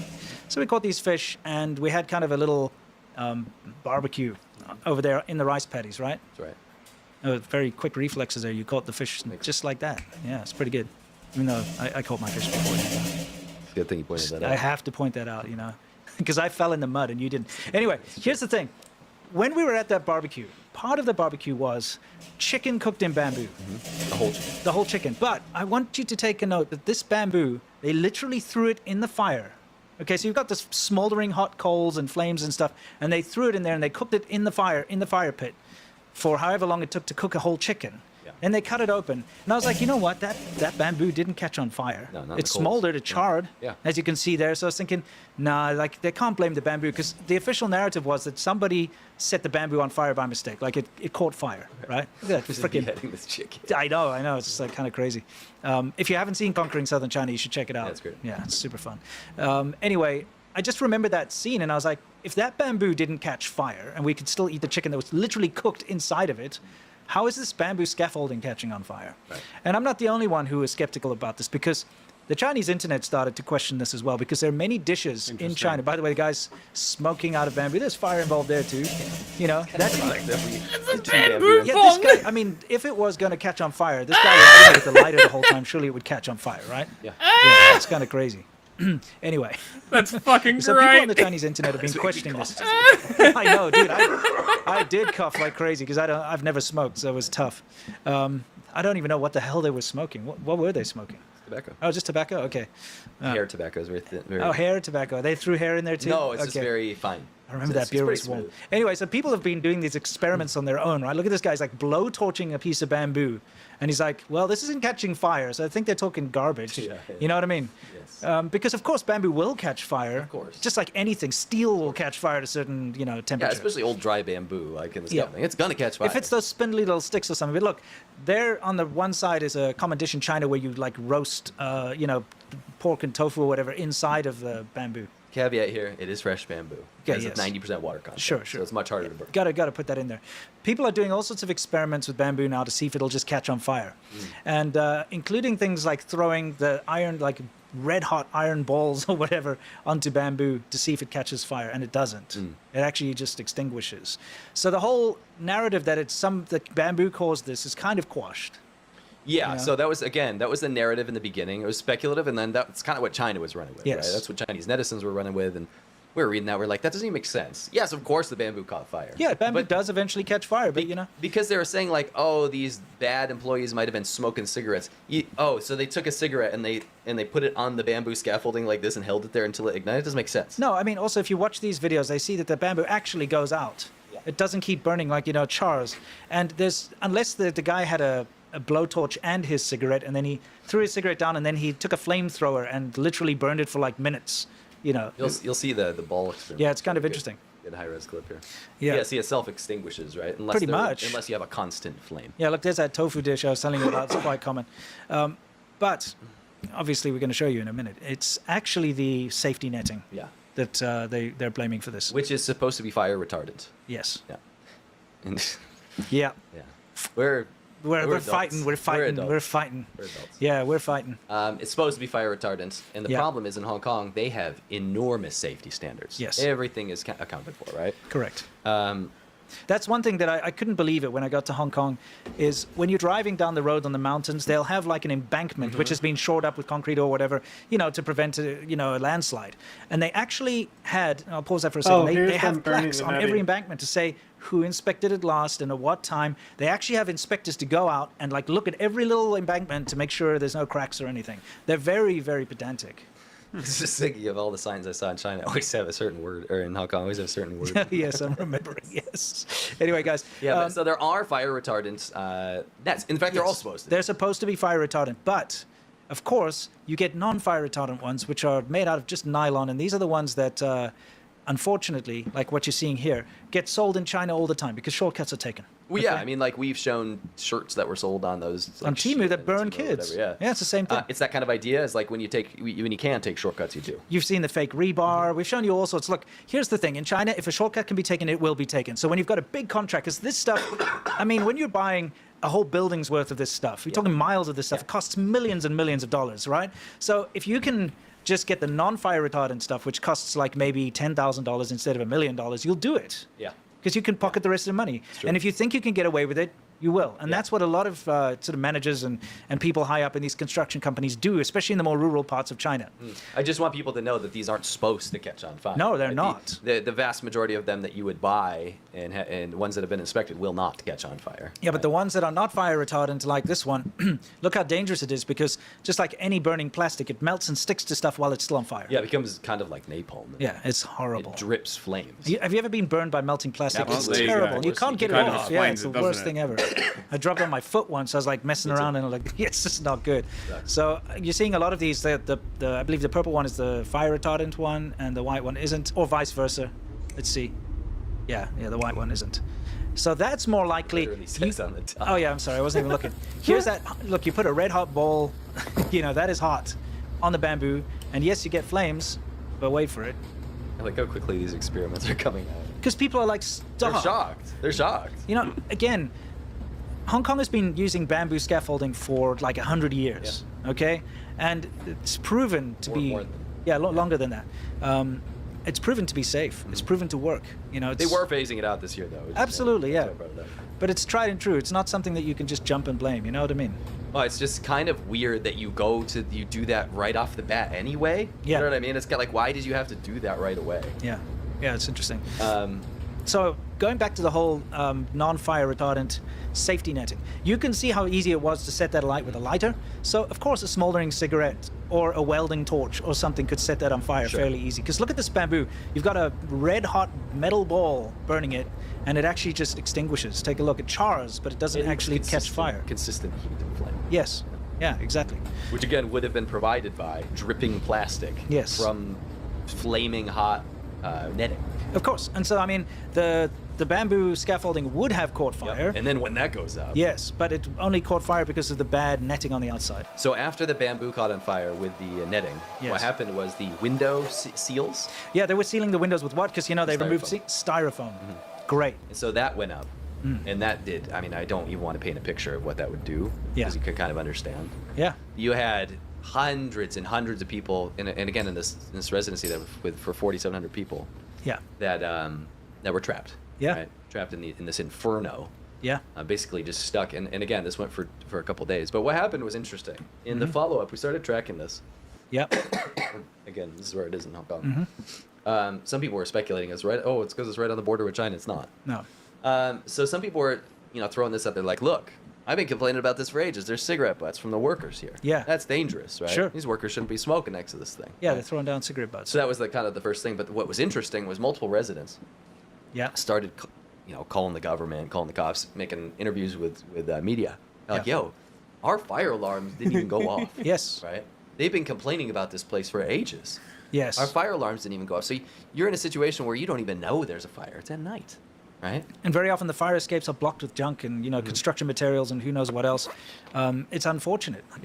I've seen a lot of buildings in mainland China where the fire escapes are chained shut. Yeah.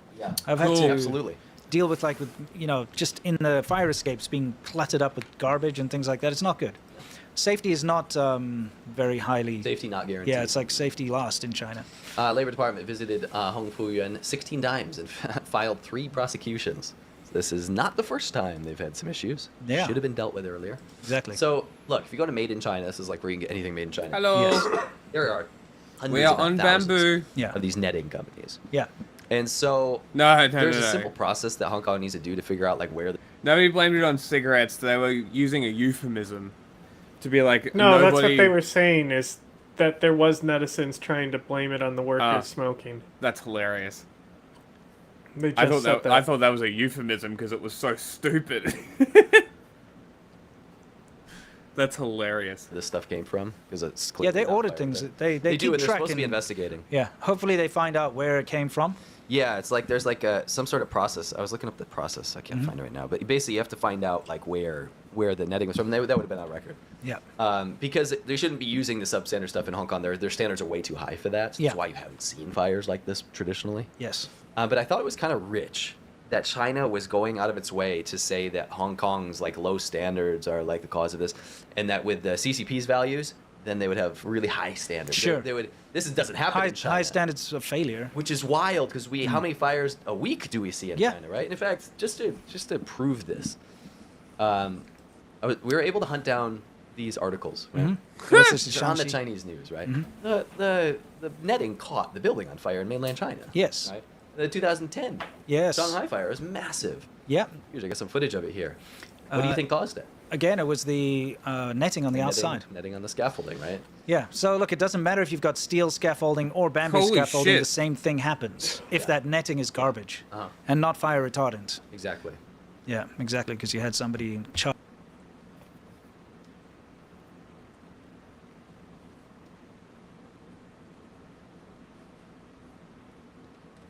Is it? Yeah. Which movie is Jackie Chan jumping through the bamboo scaffolding? I mean... Is it many? Rush Hour? Many? Was that Hong Kong or Shanghai? Normally he does, like, his film studio's in Hong Kong. The industry is in Hong Kong, not Shanghai, so... Okay. Interesting. I've never thought about it. I'm just like, oh, bamboo scaffolding. That's strange. Okay. Literally never thought about it. That's really They used interesting. it in Charge of putting that Kenya, too, to build up Kenya. Huh, interesting. Makes sense. Maybe Little retardant. retardant, yeah. Yes, a little retardant. To standards. But now here's what really ticks me off, okay? Yeah, he's famous for stunts. Could When be there's any a movie. tragedy in That's China it. It's like, and a building what burns movie down does and Jackie people- Chan fight with a ladder? I mean, that's one of his signature things, like the chair thing, isn't it? Yeah. Well, that's his specific style is found object. Yeah, yes. It's very interesting. Honestly, it's great to watch. It's good fun. Have you seen him do umbrella Lose their stuff? lives. Yes, there's a couple movies where he does umbrellas. So the last thing that we do or anyone does is make fun of them.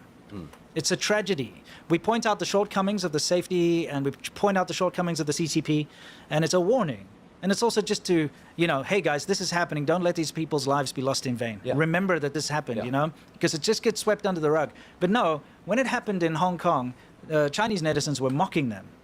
And saying, oh, Hong Kong style bamboo char siu, which is a kind of like a barbecue pork. Everyone knows what char siu is. Yeah. Char siu, is that what you call it here? Okay, yeah.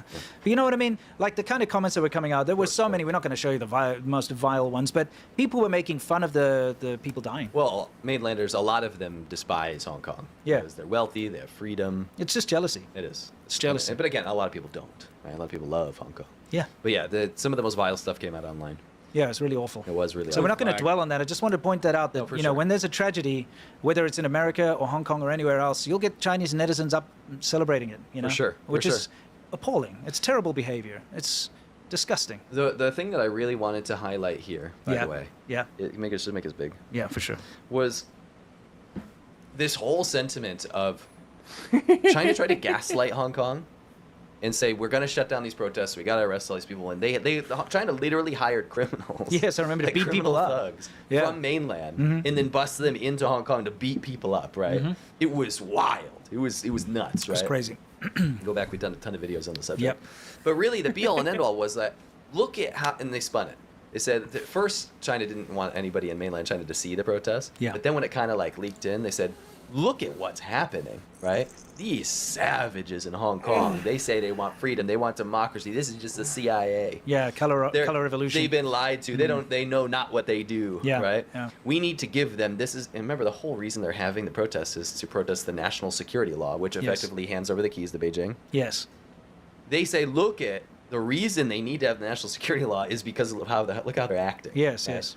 So again, this has been such a sore spot for Hong Kong and for China, that when an event like this happens, they have to leverage it quickly. Yeah. They have to say, no, it was the stupid Hong Kongers that lit it on fire with cigarettes in the bamboo, right? Yeah, yeah. And then they can kind of pick up the pieces from there. So it'll be interesting to see how honest the audit is from Hong Kong. Yes. from Hong Kong authorities. Let's see if there's still a crumb of truth. Yeah, left. because I mean, I'm guessing, and my educated guess is that they're going to find out that this netting was cheap from China, wasn't properly vetted.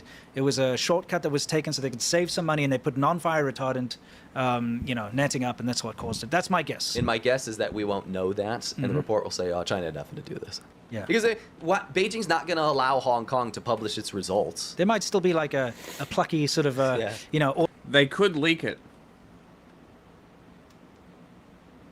If China doesn't let them, they could leak it. That is always a possibility.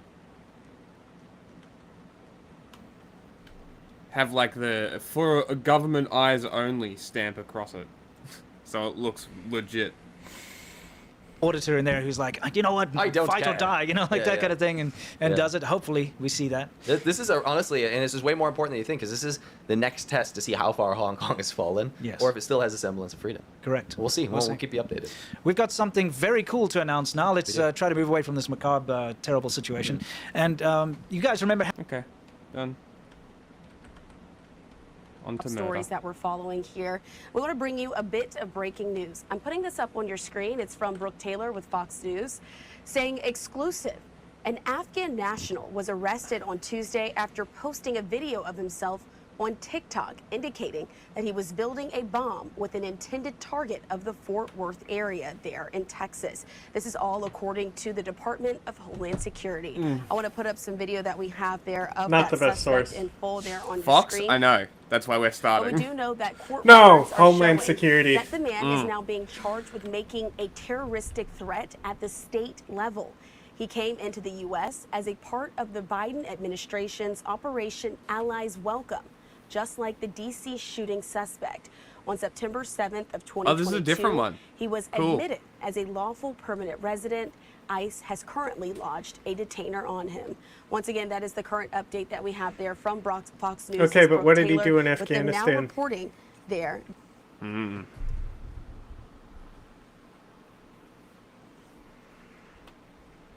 that the Afghan national was charging Fort You want to Worth, see the Texas, conversation I has had now with a been journalist? arrested. Let me read this real quick. Okay. After the shooting in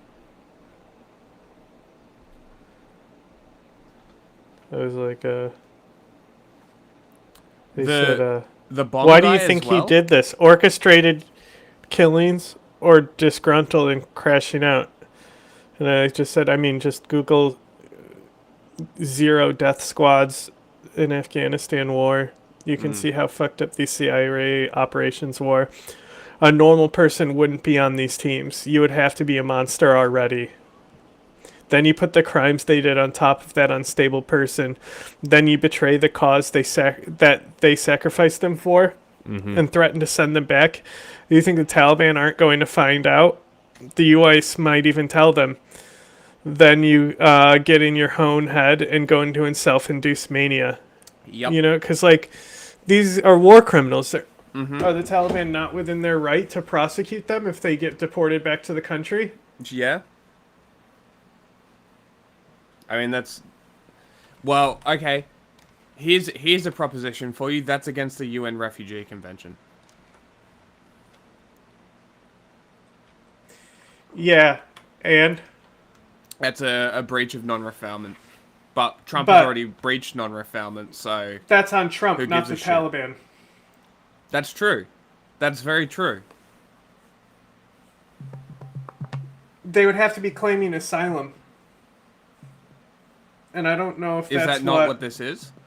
I think the Biden policy just basically allowed people to get visas more freely in Afghanistan if they could show they collaborated with the U.S. in any way. Okay. And if I was in a fucking death squad, knowing Yeah. that the people whose families I fucking massacred... Yeah, in you would want to cold go blood. to the US as well. Yeah, I'd get the fuck out of there too. It's either that or go over the border with Tajikistan, and if you're not Yeah. a Tajik...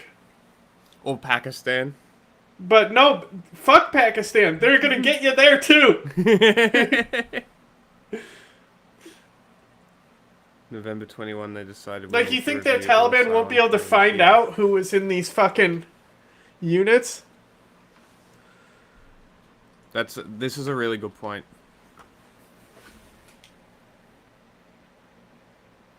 Yeah.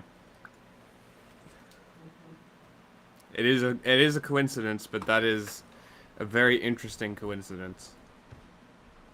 But because like the one guy who there was already, I believe it was also a 0 unit guy.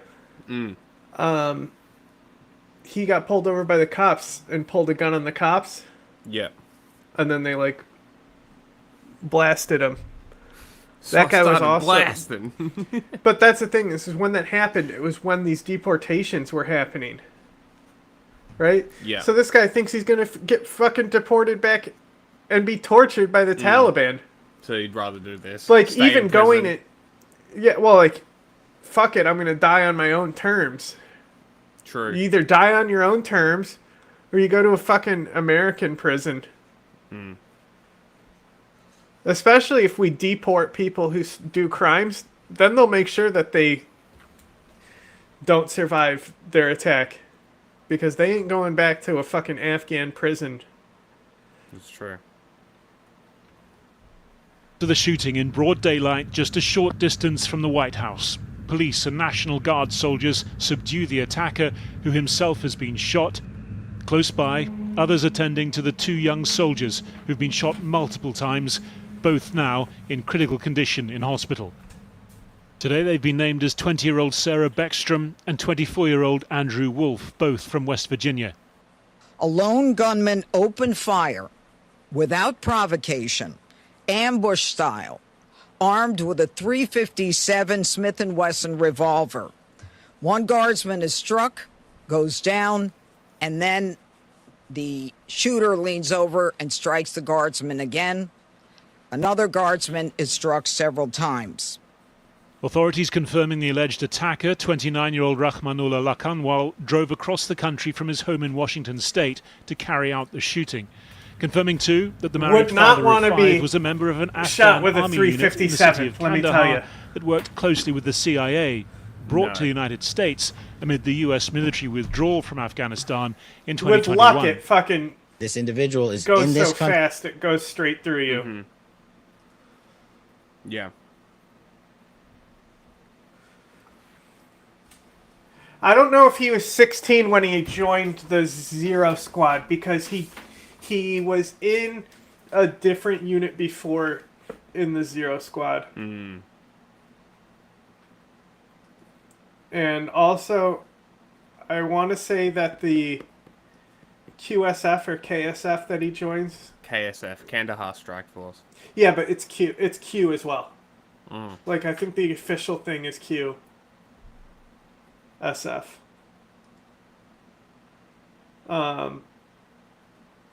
He might have done that after or before being in a 0 unit as well.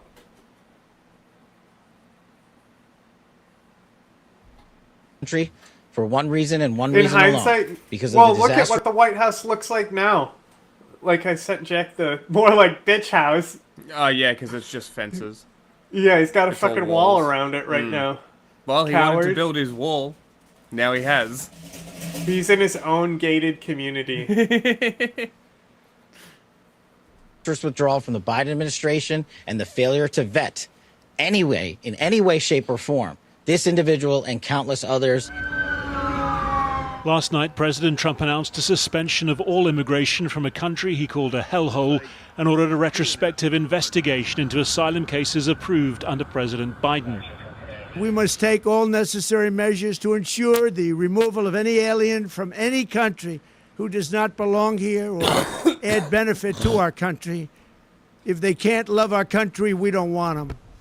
America will never bend and never yield in the face of terror.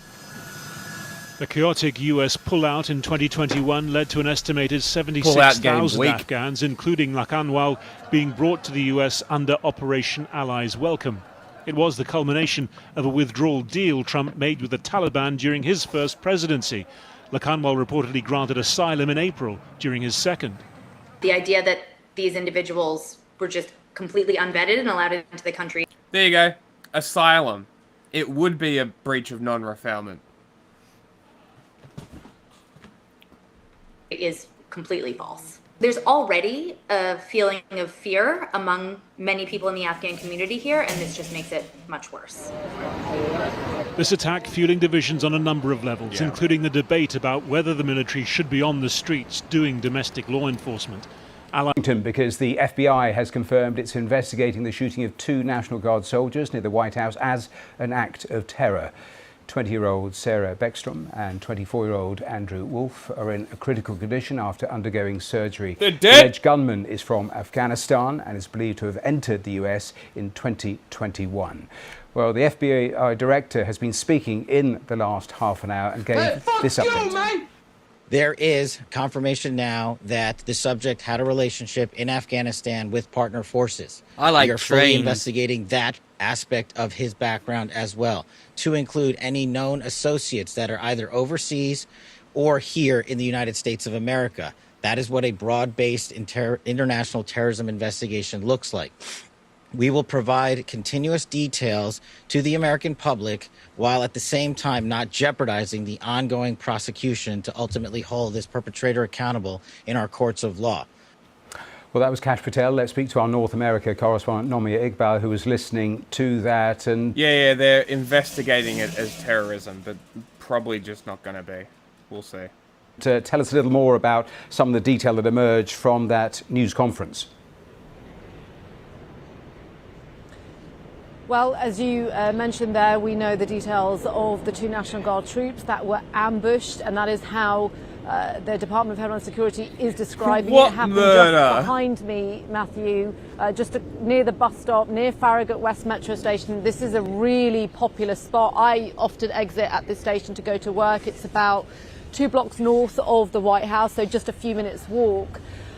They are 20-year-old Sarah Backstrom and 24-year-old Andrew Wolf from West Virginia. They are in critical condition. Young. It is Thanksgiving Day, the most important, arguably, national holiday for families. We understand the families are with them in hospital. We've got more details on the man that is said to have shot them, 29-year-old Ramanullah Lakhwal. He is an Afghan national. Just to look at more of the details that we got from the press conference, he came from Washington State. That is like the most Pashtun-looking motherfucker I've ever seen. They say that he drove here to carry out this attack. They've executed many search like warrants a dozen this morning guys on his that look exactly like this. I've spoken to everybody in the house about what his motivations were. We still don't know that for sure. He is in hospital. He was shot 4 times by police yesterday.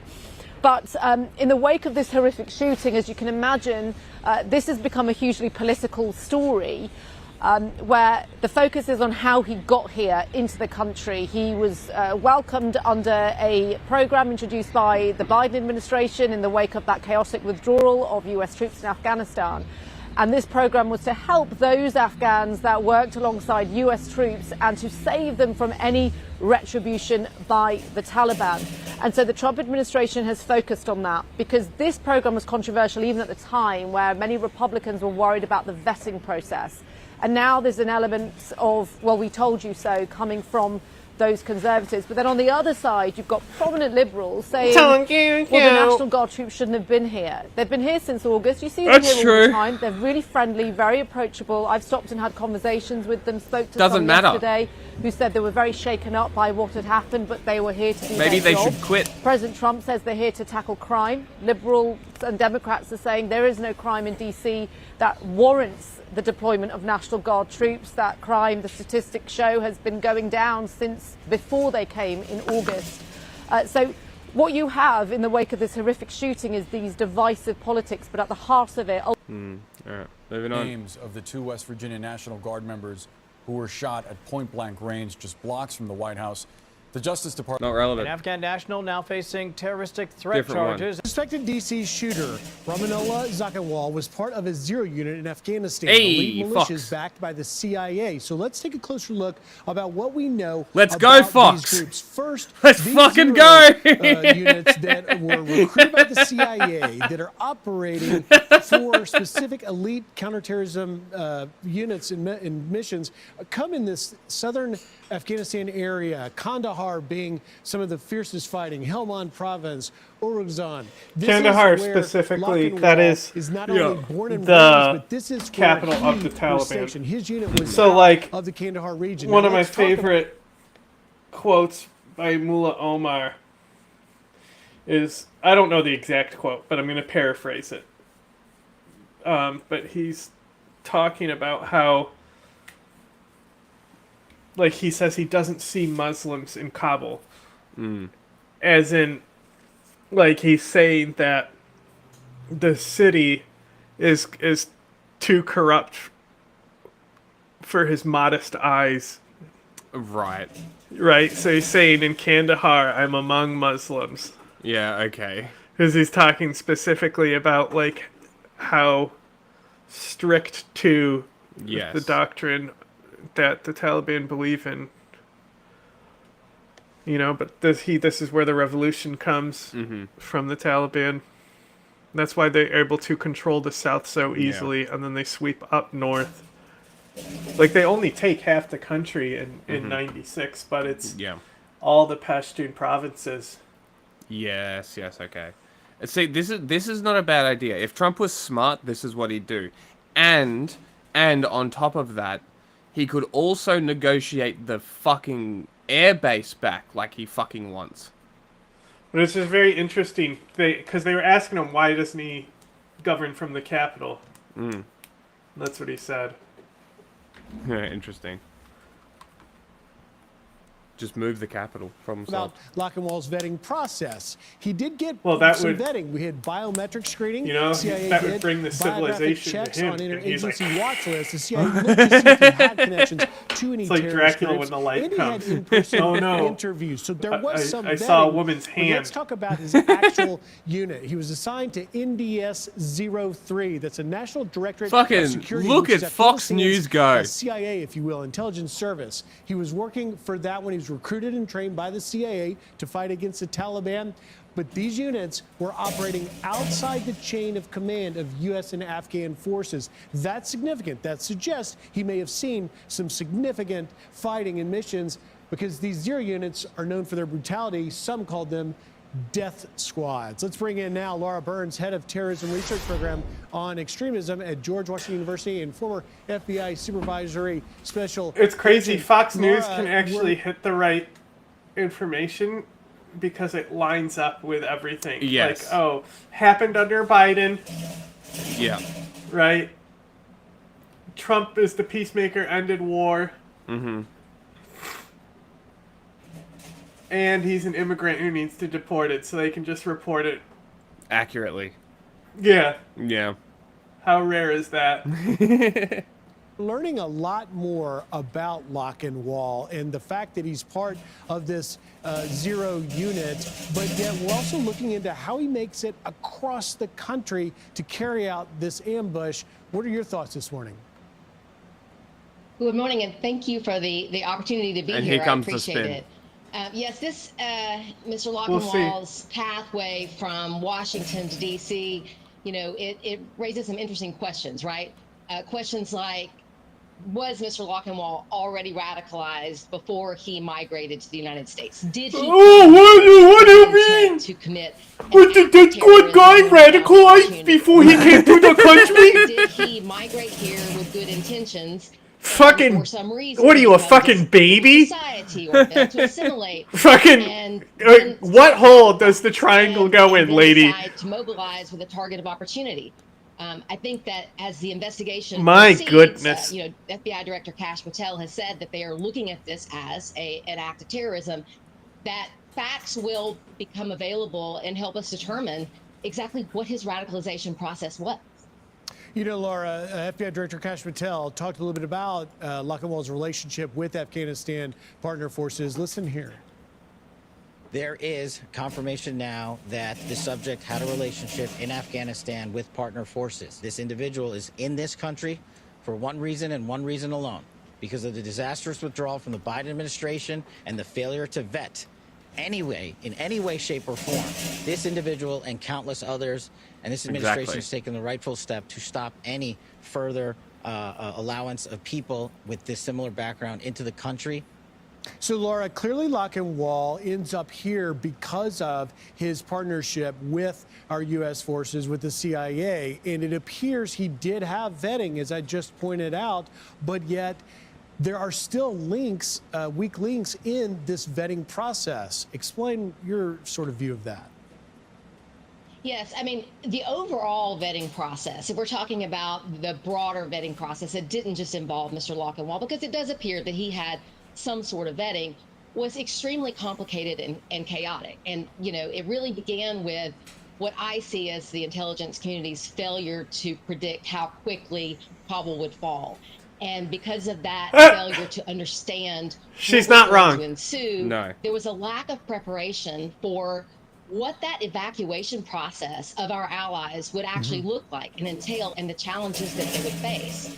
And there were many challenges. You know, we had hundreds of thousands of Afghan nationals who assisted our forces in various capacities and you know, risked their lives.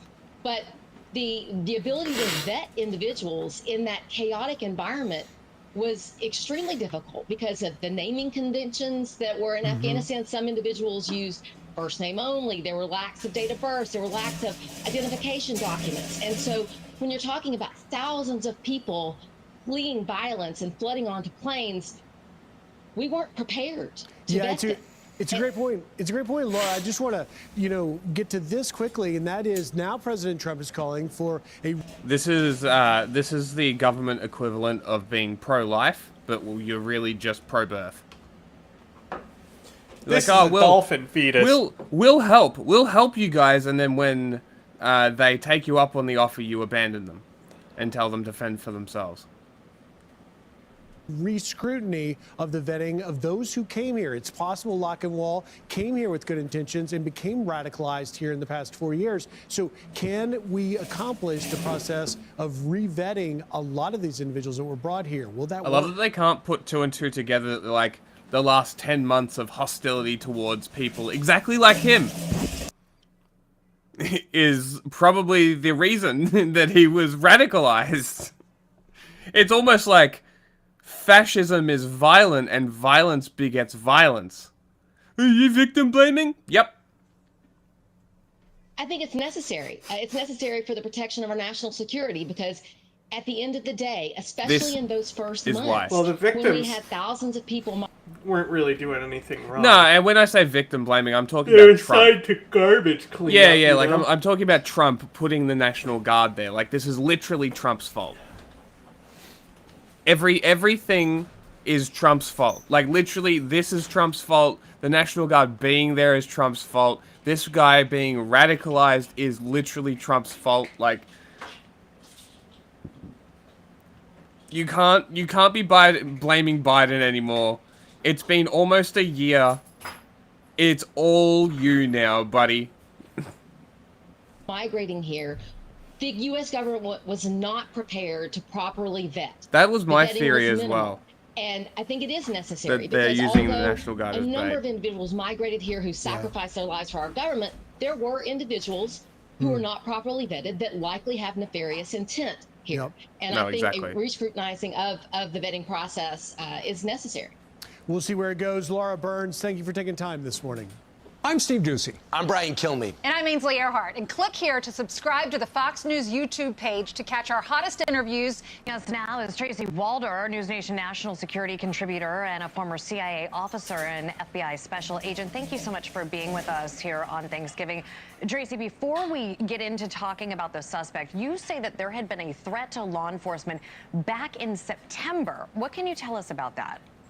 Well, thank you so much for having me, Jessica. Yes, back in September, there was a threat from the NCTC, which we actually have been talking about quite a bit, that they had just seen a heightened chatter, I guess is what we typically call it at the CIA, regarding threats to law enforcement and to the military. Now, I want to be clear.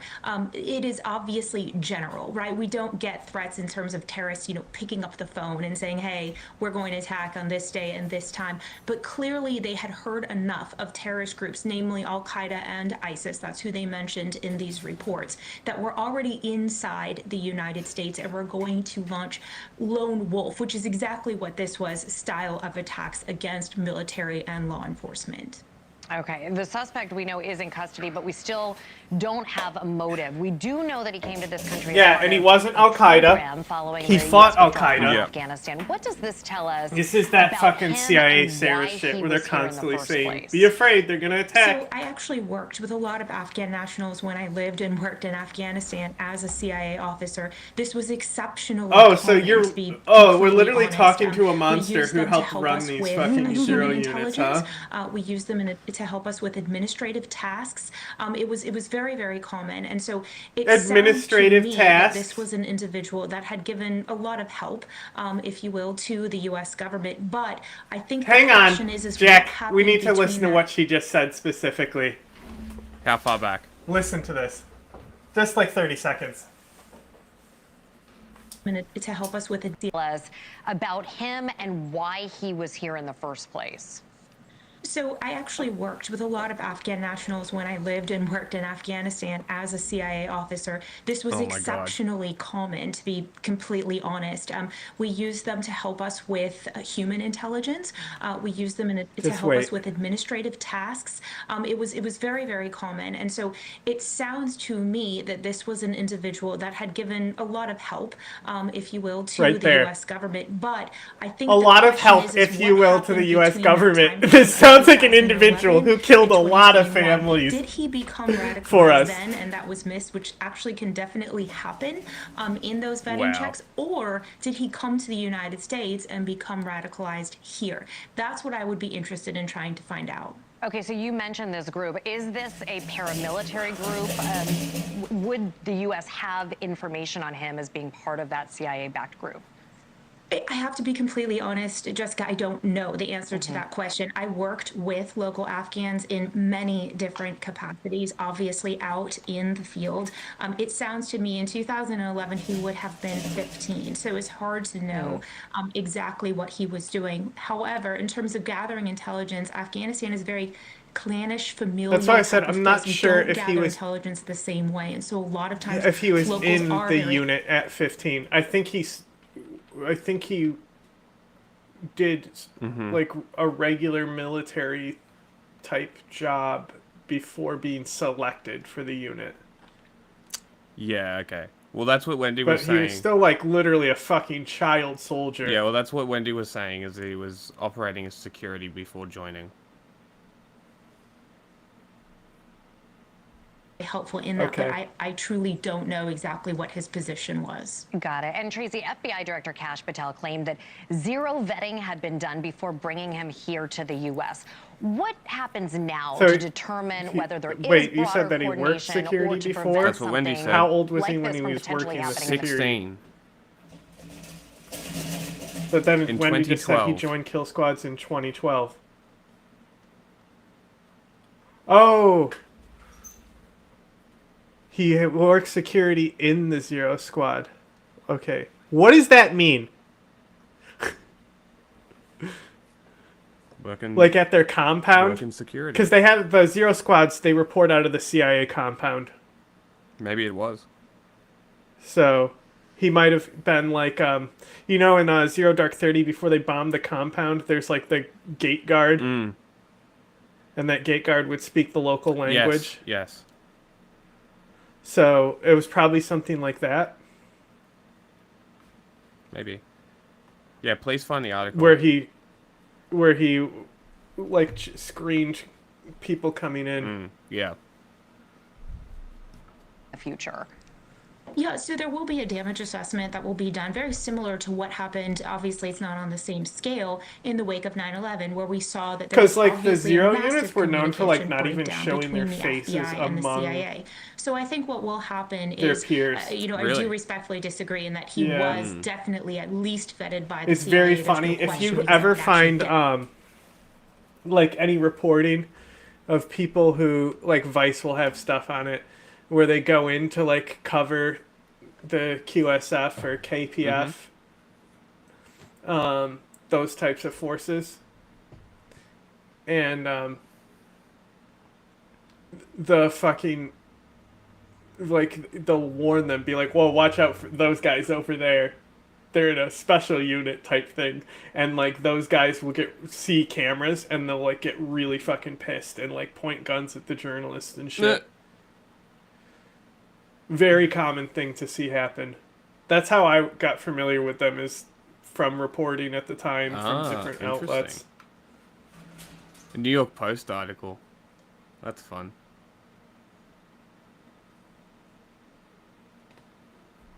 Get those vetting reports out in the field.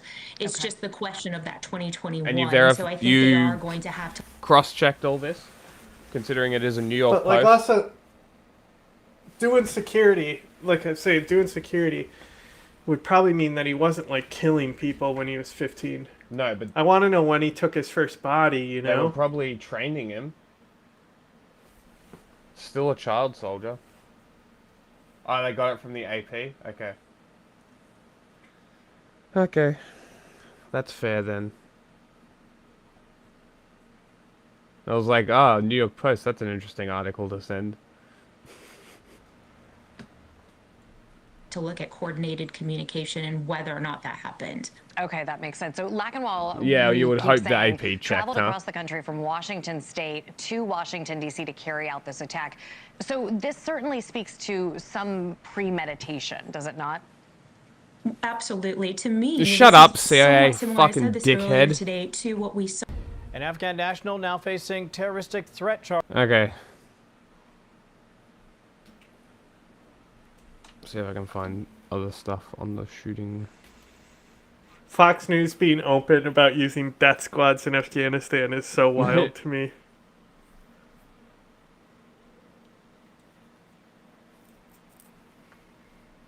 Got some miscellaneous stuff. Let's do this. This one. The Bajagos archipelago looks like a paradise. Well, the 88 Guinea-Bissau islands coup, there's a scattered video on across the that. Atlantic. I White put in sand the streaming beaches, fund. dense forest canopies, Yes. Well, this is about Guinea. turquoise water stretching toward the horizon. This is Guinea-Bissau's coastline, one of West Africa's most remote and beautiful I'm territories. just saying, there's also a But video there's about something the you coup. need to understand about these islands. Of the 88 islands, only 20 are inhabited. Another 20 see seasonal visitors. That leaves 48 islands, more than half of the archipelago, completely empty. No people, no police, no government presence whatsoever. Just thick secondary forest, mangrove estuaries, and beaches where the only footprints belong to wildlife. Is the perfect hiding place. Between 2005 and 2007, something strange started happening on these beaches. Fishermen would go out in the morning and find plastic wrapped packages washed ashore. White powder, tightly packed. They had no idea what it was. Some villagers used this mysterious substance to paint their buildings. Others sprinkled it on football fields to mark the lines. In fact, one community tried using it as fertilizer. Well, it killed all their crops. Then, two men suddenly arrived by chartered plane. They were Latin American. They carried a suitcase containing about $1 million in cash.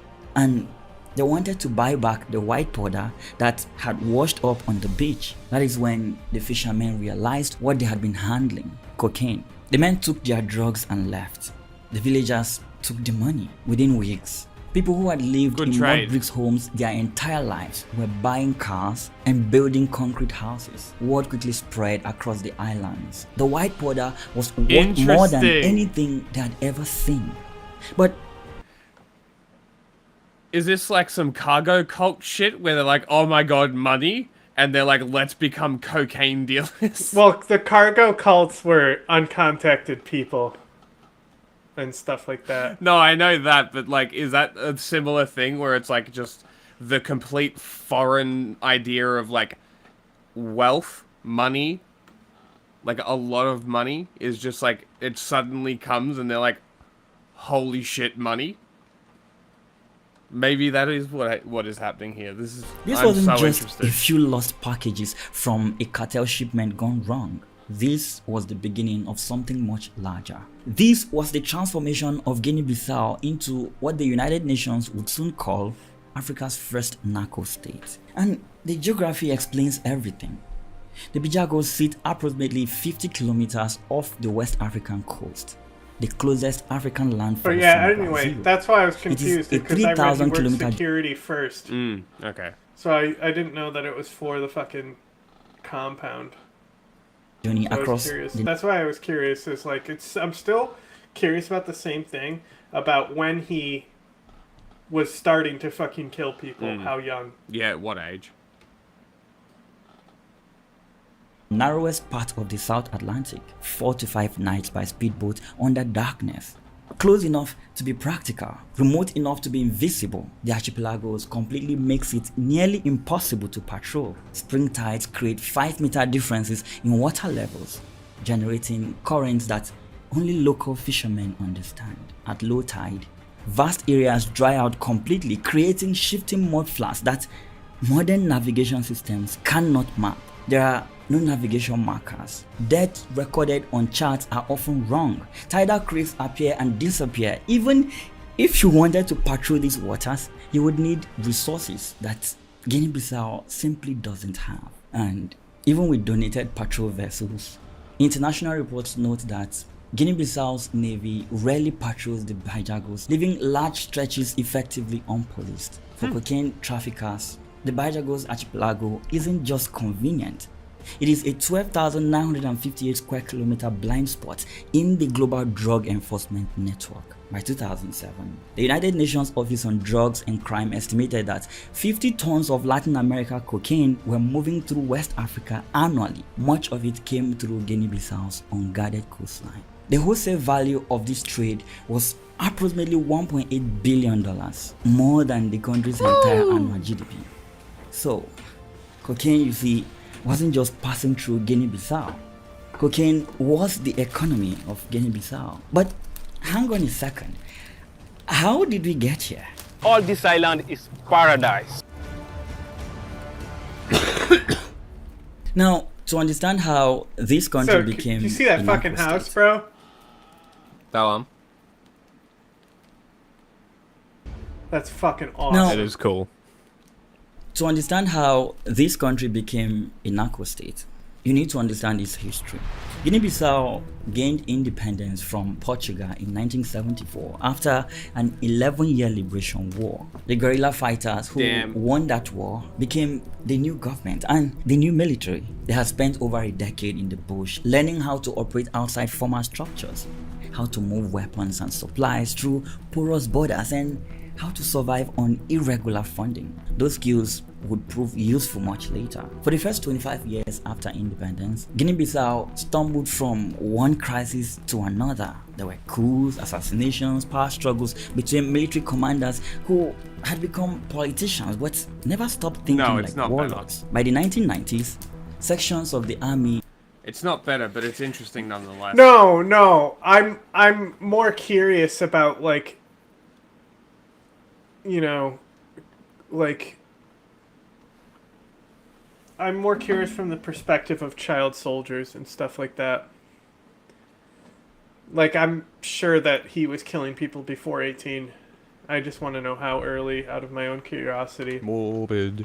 Were already involved in illicit trade. They were selling weapons to separatist rebels in Senegal, smuggling cannabis across borders. This was called self-financing. When government salaries weren't paid for months, officers found other sources of income like cannabis. Then came the Civil War. In 1998, President João Bernardo Vieira accused his army chief of staff, General Ansoumani Mani, of allowing weapons to be sold to rebels in Senegal. Vieira suspended Mani from his position. But Mani did something unthinkable. He responded publicly by accusing Vieira of authorizing those arms smuggling. Then, on June 7, 1998, Mani launched a military rebellion. The fighting lasted for 11 months. Over 300,000 people were displaced.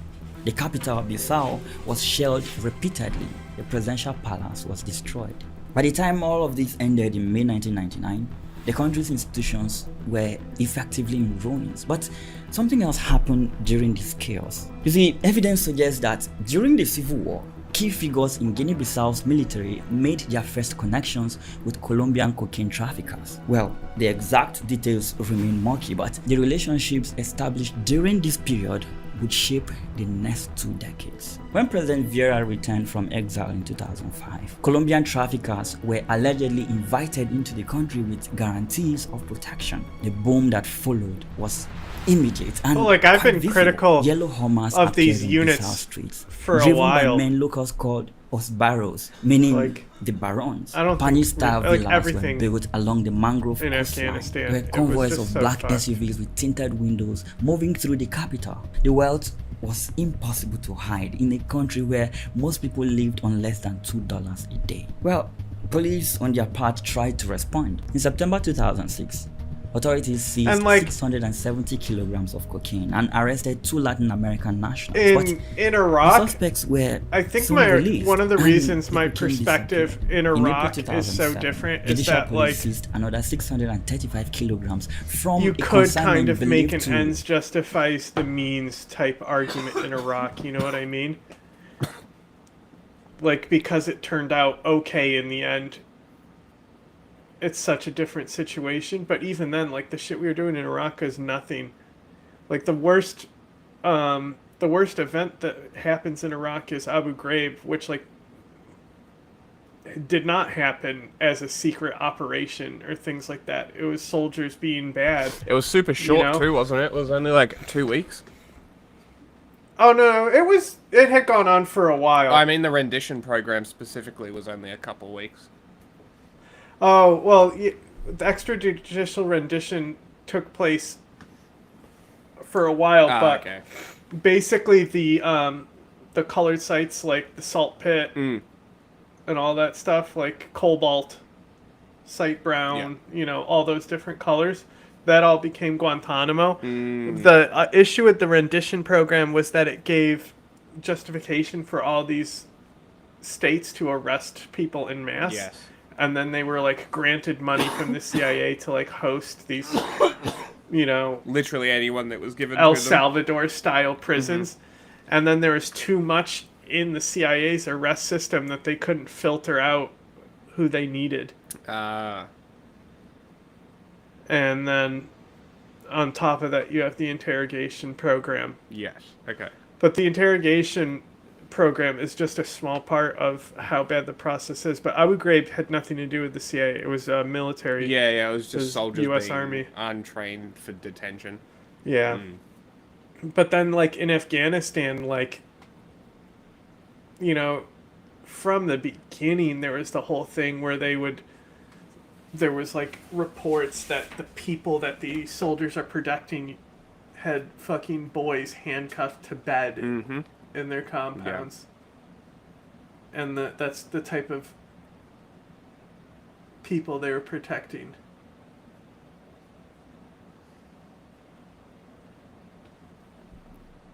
And that's another thing, is look at the exploitation of kid among the Afghan allies. Yeah. No, it's no... Like many things, there are no good parties. And it's just... And it's not even romanticism, it's just propaganda. Well, I mean, it's the bad behavior is one of the reasons why the Taliban never fucking lost popular support like these other groups did. Around 2.5 tons that had been flown into a military airstrip in southern Guinea-Bissau. Traffickers escaped with the remainder. Police couldn't pursue. They had no vehicles and no fuel. The pattern was already clear. Police would make seizures and power figures would make them disappear. By August 2007, Guinea-Bissau announced it was deploying anti-aircraft artillery to the Bajagos to stop unidentified aircraft suspected of transporting cocaine. Clandestine airstrips had been confirmed on multiple islands. The national road in Kufa was being used as a runway for planes landing from South America. But this cocaine trade wasn't happening despite the government's best efforts at curbing it. In fact, it was happening because of the government. In July 2008, Osvaldo Vieira International Airport, Bissau. A Gulfstream 2 jet lands with American registration plates. The pilot is Camilo Vazquez Guerra, a Colombian with an interesting history. 2 years earlier, you see, he had been involved in transporting 5.5 tons of cocaine from Mexico's Sinaloa It's cartel impressive. seized on a DC-9 in Ciudad del Carmen. His brother was arrested. Camelo escaped. Now, he's in Guinea-Bissau. The judicial police received intelligence that cocaine has been unloaded from the plane. They rush to the airport with sniffer dogs. They find traces of drugs, but not the cargo itself. Then something remarkable happens. While police are still searching, military trucks arrive at the tarmac. Soldiers under armed guard load something into the vehicles and drive away. The entire operation is conducted in plain sight of the judicial police, but they couldn't do anything about this. The 3 Venezuelan crew members are arrested. Mexico issues an extradition request. One of them is wanted on drug charges. The paperwork arrives in Bissau, but a judge orders that the suspect be released. They walk out of custody and leave the country. The Gulfstream itself is taken by Africa Air Systems, a Senegal-based company. Investigators would later link this company to a Boeing 727 found abandoned and burned in northern Mali in November 2009. That was the infamous air cocaine case. That plane had carried 10 tons of cocaine from Venezuela before being touched by traffickers who offloaded the cargo into waiting vehicles. The system worked to protect this illicit trade. Police would discover crimes, evidence would be collected, arrests would be made. Then, all of a sudden, powerful figures would intervene and suspects would simply leave. But then, it gets worse. March 1st, 2009, military headquarters in Bissau. A bomb detonates under the staircase leading to the office of General Batista Tagme. He was the chief of staff of the armed forces. The explosion kills him instantly. This isn't typical for Guinea-Bissau. Coups happen, yes, assassinations happen, but sophisticated remote detonated explosives planted inside military headquarters? Nah, this wasn't Guinea-Bissau. As one army officer noted, this was unseen in Guinea-Bissau. Definitely an invincible hand. The timing of Tagme's death is crucial. You see, 1 week before this assassination, his men discovered 200 kilograms of cocaine hidden inside a military warehouse. 4 suitcases, packed tight. Tagme was furious. He ordered an immediate investigation to identify who had stashed the drugs, declaring he would, quote, never accept people hiding behind the uniform to sully the military. He demanded arrest. This wasn't the first time Tagme had interfered with drug operations in Guinea-Bissau. In May 2008, he intercepted a tanker truck carrying 10,000 liters of aviation fuel suspected to be for drug-running planes at an airstrip in Kofa. A month later, he found 60 barrels of aviation fuel hidden on Barbecue Island, clearly intended for refueling cocaine planes hopping in from South America. Tagme's operations were hitting traffickers' logistics. More importantly, they were threatening the interests of powerful Bissau-Guinean partners in the trade. Well, hours after Tagme's assassination, soldiers loyal to him burst in. You know what's funny? I only recognize how close Africa is realistically to South America because of Civ. I just never thought about it. About how close it actually is. Like, that side of Africa is, like, really fucking close to South America. Especially, like, the very outer tip of Brazil. It's really not that far. Flight-wise. Look at global shipping lane traffic.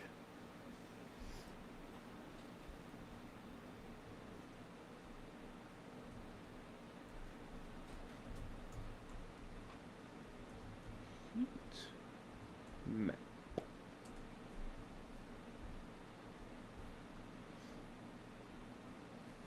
That's a cool map. Let me see.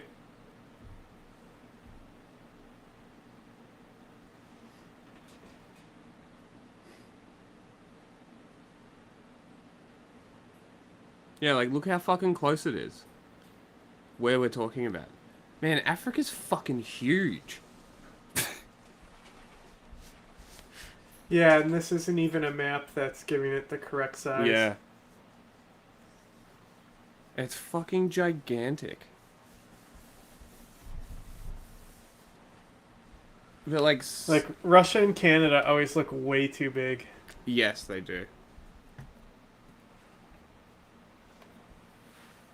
And Australia's too small, I think.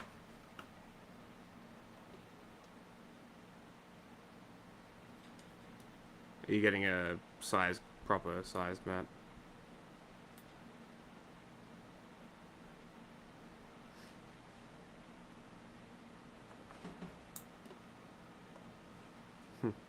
It's funny still how close everyone stays to the coasts.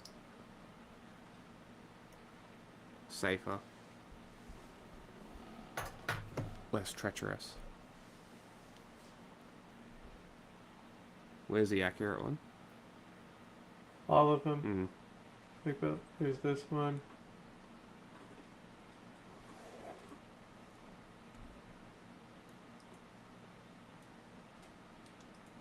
Like, it's almost as big as Asia. Yeah, it's huge.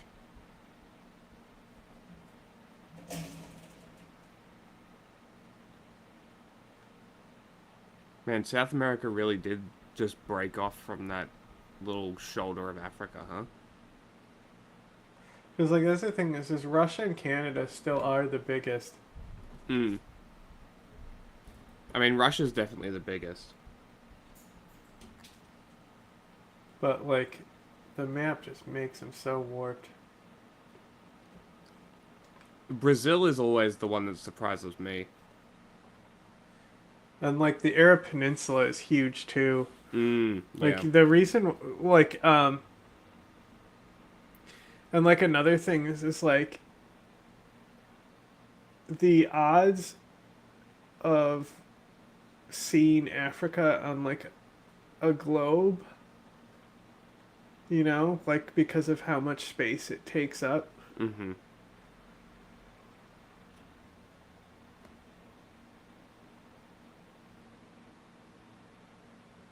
Like, if you see, like, the Universal pictures,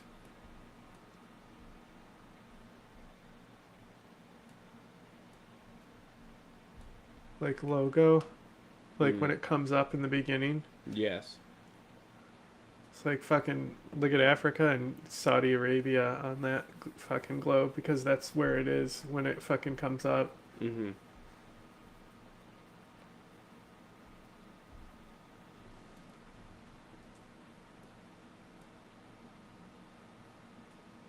Fuck.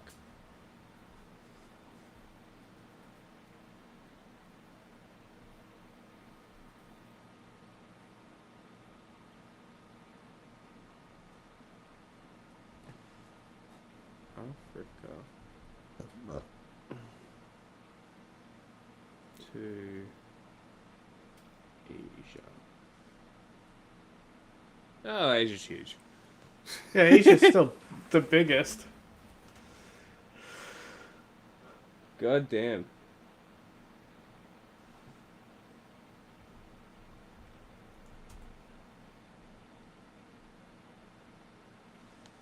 Oh, Greenland's in North America as well.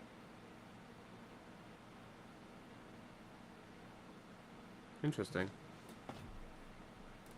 Is this map resizing?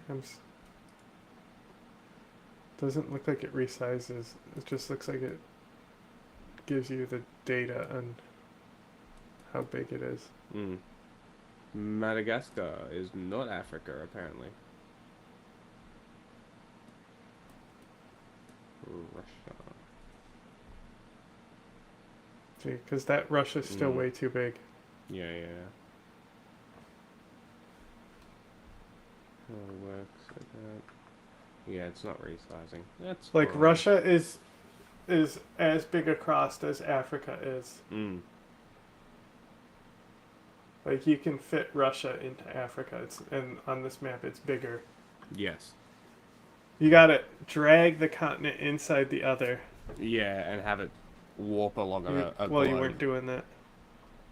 No, I don't know what that is. Into the presidential residence, they find President João Bernardo Vieira trying to flee. They shoot him dead. The military claims it is spontaneous revenge for Tagme's death, but the full story is more complex. You see, both Vieira and Tagme had been individually accused of drug ties by different observers. They had clearly fallen out over the cocaine trade. Tagme's discovery of 200 kilograms in a military hangar appears to have been the final straw. The sophistication of the bomb that killed Tagme suggested involvement far beyond ordinary rivals, likely organized crime elements working with insiders. Tagme's loyalists took brutal retribution on President Vieira, removing a political figure long rumored to be protecting traffickers. However, the violence didn't end there. In June 2009, just 3 months after Vieira's death, armed soldiers assassinated a presidential candidate and 2 former ministers. One of the victims, Basiro Dabo, was killed in his home by masked gunmen. He had been an ally of the late Vieira and was rumored to know too much about drug dealings among the elite. The military justified these murders as preemptive action against a coup attempt. Soldiers flatly refused to be questioned about the killings. By 2010, Guinea-Bissau had earned the grim distinction of being labeled the world's first narco state. Competition for trafficking routes and profits had become entwined with Guinea-Bissau's internal rivalries. Military officers and politicians formed protection networks, and they were ready to eliminate rivals who threatened their enterprise. Haha. Wow. There you go.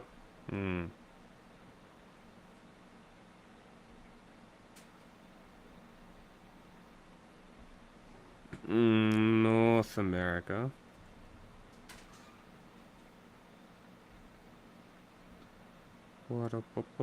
Ah, not that big. North America's still big because of Canada. Yes, it is, but not that big. Let's see. I remember I had a teacher try to argue that America was actually bigger than Canada, and I was like, no, it's not. And then I went home and looked it up, and it is in fact not bigger than Canada.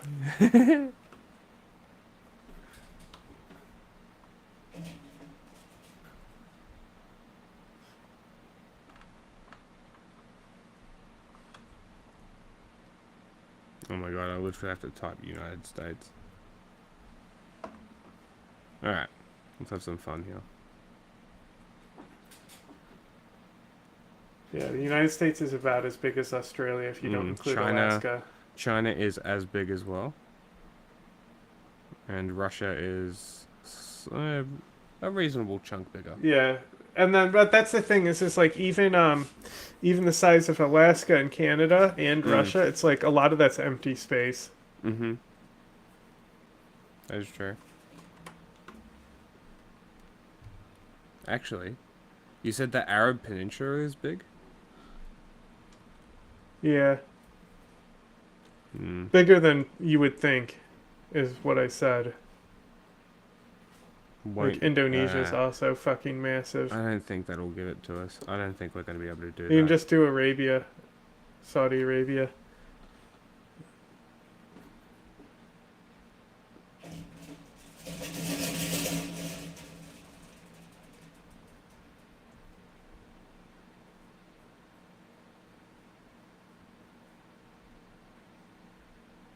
What was it, like the size of WA? I mean, the whole peninsula is like half of Australia. You think about it.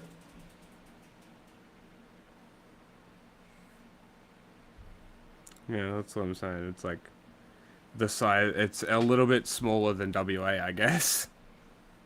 Then Indonesia. It's very wide. Mm-hmm. And then what?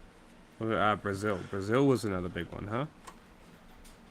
Well, yeah. Like, I have this... Damn. One of my favorite... I'll show you one of my favorite. Damn, Brazil be huge. Texas? I will check Texas. Stuff like... This is like a picture that I like, if you look at this. Yeah. Jack. Right? Look, see, this will show you, like, what the biggest shit is. Mm-hmm. See, Arabia's still up there. just Yeah. Saudi Arabia on itself. It's above Indonesia. Interesting. Just for raw. Yeah, I think this is like, only raw measuring land. size. Yeah. Okay. So what? Texas is probably like, baby, Texas big baby.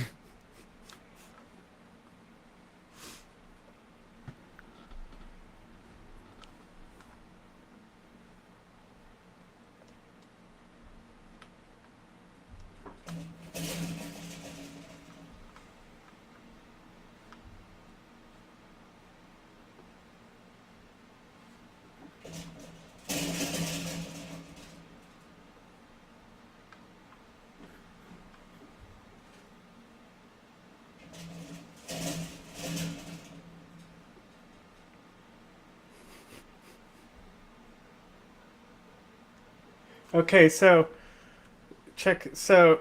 total land area on this one, if you look, it has them all. So Africa is 29. Yeah.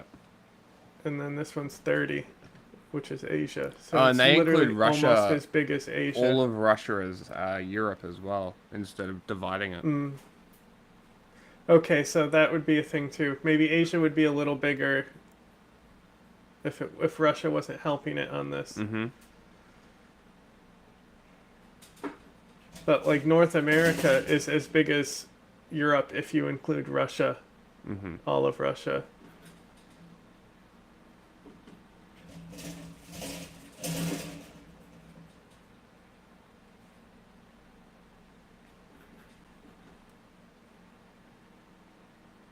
Sealand. It's the smallest.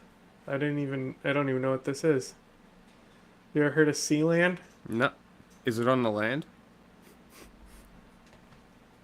It's the smallest country, apparently. Never heard of it. I'm sure it'll be gone pretty soon. Here's Texas and California. Well, that's why they called it Sealand. Oh my God! So, I know what this is. Okay, you're gonna love this shit. Hilarious. Is it like a seastead? It's just, I'll show you. Just don't ask for spoilers. Let me get a video. But yeah, so you can fit Texas and California in the space of Victoria and New South Wales. So that's pretty fun. Our states are huge. That's what I was actually gonna do. Let's go Nevada.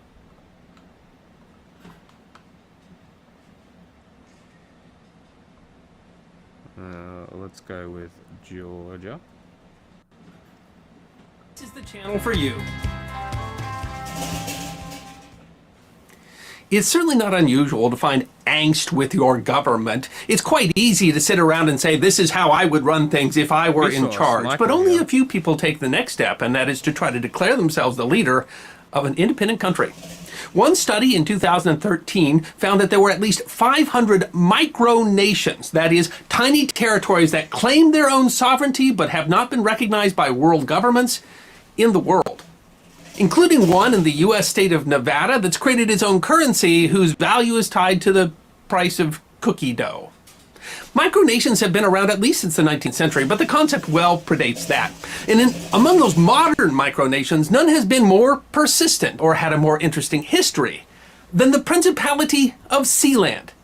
Theirs is a story that deserves to be remembered.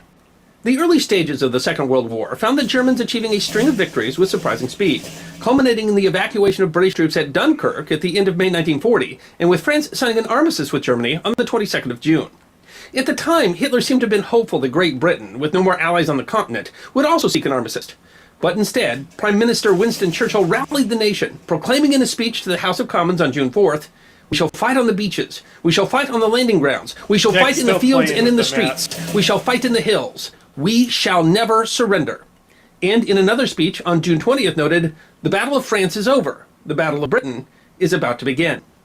The battle would include more than 2,500 German aircraft attacking Britain, starting in July of 1940 and carrying on through June of 1941. Some 40,000 Britons would be killed in the bombing.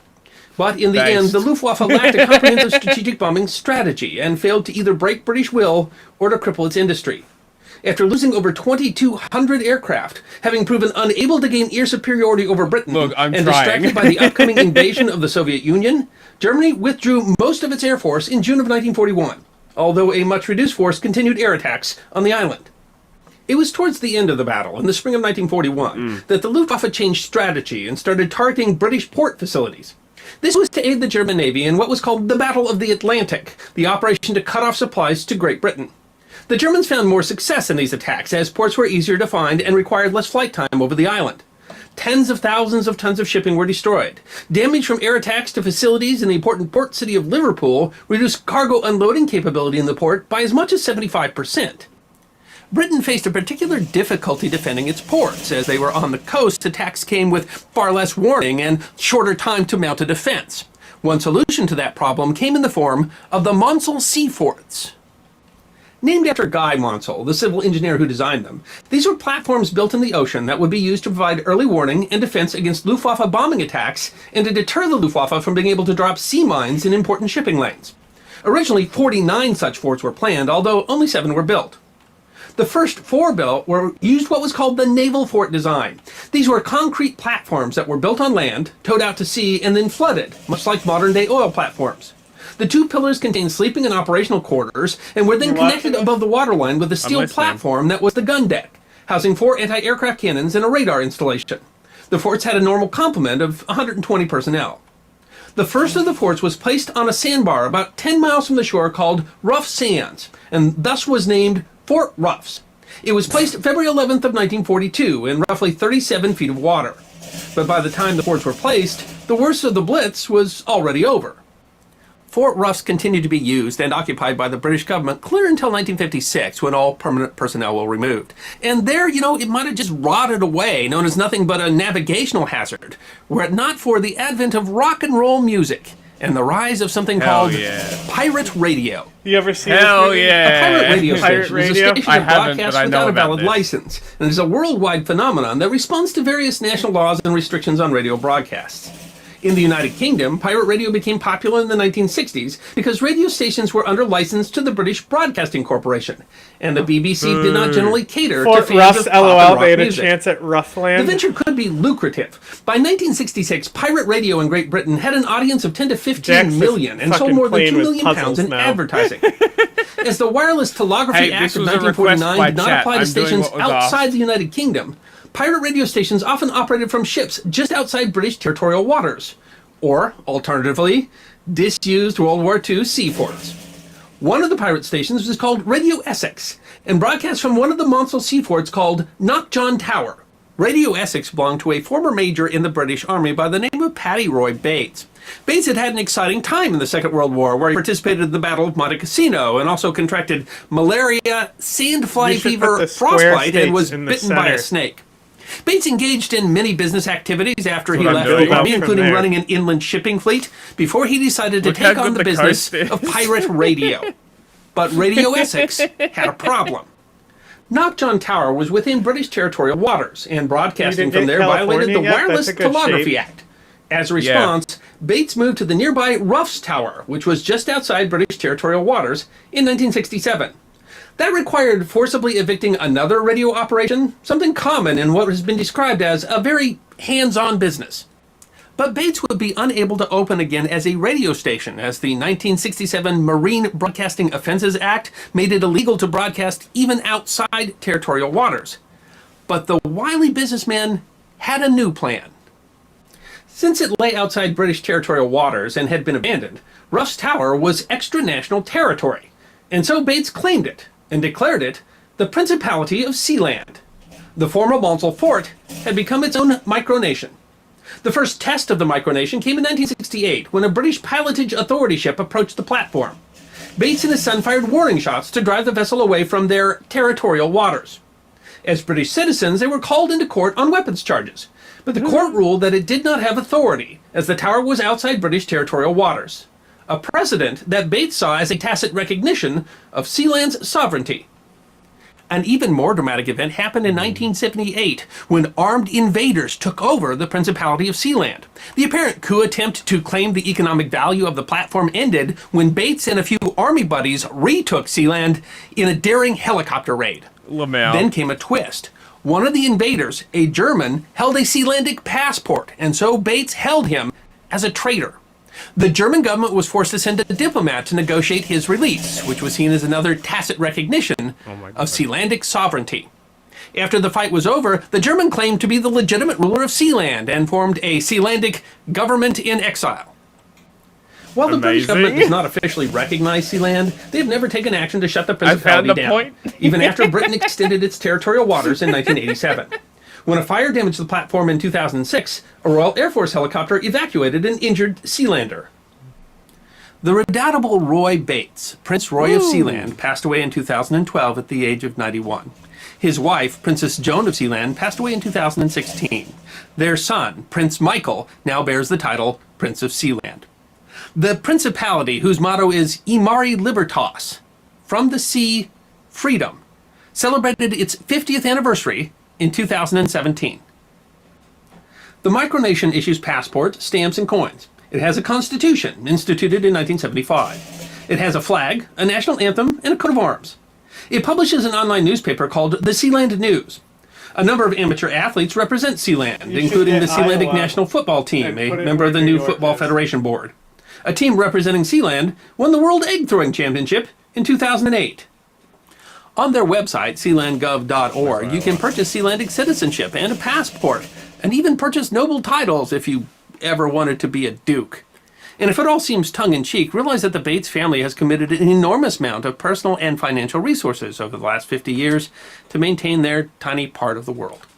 A 2015 article in the Emory Law Review arguing for the recognition of Sealand notes that not only should United Nations conventions catch up with the fact that man-made islands are a growing part of the world today, but also that they should recognize what the article describes as the most basic of rights: sovereignty, freedom from enslavement by external powers. I'm the History Guy, and I hope you enjoyed this edition of my series, 5 Minutes of History. Short snippets of forgotten history, 5 to 10 minutes long. And if you did enjoy it, please go ahead and click that thumbs up button, which is there on your left. If you have any questions or comments, feel free to write those in the comment section. I'll be happy to respond. And if you'd like 5 minutes more of forgotten history, all you need to do is subscribe.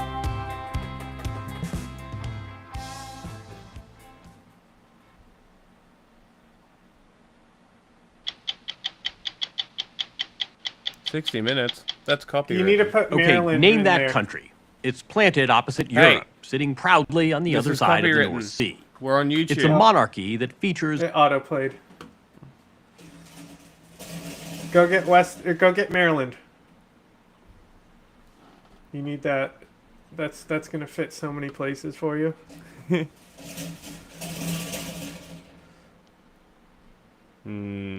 is rather small though. Yeah, but it will fit in all kinds of places. I need something here. You should put Oklahoma there. That's a good idea, actually. I'd also put Louisiana in the west at the bottom there. I forget which one Louisiana is. It's the boot. This one? No. The boot. This one? The shoe. That doesn't help. What the the one fuck? you were just on Where? it. The one with the one Use that's literally colours. a right angle. Say colors. Pink, purplish. That's Close. Vermont. Close. I meant That's close New in York. color. This one? Yes. Put that one in the west, down at the bottom. I can go there. Down here? Yep. Well, I was going to put it a little up. Lock Yeah. it in right next to that one. See, it's got to... Make some space. Now we still got space for another one down here. Maryland. Have I got Maryland? Yes, that's the one you just went to get. The tiny one. Yes. This one. No, it's not the right shape. What did I just walk into? Listen. We're doing a thing. I think you can get them all. I reckon I can as well. Maybe not Alaska. Alaska doesn't count. Hmm.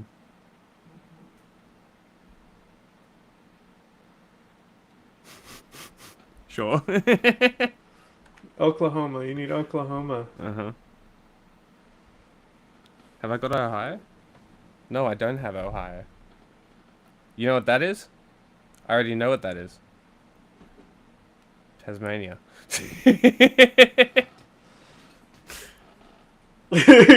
John yelling state music check. I was just saying the boot over and over again. Don't you know who Timmel the Elf is, Jack? Mm-mm. Look up Timmel the Elf. You do it, because I'm busy. No, it's funnier if you type it in on Google. It's Tamil. T-A-M-I-L. Well, I guess Oklahoma fits right where Texas fits, huh? Well, wow, it's almost like they're connected. Now I need a little sliver state. Hold on. I might have one of those. Ah, close. Need another half state. Vermont. Hmm. There's more options. Vermont and New Hampshire. I already got those. Massachusetts. Grab Tennessee. I already got Tennessee. Connecticut. No twisting. That's cheating. No, there is no twist feature. That's why I'm having so much trouble. Where's Connecticut? You don't got Connecticut. Don't I? I swear I got it. Vermont and Connecticut.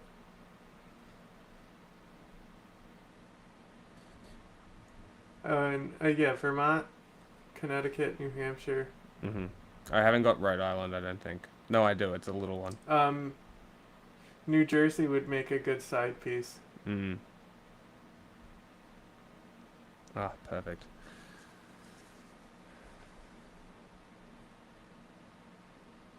Hmm. I think Vermont will fit. Yeah, it'll fit better there.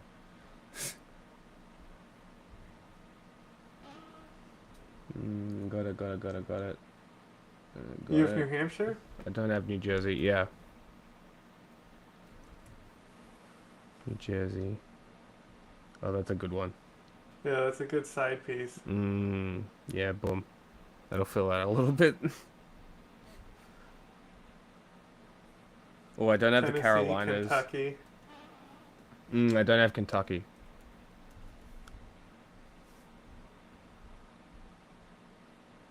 Kentucky's great because it looks like fried chicken.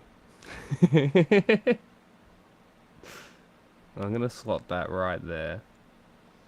Move that over. Move that over. Move that over. That's fine. Now move Maryland. It's the small one. I lost it. This one? It's on Kentucky. This one, yeah. I can go right there. Delaware will fit in there too. You can get Delaware on that coast. Oh, there it is.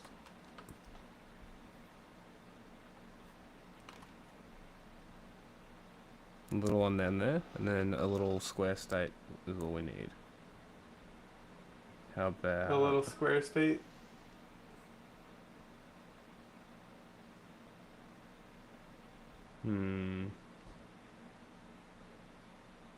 Indiana.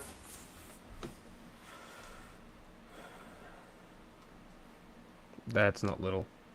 Illinois? Yeah, but that's the smallest you're going to get that's square. Because you already got all of New England, Pennsylvania. is also square.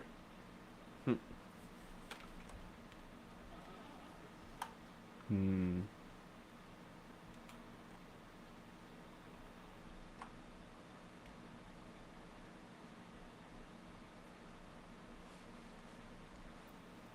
That'll work.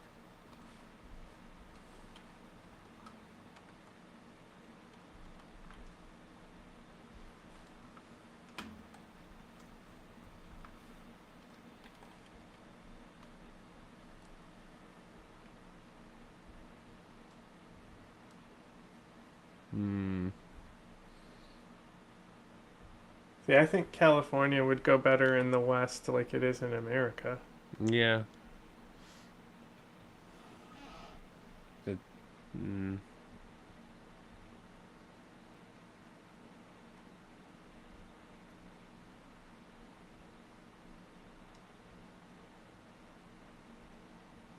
Boom. Ah. Now I have to do some weird coast stuff now. Or I just set Texas here. Yeah, actually that'll work. All that work for nothing. It's too married to the idea of having Texas and California together. Hmm.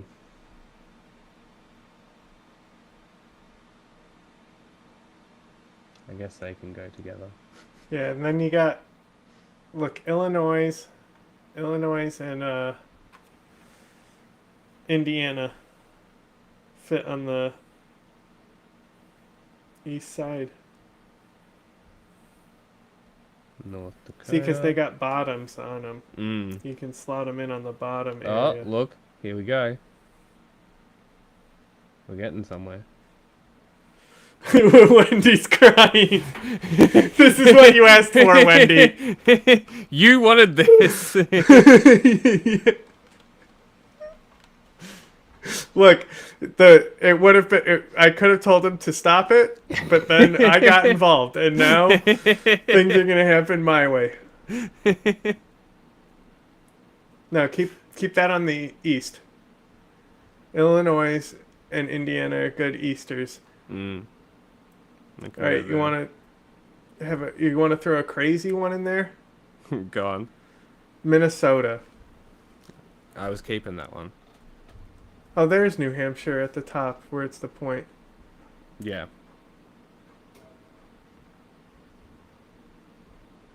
Slot that next to. Keep going. Boom.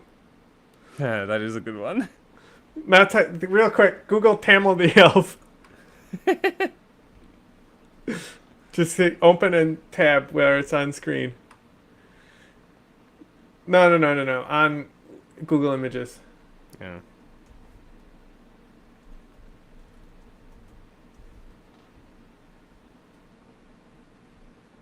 What? Why didn't it come up? I don't know. Am I thinking wrong? Maybe. Hang on.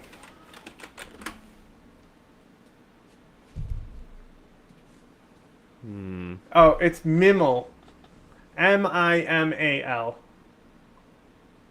I don't know why I was saying T, because there's no fucking T. That's what you gotta look up. M-I-M-A-L.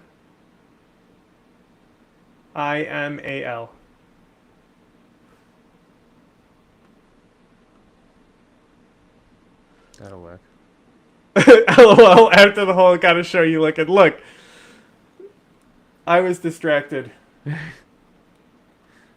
It can't be helped. I'm running out of space. NY for big in the ones. hole, Wendy says. New York in the hole? What hole? In that hole, she says. I see. I lost New York. I don't know where it is. This will help you learn your geography. I agree with Wendy. You'll find it eventually.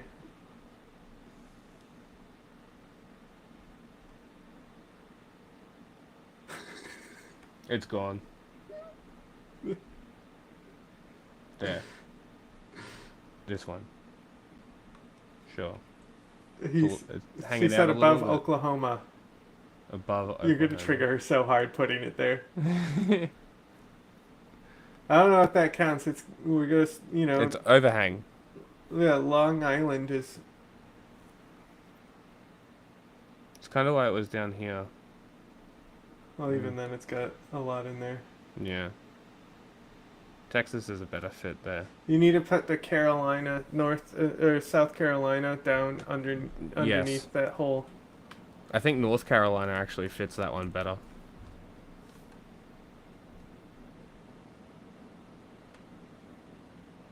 A little bit. South. Do South Carolina.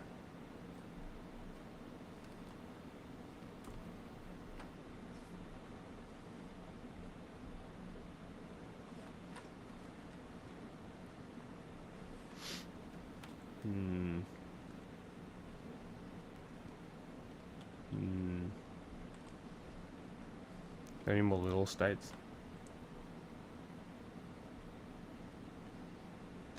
I haven't got Arizona. Arizona's not little. No, I know. But maybe I can free up some smaller ones if I use bigger ones.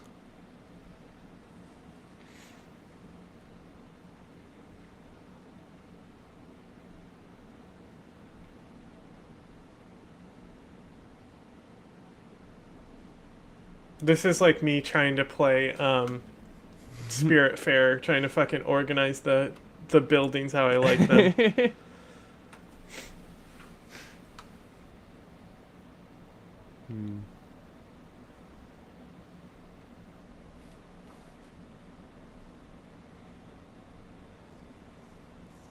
I'm running out.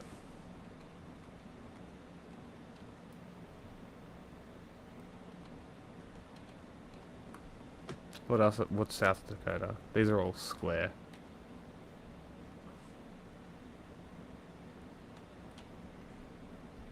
Squares.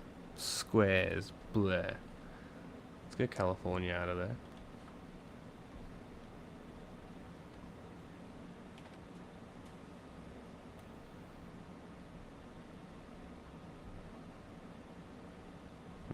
That's better.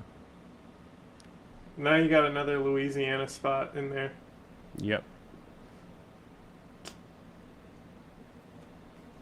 Kansas. Where's North Carolina? Yeah. Yeah, close enough.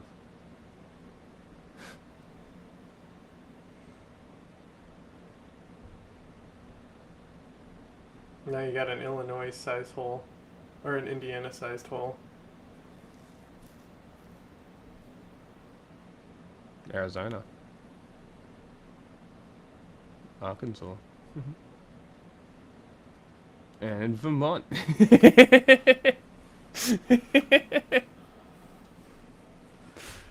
this still a California-sized hole? A little bit. Maybe I can slot it in there. See, the secret is that a lot of the states already fit together. It's almost like they were divided along the same lines.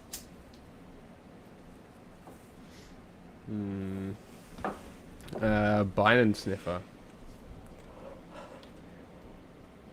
Oh, look at that. Yeah, Idaho's a good shape. Utah is also what a good Queensland. one. What a fucking Queensland. That's great. That frees up 2 fun three. Get out of there, Michigan. Get out of there, New Hampshire. Get out of there, Maine. Fuck off. We got a new Queensland in here. New Hampshire can go back. No, move it to... Okay, that's fine. I was going to say move it to the other side. Yeah, Maine can go there, actually. Utah.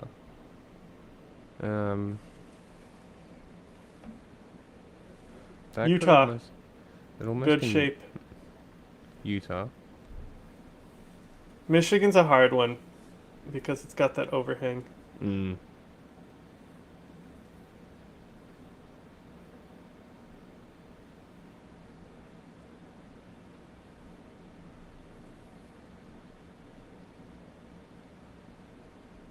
So Utah is a good center one because you can click things into the top of it easier.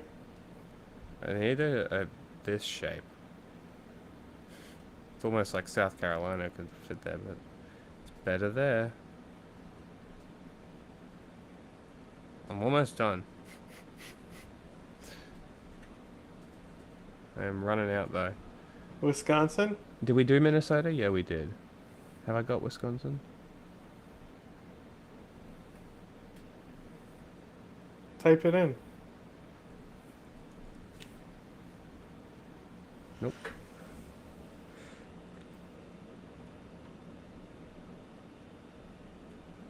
A little bit of hang there. That'll work. Yeah, that'll do. Look, we're getting desperate now, but we're close. Oh my god. Florida.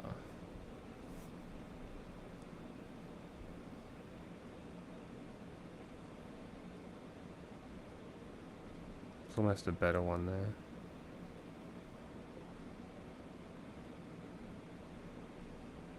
Just leave Florida there. Just get shapes over here first, and then you can fucking wiggle them around. I don't think I've got Mississippi.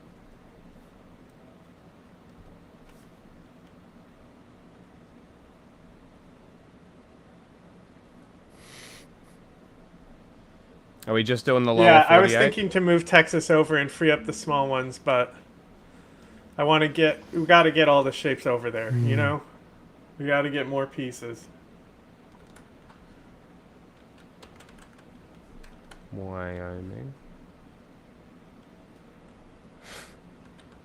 South Dakota.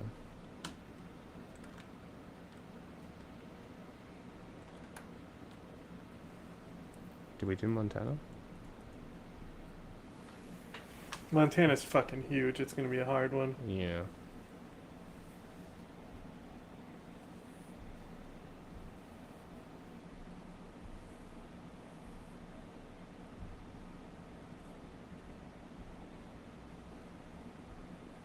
That was much longer.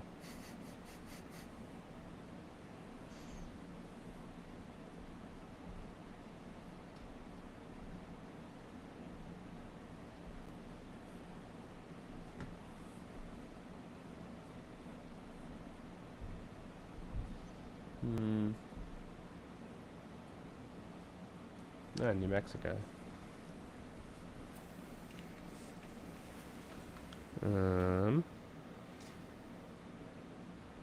Didn't do Pennsylvania. Pennsylvania's going to be an easy one. We're just seeing how many states we can fit on the map. I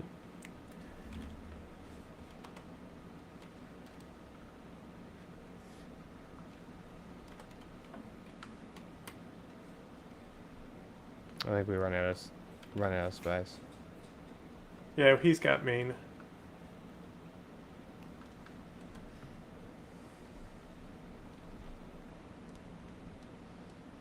Thanks, Pennsylvania.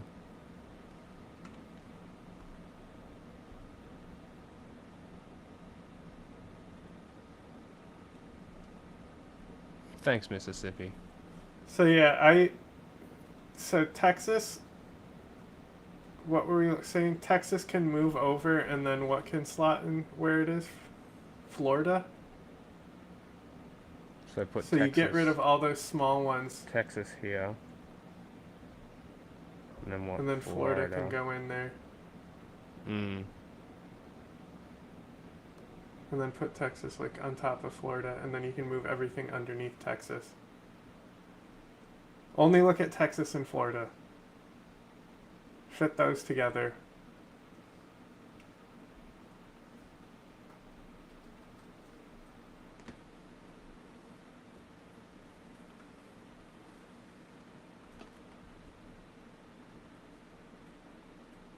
I think it fits there. Can overlap with New York.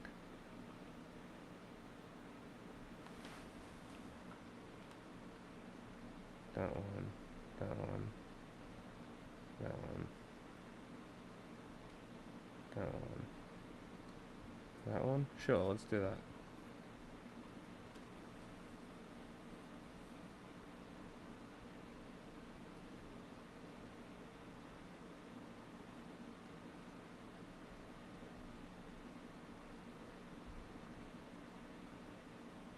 That works better.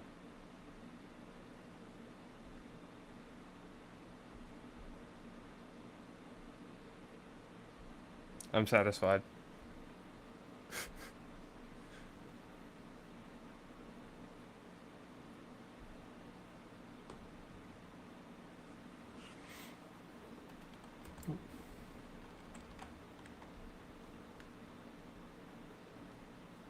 Well, this was 20 minutes of work, guys. Was that fun? I had fun. You know, how many states did we get in here? 1, 2, 3, 4, 5, 6, 7, 8. Oh, we've got an overlap up. Get out of there. Actually, that might make it better. Get out of there. Yeah. Fuck off, Wisconsin.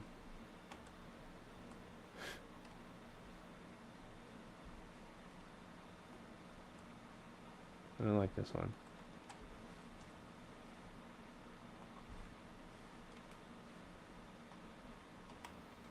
I like that better. Okay. Let's see. 1, 2, 3, 4, 5, 6, 7, 8, 9, 10, 11, 12, 13, 14, 15, 16, 17, 18, See, like 19, I'm saying, 20, if you like 21, doing 22, this, you'll 23, love the 24, Spirit 25, Fairy 26, game. 27, 28, 29, 30, 31, 32, 33, 34, 35, 36, 37, 38, 39. So what, maybe we might have missed 8, 9? Maybe? Because I'm not trusting my counting. 1, I'm stoned. 2, I definitely counted a couple twice. I think that's a pretty good effort. Yeah, actual size, not a bad effort. This just also proves that we could easily divide up Australia into more states and have more capitals rather than 5, which concentrate the population. Don't trust my counting. That there's at least 6 states here on the side, and I'm pretty sure I double counted some. So I definitely missed a couple, and it was also only the lower 48. So I think that's pretty good effort. Anyway. Don't care about Rome. Let's do this one. I don't hear anything. They succeeded in taking over everywhere. Do you hear thing? I do now. Great. Where they attacked, forming the largest continuous land empire in human history. So what was powerful enough to make the Mongols retreat? Well, turns out, the Earth itself. The few times they were defeated tended to have one thing in common: weird weather. Scientists have reconstructed these events to answer questions that have nagged historians for centuries. From typhoons to the Little Ice Age, here's the lousy weather that brought down the mighty Mongols. In the 13th century, the Mongols began a massive westward expansion from their capital in Mongolia, starting under the command of Genghis Khan and continuing with his son Ogedei and grandson Batu. They conquered parts of what are now China, Russia, and Iran. Their conquests reached across what's now called the Grassland Highway, a strip of grassy plains that stretches across Eurasia, ending... I started a quick one. There's no such thing. Like the speed is quicker, and it gives me 330 turns rather than 250. Great. But yeah, the online is faster. But I did speed through it pretty quickly, so I'm almost done. I'm at atomic age, but I'm not building weapons because I'm trying to get a diplomatic victory, and I'm winning. Yeah, diplomatic victory. If you want to fucking like destroy and to end the game super quick, Switzerland Diplo victory is so fast. Oh, really? Yeah, they obtain it so fast. That's hilarious. Their whole ability is based around Diplo victory. Huh, interesting. I just built my cities and was friendly to everybody and started doing trade routes and building my cities, and now I've expanded to Australia. I sent 4 settlers to Australia and landed them all at once. Which I think is probably the optimal strategy for settling new continents, rather than a settler and then struggling with it rebelling.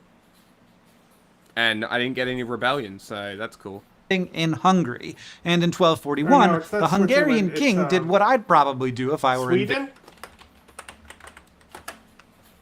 Yes, Sweden. Civ 6.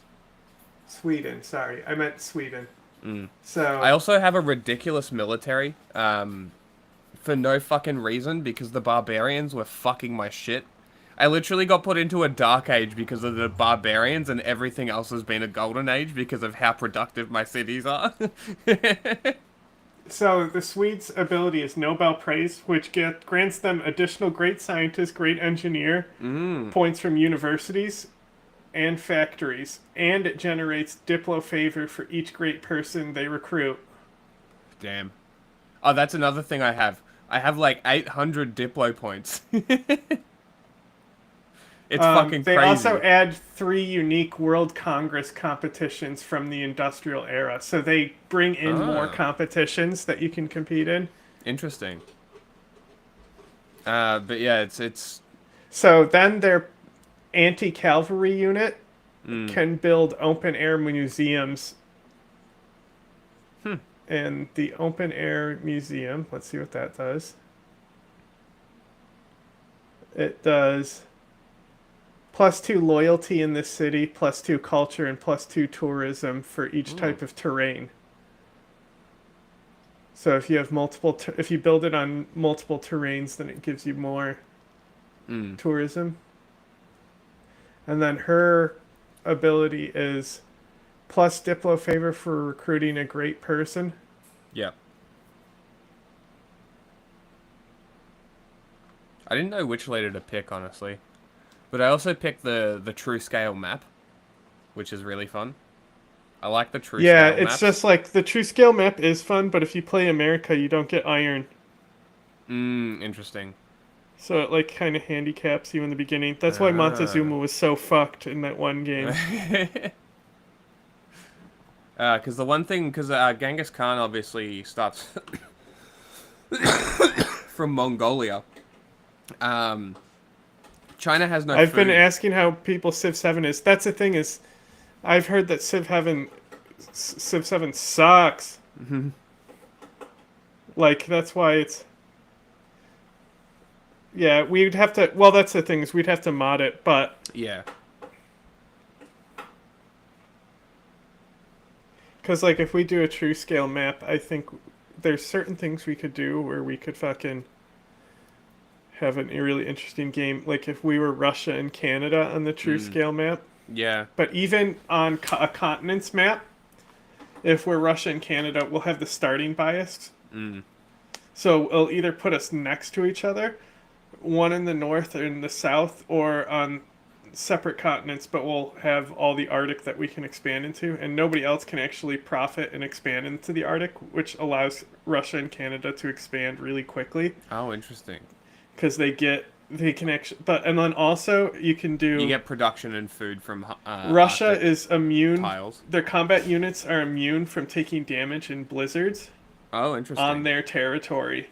Interesting. So if you put it on with max weather and have worse blizzards,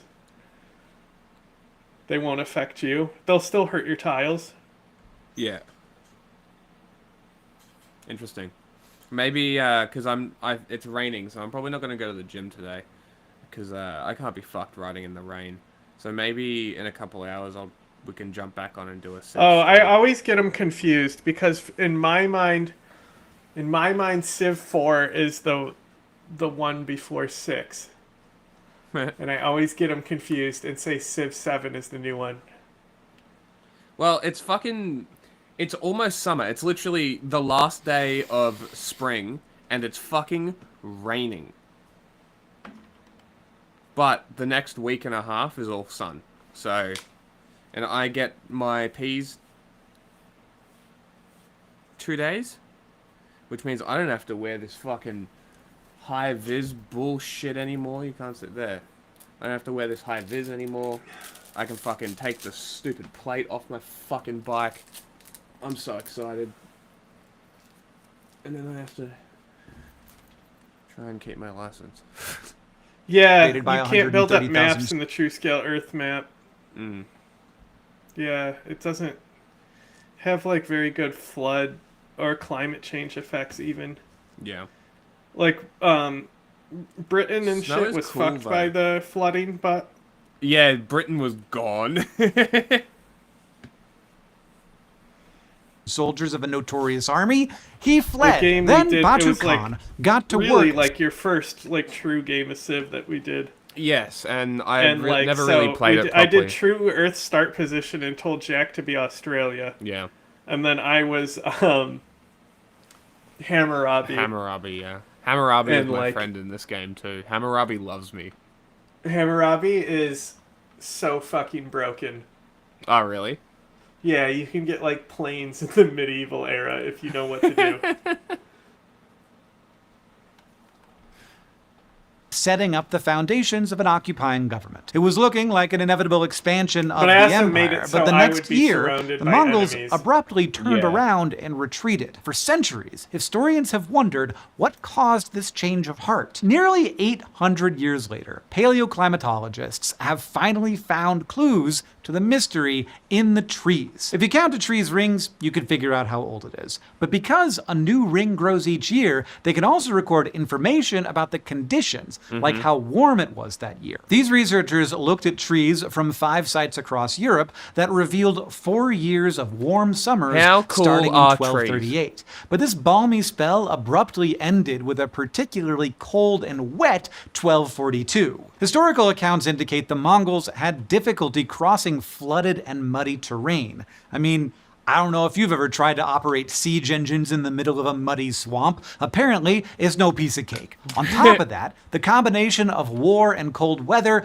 led to a famine in Hungary. Each Mongol soldier would travel with about 5 horses. That's a lot of mouths to feed. They relied on the bounty of the lands they conquered to feed them all. But flooded grasslands would have left less area for the horses to graze. So the researchers think this shift in weather literally caused the Mongols to get stuck in the mud and forced them to retreat. Now, it's important to note this is a hypothesis and one that certainly not everyone agrees with. But Hungary's history interesting might look very hypothesis. different if it weren't for Mother Earth's muddy intervention. And something similar happened the next decade. In 1258, 120,000 Mongols pushed into Syria, only to retreat 2 years later. And as with their trouble in Hungary, it has always been kind of a mystery why. But their fate might have been sealed before the attack ever began. See, a year earlier, the Samalas volcano erupted in Indonesia. I know, Indonesia is a long way away from Syria, but this story gets even weirder. To make the connection between the two things, researchers had to travel to Greenland and Antarctica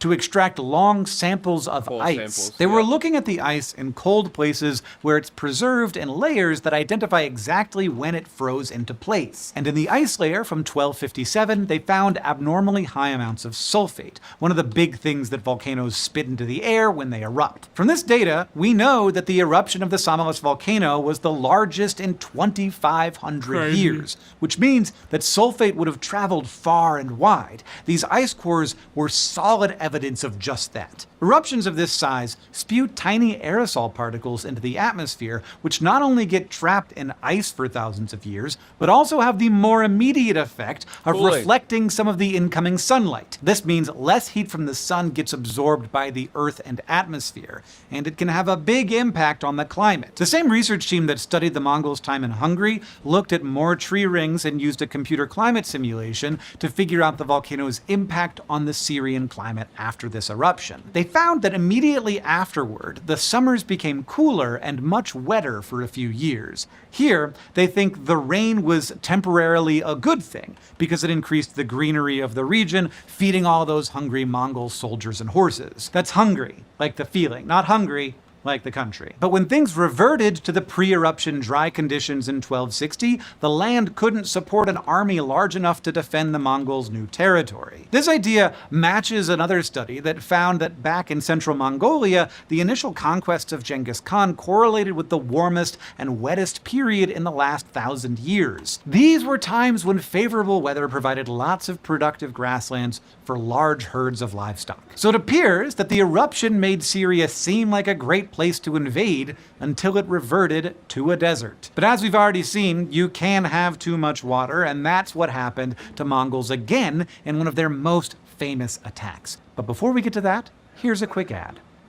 This episode of SciShow is supported by Manta Sleep. Manta Sleep makes sleep masks and sleep accessories designed to help you get the energy to create your best life. To get a 15% off deal on all of that stuff, you can head to the link in the description. The people at Manta Sleep are well aware to those masks the code set their Mongol fleet on Japan, but it proved harder to get to than they anticipated. Twice, Mongol fleets attempting to invade the island were crushed by kamikaze storms, which translates to divine wind. And they got that name for a good reason. In November 1274, Kublai Khan attacked Japan with 30,000 soldiers in hundreds of boats. But a third of the boats were destroyed by a mass... That's the reason that was one of the short list names for my bike. But it's kind of cringe because people are like, ah, fucking World War II. Massive storm that swept through, killing 13,000 of his army. So in August 1281, he sent even more. This time as many as 200,000 soldiers in thousands of boats sailed for Japan. But another typhoon approached, so the fleet had to shelter in Amari Bay. They were still no match for the ferocious storm. Half the soldiers died, and today archaeologists find weapons and splintered remains of ships on the sea floor. Historians have found this astonishing because the probability of two such events occurring at the right time and place to destroy both fleets is extremely low. Typhoons are rare in November, when the first fleet was hit, and also rare in Amari Bay, where the second fleet was sheltering. So in a 2014 study, geologists pulled a sediment core to see if they could find evidence of these storms. This time, they took their core from the bottom of a coastal lake in Japan. In this peaceful lake, sediment layers accumulate gradually every year, except when there's a typhoon, which washes denser material from the nearby beach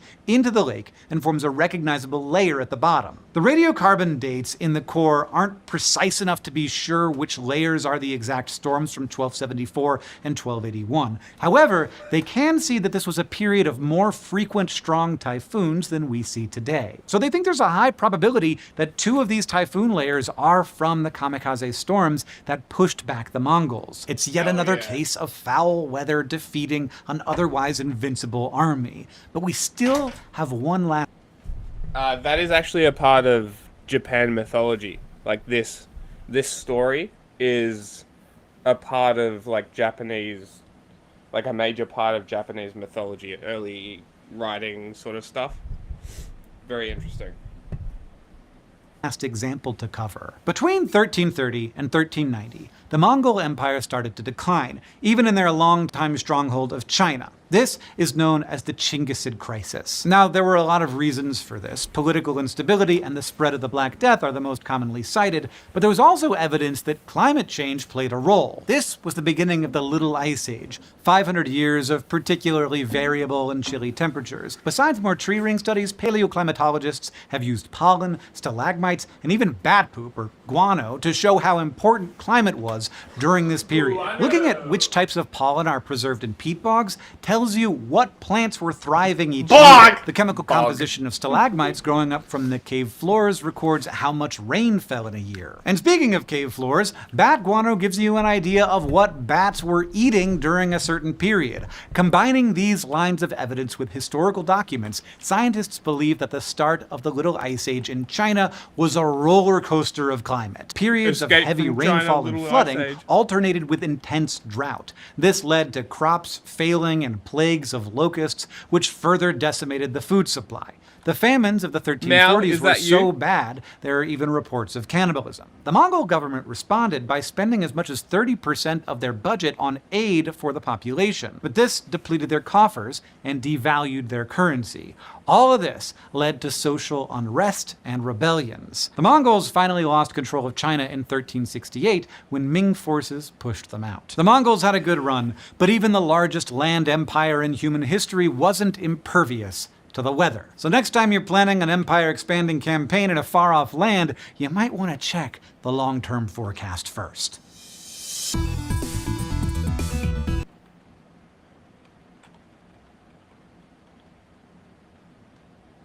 Was the most insane trench clearing combat footage I've ever seen. Please get in the trench, boys. We've created 2D map animations and 3D recreations to better illustrate the type of tactics used. He's right there! He's right in there! This battle is a by-the-book example of assaulting a fixed position. It reminds me a lot of the Band of Brothers Easy Company's assault at Brecourt Manor. I'm your average infantryman, Chris Cappy. Let's begin. This assault on a fortified trench actually began weeks prior to the real combat. It was executed by Chosen Company from the International Legionnaires. They're made up of American, British, and Australian volunteers. First, they conducted route reconnaissance with drones and on foot. They did this to accurately assess what pathways were most safe for the Humvee to traverse through, and to identify what type of enemy forces they're actually facing. Their route was near the village of Pervomaisky, near Avdiivka. Some of the routes in this direction have been destroyed or obstructed by fallen down trees and craters from all of the artillery fire. There were a ton of anti-tank mines littering the path. Did he say they were veterans or they just volunteers? Like, are they veterans from these countries? Go back. Fortified trench actually began weeks prior to the real combat. It was executed by Chosen Company from the International Legionnaires. They're made up of American, British, and Australian volunteers. First, they conducted route reconnaissance. Okay, didn't specify. I would imagine that they are previously deployed veterans. Like, I imagine that they don't just volunteer and get trained on the job, you know what I mean? I'm sure that there are those people. I'm sure that there are. But not this kind of stuff, surely. With drones and on foot. They did this to accurately assess what pathways were most safe for the Humvee to traverse through, and to identify what type of enemy forces they're actually facing.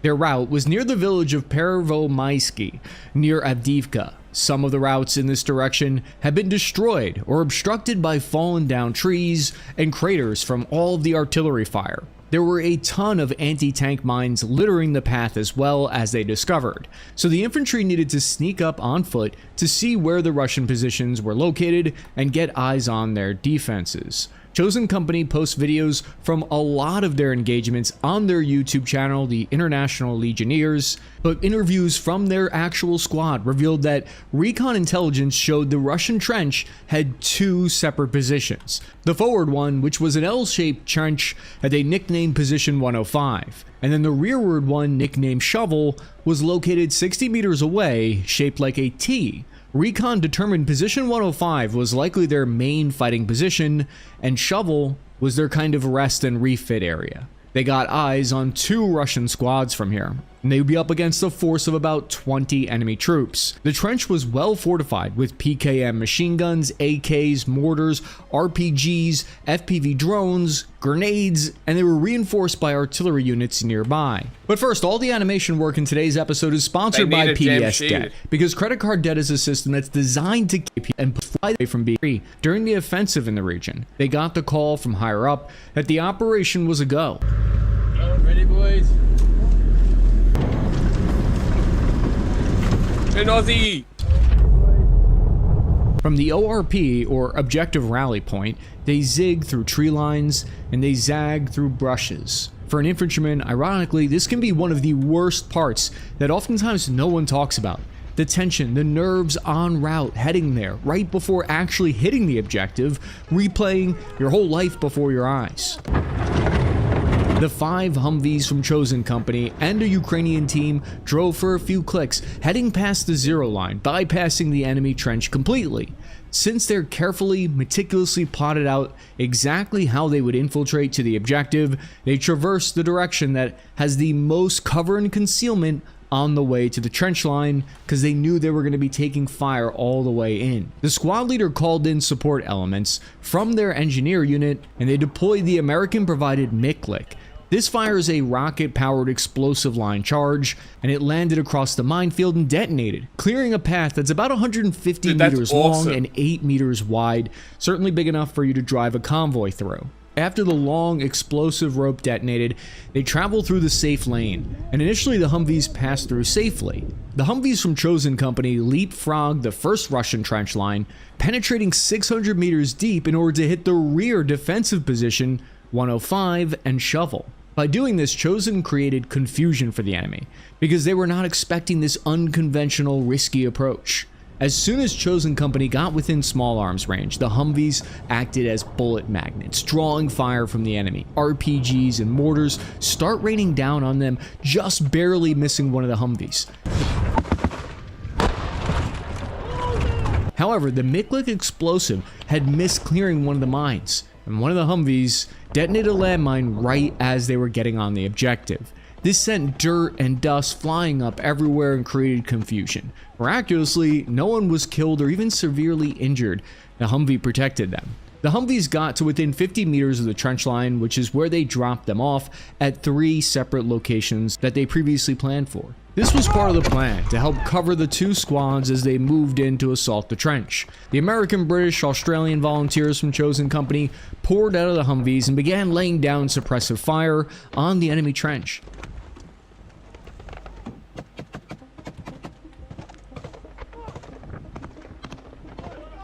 Trenches are shaped in these kind of L, T, and Y shapes because straight trenches get everyone inside killed if you can get a shot down the whole lane.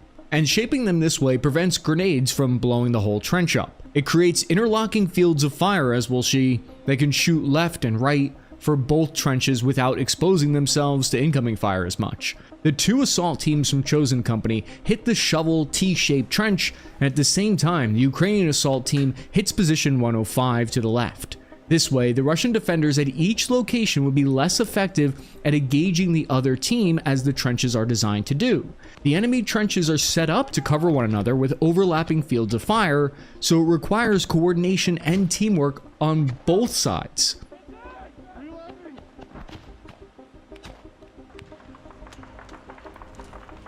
Chosen Company is going into tunnel vision here. Psychologically, as an infantryman, during a fight like this, your whole world collapses, and you focus on what's happening directly in front of you. Troops have to fight this instinct and stay aware of their surroundings. However, the Ukrainian element was accidentally dropped off about 100 meters too short by the drivers, so the timing was off, and those guys had to run up to their objective on foot about 100 meters away. This is the fog of war at work. This meant all fire from both trenches was directed at Chosen Company for the moment, until those Ukrainian reinforcements could arrive and engage the other trench. Penetrating the trench line is fucking crazy. Fly right past this soldier's head on his GoPro footage as they're exiting the vehicles. At this point, the squad needs to push up, because they're in what's called the fatal funnel right now, and they know they need to start making their way into the trench, or they only have a few seconds left before they're screwed. The soldiers get out of the destroyed Humvee and continue pushing on the trench. The remaining working Humvees, having offloaded the dismounted infantry, start to evacuate now. They can't stay on the objective any longer, or the vehicles are going to get shredded and they'll have no way out. They successfully exfiltrate out of the line of fire and the Humvees take off. In order for the infantry to successfully move up on the trench, they start throwing frag grenades at the entrance of the trench. And this enables them to move up to the furthest edges of the trench.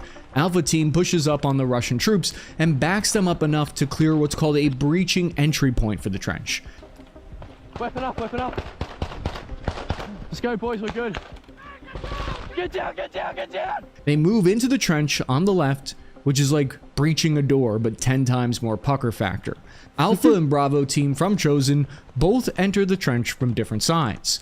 This is what violence of action means. they move with motivation. A lot of people think suppression is about hitting the target. It's more importantly about making the enemy not want to raise their heads. It might look like they're firing randomly at their horizon, but each shot that they fire keeps the opposing forces' heads down because what they're hearing are ricochets and whizzes, even if bullets are passing this is why, 5 like, meters when overhead of suppression them. is a mechanic in game. Like, that's why the main thing that I think really keeps me from liking Battlefield, like, I know they did do it. I think Battlefield 1 had a suppression mechanic where you could shoot near people and it would, like, tunnel their vision or something. Yes, I remember that, yes. There was something like that.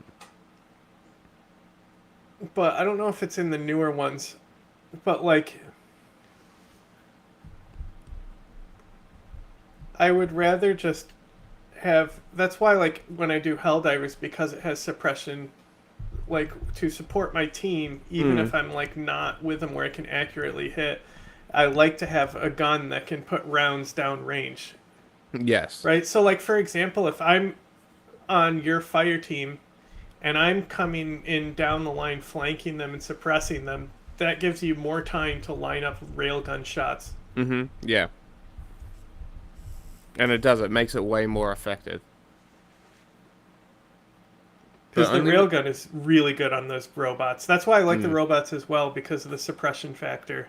Yes. It is only with them, isn't it? The Illuminate have it as well, but the Illuminate are... That's the thing, is like, all you do is fucking bring turrets for the Illuminate. Yeah. They're not, that's the thing, is like, a lot of people have issues with them. My issues with them are different than other people's, though.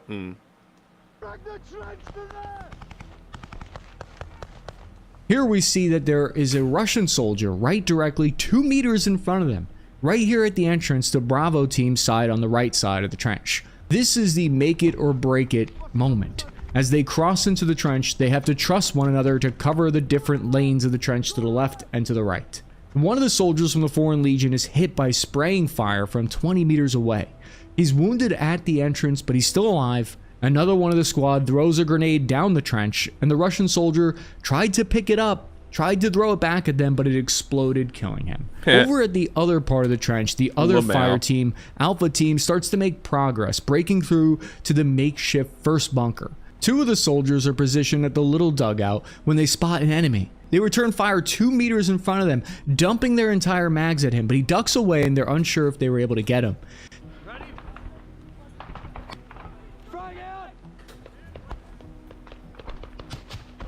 They immediately push into the first dugout there and fire shots left and right to clear it out.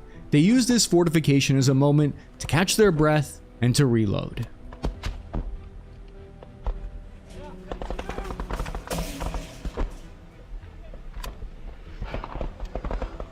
I'm too heavy.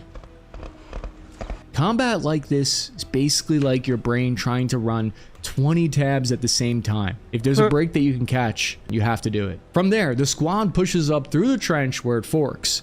Each dugout looks like a dark black pit. It's impossible to tell what's waiting in there. You okay?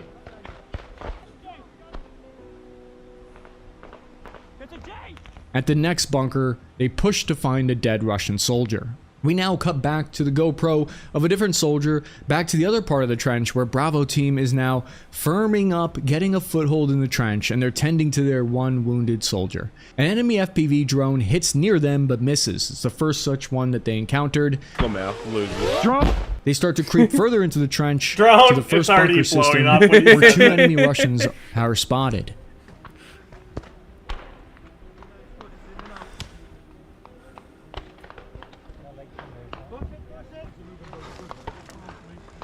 This is a textbook example of the key elements of assaulting an objective, which is speed, surprise, and violence of action, as we'll see. The International Legion throws grenades at the bunker. They turn on their rifle flashlights to see into those dark bunkers as they advance.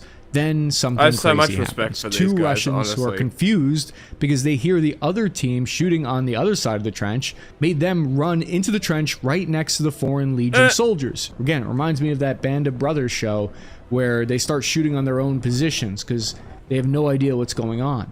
That guy, that Russian soldier, then realizes that he's accidentally run into a non-friendly force and runs back to the other trench. They're yelling at him to surrender, and one of the Russian soldiers miraculously makes it back to his trench. Another instance of the fog of war at play. They got hit with 2 suicide drones so far. You know what that reminds me of? You know that the gif of the baby running in and then looking surprised and then running out? That was that guy. He's just like, oh fuck. D1. I can't believe they didn't just shoot him. We don't know, man. Okay. Would that be a war The friendly crime? drone providing recon overhead at this point are able to start walking the small arms fire onto the remaining pockets of Russian defenders. They're in direct communication through radio to the operators as we hear them, and we can hear them call the positions out. Say again. 3 Russians front. They exchange gunfire. It's a firefight for a little while here. Then one of the American Foreign Legion fighters tosses a frag grenade into the enemy defender position. It's a direct hit. At this point, each team in the trench does not have comms with one another. Between Alpha and Bravo, the comm system, there was an error. And they're unsure how the assault is going for either side. They don't know if their other fire team is even alive. They improvise and push forward to meet each other where they're supposed to rendezvous. But they come up with a plan to account for all of this beforehand. If comms were down, they knew that they would fly a certain flag that signaled that they were there, and they could push that flag around corners to make sure that you knew that there was a friendly on the other side. Friendly's on shovel! Right here. In trench warfare, grenades on your best friend. Every dark hole is screaming, you're begging for one of them. So they fire shots in and they frag at bunkers as they push forward. It's They're like able to fighting the recover bugs. Russian radio systems, which is useful for The intelligence Russians are the collection. bugs. They recover grenades and other equipment as well. The plan is to pull off what's called people a are saying pincer like, maneuver what here. could another faction be? And I would like Close the what bug about one holes. that's fucking fortified? Mm. Like this. You have to breach forts. Yeah. Fight in where, trenches. like, you know they're gonna be in this like position, but you're gonna have to run in. Mmm. Yeah, like, yeah, an entrenched enemy. That would be interesting. It's like they get to the planets and they instantly entrench. They dig trenches, bunkers. You have to fight through, like, heavy weapons on top. I'm indecisive. Play Yongle, China. You know, like they could have it took me forever a to pick. unit that actually digs the trench. Mm. And then like the other ones like are programmed to like run into the trench while it's being dug and stuff. Mm. That would be an interesting. You know, also, and you've and also, like, you've got a siege pack already. Why not You add get- if they're- like a breach mechanic? That Like you if can they're do? mole men, right? Mm. Oh yeah. You know, then they can appear on planets that the Helldivers already control that they didn't know they were there. True. Not the gonna happen, but Underminer. Because, like, I think Helldivers probably has some of the best and more realistic gun mechanics. I really don't like It is pretty good. the bounciness of most first-person shooters. Fair. What that means is that Alpha Squad on the left tries to move up as Bravo Squad on the right aims to push Like, you know, them we were talking in about the together movement in and funnel the Titanfall, and enemy. you're like, what about the movement in Mech Warrior? And I was, like, talking about how they're different. Like, Mm. Titanfall, Titans are much smaller than The Titans. battle in- mechs. Yes. And they're yeah. also humanoid. They have guns Yes, that they pick are. up. Mm-hmm. And guns made for them, yeah.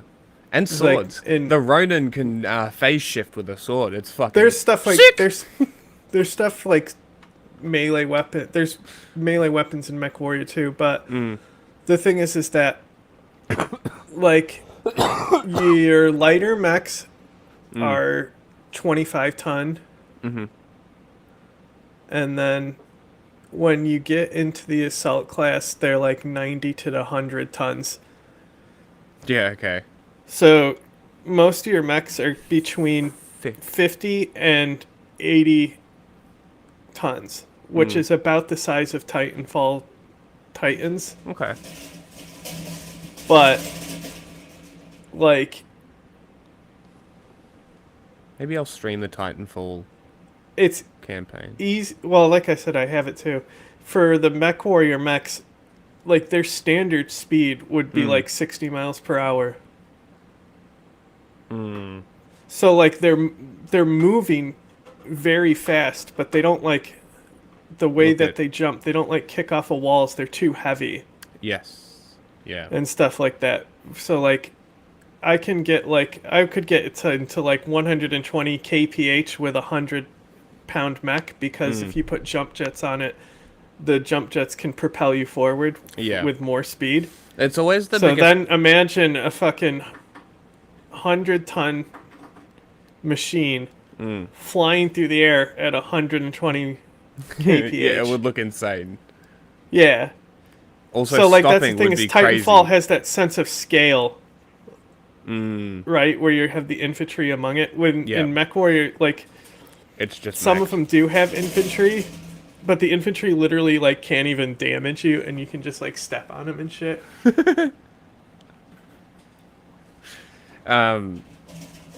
Yeah, I mean, obviously Titanfall's a bit more cartoony as well. But It's like the more like it's more like grid. Like you know what I mean? Titanfall is like 6-way. MechWarrior is more like what are the mechs 4-way. powered by in the MechWarrior? Engines. Engines. Anything particular? Just like ICE It depends. engines? It depends Internal on combustion? It depends on the mech. Okay. Because all the Titanfall ones are powered by nuclear batteries. And 4 of them.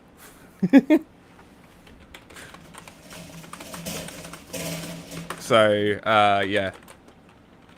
They're the health crates. But yeah, no, they're powered by nuclear batteries. It depends on the mech. I think they're nuclear batteries. Let me see. It's a... because they do explode. So, massive, high-pressure, high-heat fusion reactor for each mech, balancing power, weight, and heat management. Okay, core technology. Plasma fusion engines. Massive magnetic shields and cooling systems to function properly. So it's plasma fusion. Yeah.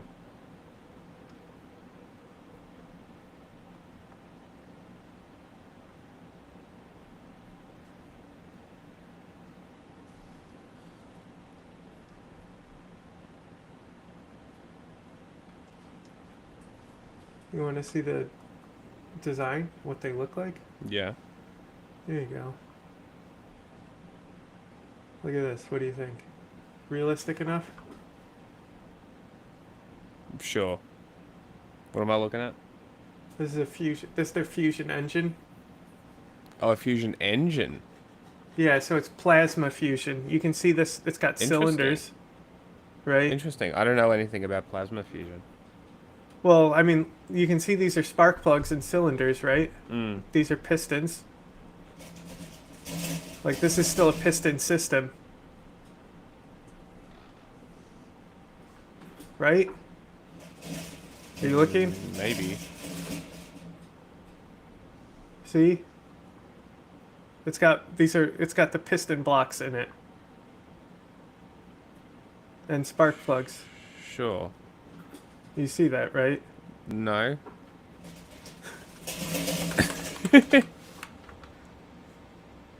These? I mean, maybe. Those are pistons. They could be injectors. Well, that's what I'm saying. These are the injectors. The spark plugs and injectors are these things. Maybe. The little things outside of the piston system. So those go into the system. Fusion can't... Like, I feel like Fusion couldn't have pistons. It's not that kind of... It like still looks like a piston system, though. I mean, maybe. It could just be the drawing. I feel like the piston The piston thing ends at internal combustion. Fusion, like nuclear power, isn't a combustion. You're boiling water. Oh, hot rock. Okay, they have... Hot rock make water go tss. They do also have... hot rock. Oh, put in mouth. When times get desperate, it says they also use internal combustion engines. Mm-hmm. And this is the internal combustion engine.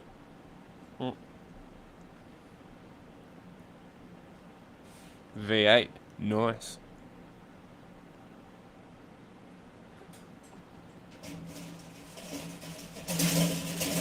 There's a lot of lore on BattleTech. It's insane. There's way too much fucking detail. And it's kind of like knight in shining armor type. The mech warriors are knights. They're like considered knights. Interesting. Right? And so like there's a lot of that type of politics going on. So the Bloody and then rat. like also there's also like the whole timeline, like that's the thing. It's like they're not creating new events in the timeline. Like the second game is towards the end of the timeline. Yeah. Okay. So different games take place at different points in the timeline. That's an interesting way to do it, as opposed to chronologically. Fascinating. But they also, just like medieval times, how the knights came up after the fall of Rome, right? So that's the whole thing. This is the entire like global empire collapsed, and so it's like people picking up the pieces of that empire and warring against each other. So like a lot of the technology on the mechs is lost. So a lot of mechs can't even be built anymore. Interesting. So then that gives you an incentive in the game where they have like more powerful weapons are actually from the past, called lost tech. Okay. That you can find and stuff. And then at the end of the timeline, they have this whole thing where there's a clan invasion, and the clans never collapsed. So they took the technology that they had, went outside the inner sphere, and made clan space. So all their technology is way more advanced than the inner sphere systems, even though they're very small. And that's like the end of the timeline. Oh, interesting. Okay. Sure. Sounds fun. Game's not my kind of game. Into one location. Not my kind of then, game. once they're there, they plan to throw grenades It's like onto a the flight enemies simulator. until they surrender or are eliminated. The two teams almost have a friendly fire incident with one another, but they're able to communicate through old-fashioned shouting so that they know to stop firing. It would be better if you had better control. I don't want to hit friendlies. Yeah.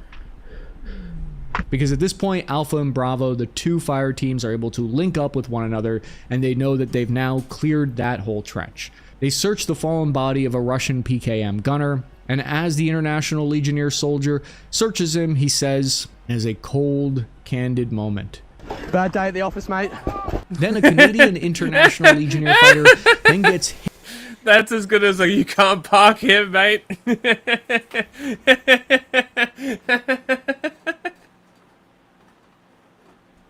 That's fucking great. Hit by an enemy FPV drone strike. Holy oh. Jesus. This whole battle happened earlier in the war between 2022 and 2023, when the skies weren't yet filled with drones that might have prevented an assault like this from even happening. But Canadians are tough as hell, and he survived just with his bell rung. At this point, from interview footage with the International Legion, they said that the Russians started launching artillery with poison gas rounds at them, but the gas blew away from their position because the wind was blowing away, which kind of shows why poison gas never became a huge, frequently used weapon after World War I. Having cleared both trenches, though, they exfiltrated from there later on. I still would not like weapons of mass destruction targeted at me. Yeah, that wouldn't be chill. Loaded back up on the Humvees and eventually left. No killed in action in this whole trench assault. Hey, that's pretty good. The Ukrainian side, and only 2 or 3 soldiers wounded in the battle. Even though this battle was over just a tiny piece of ground, fights like this determine how far any front moves. Since then, Russia has taken back the land here few meters at a time over the past 2 years. Since then, Chosen Company continues to fight in Ukraine. Ukraine is, of course, on the back foot right now. This video is not meant to give the impression that they're winning the war. This is an analysis of some of the best footage of trench warfare from drone angle, from multiple GoPro angles on the ground that I could find. It's a textbook example of assaulting a fixed position that I think should be taught today in classrooms. Be sure. No good. I found a video. We've already looked at Titanfall videos. Oh, this is the batteries.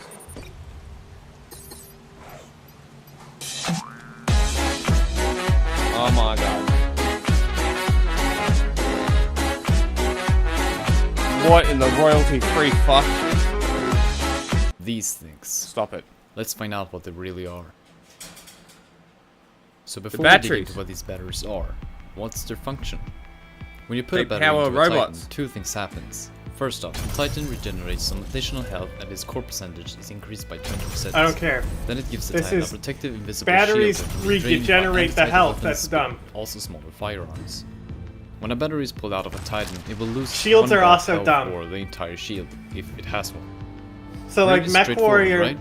Well, so that's also the thing. It's like, well, Mech Warrior isn't like there is Mech Warrior Online, but like you have to maintain your mechs, right? Like if your mech gets destroyed, it's gone.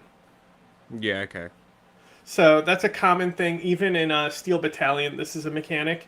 Armored Core, I believe this is a mechanic in a lot of these style games. I mean, this is more of a first-person shooter. Like you're comparing them to sim-type games. Like this is an but you were game. asking, can you move like this in Mech Warrior? And I'm like, Titanfall is still a smaller scale than Mech Warrior. No, I was just wondering if the mechanics were similar, or if it's more like tank kind of movement. Yeah, the weapons. The average Mech Warrior weapon would just fucking destroy a Titan. Their weapons are super fucking powerful. That's but hilarious. like, they have the mechanic that they use is an armor mechanic. Okay, so it's the same function as a shield, but basically, if you only take armor damage, then it doesn't take long to repair. Yep. But if you take anything beyond armor damage, the weapon that you have in there could get destroyed. You could have your ammo blow up, and then that's like fun. That entire section would get destroyed. So there's all these different things where you basically don't want to have anything go past your armor, and like it doesn't like regenerate like shields and stuff. Like you have to make sure that you're not taking damage and stuff. Yeah. But like also like the tabletop side of things, what's cool about it is that unlike Warhammer, where you need to buy an entire fucking army, with BattleTech, an entire fucking lance of mechs is 4 figures. So it's extremely affordable when it comes to like that type of miniature style gameplay. If you say $1,000 to play a fucking tabletop game is affordable, sure. No. I'll tell you how much it costs.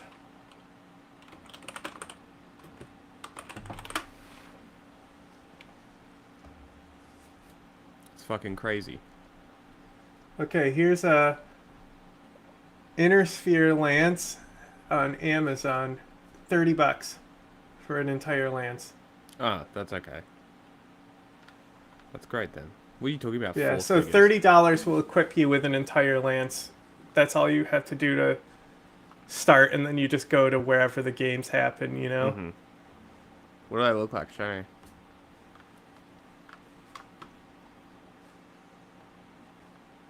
So I'm not really sure what you're talking about, honestly. They're just these little models. You paint them yourself. Okay. So it's just a set of 8, is it? Well, a starter lance, this is the starter lance, is 4.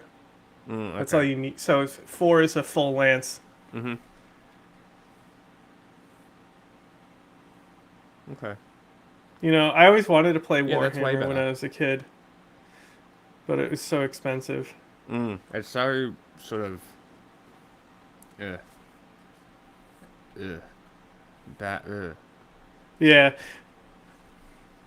Well, that's what I'm saying. It's You like as a wanna see kid, my it looked Warhammer fun. collection? Today, going out to have to like play like that type of board game and like make a whole thing out of it. Ugh. You know? Fuck You want to see my samurai sword collection? Fuck that.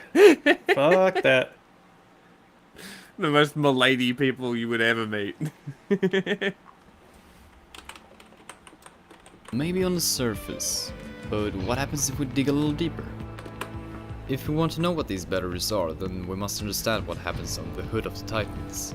We know that they are some sort of power source that helps the Titan function properly. BT is quite clear with that in the first chapter of the campaign. Power low. Insufficient power. So we know that the batteries are a form of power source that can be used to make Titans more powerful and more functional. But what would you say if I said that these are atomic batteries? And also, powered another by cool thing radioactivity? about BattleTech and MechWarrior is that everything that I knew about the game as a kid, and I don't think the new game is that good compared to the old ones, but maybe the new one that I haven't played, but like all of it translates basically. It's still the same system. It's not like there's new weapons, because all the weapons and lore has already been written out. So like I already know what weapon I'm getting, what that weapon does, what to use it for. Alright, that's fair. I found a... Here you go, Jack. Atomic batteries. What? Found you a video on just about, because I said the weapons are devastating.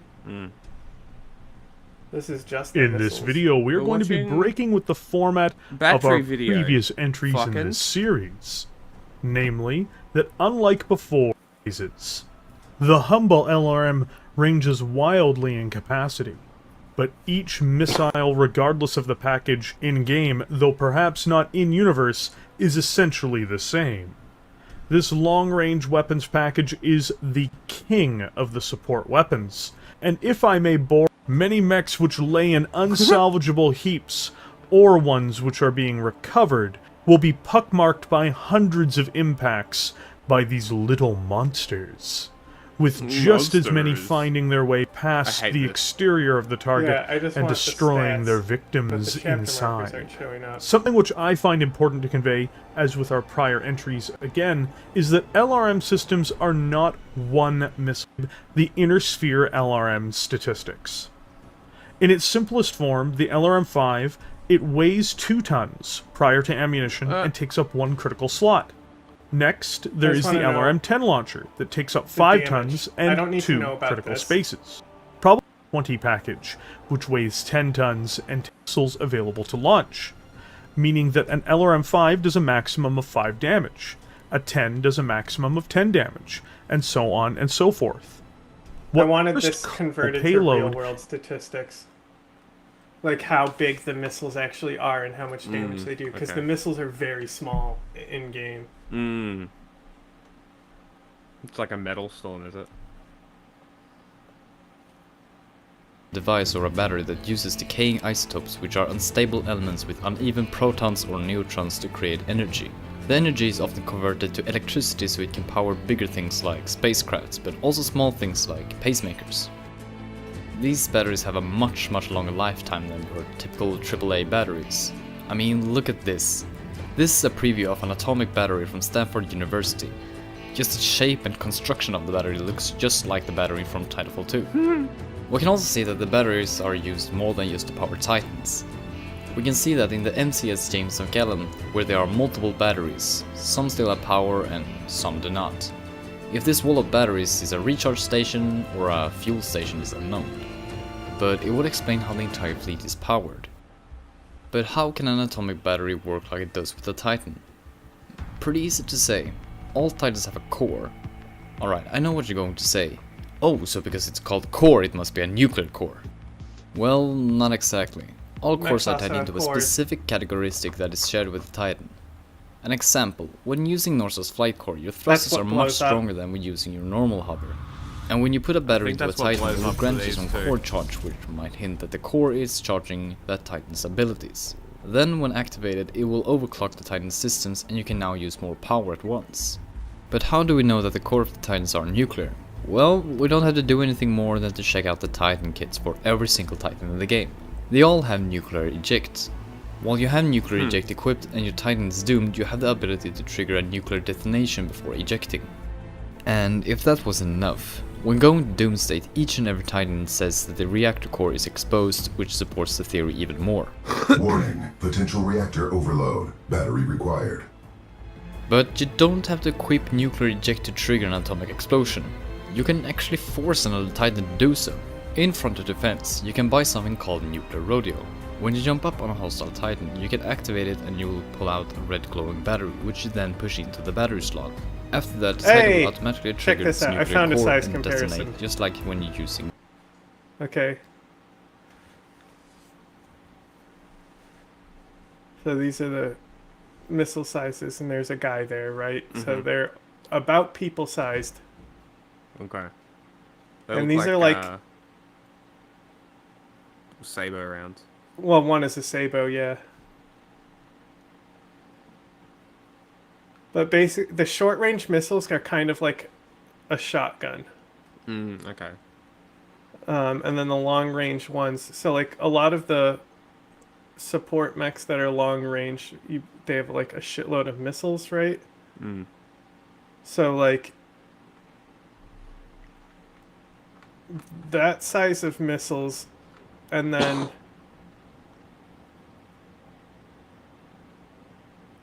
Okay. So, one stock, like one load of LRM is 120 missiles that weigh 1 ton. Great. Okay. So, and then they can shoot up to, some can do 40 missiles at once. Yeah. In a salvo. And then, just imagine that size of missiles and in just like basically a single minute you're hit with 120 missiles of that size. And those are the smallest, like less like those, like the SRMs are okay, but the LRMs don't do much damage. But the reason why they don't do much damage is a balancing thing. Yeah.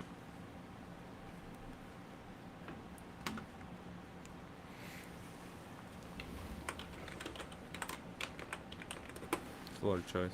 Nuclear eject on your own Titan. But if the core is nuclear, aren't they radioactive? Shouldn't that kill the pilots and destroy some part of the Titans after a while? Actually, no. Atomic batteries are quite isolating and are somewhat safe, just like normal batteries.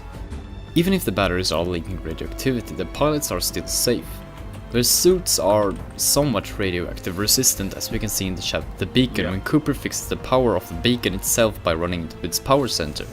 Even in Titanfall 1, Bish tells McAllen this in the Battle of Demeter.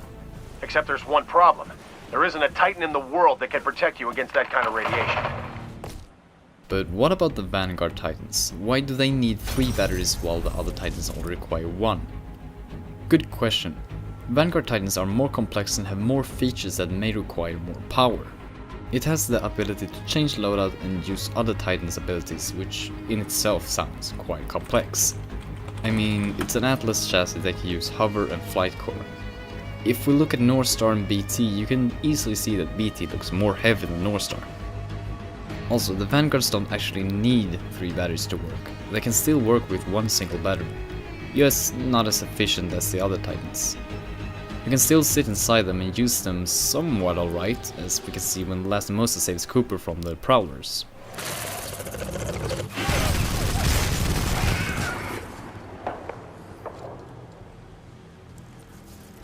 The second battery will just improve the AI functions of the Vanguard Titan. Listen closely to what BT tells you when you installed his second battery.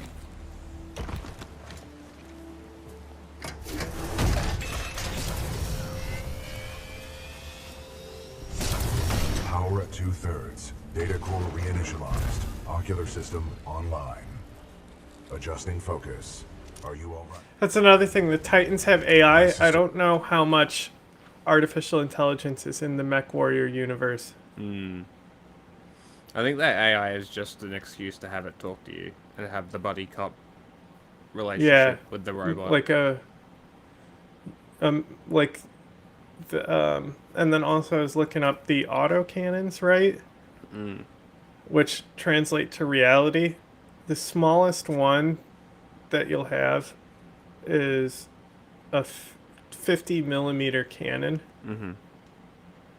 And you can fire those quite quickly. But then also there's the whole ammo conservation thing in Mech Warrior as well. Okay. So it's like just such a different game. Yeah. But like, you know, the Titans wouldn't stand a fucking chance against them. The weapons are just way too big. Yeah. Systems are rebooting, but a third battery will accelerate the process. And then when you install his third battery, he says that his power is at full capacity, which confirms even more that the Titan is functional with less than 3 batteries. So, is that everything? Well, not really. There's still one thing we haven't talked about yet, and that is the AMP battery from Front Defense. This battery is way more powerful than your typical battery. It has the power to take you out of doom state and gives you more health than your normal battery. And finally, the most obvious detail, it glows yellow instead of green. Yellow. This battery You're saying is a play later literally addition any to the other Titan mini battery compared to line, Warhammer? and Yeah, it's I the wouldn't next play it generation nowadays. of batteries. But as a It's more kid, I expensive just than thought the it normal looked so standard cool. green battery, but it's also a better one, providing more power to your Titan and can even bring you out of doom states. The reason I say that this is a later edition is that we know that the multiplayer takes place after the single player, and the fronted defense might take place even longer after the single player, and that the new battery has been created. The fact that the battery provides more health to your Titan is nothing new. That is to be expected.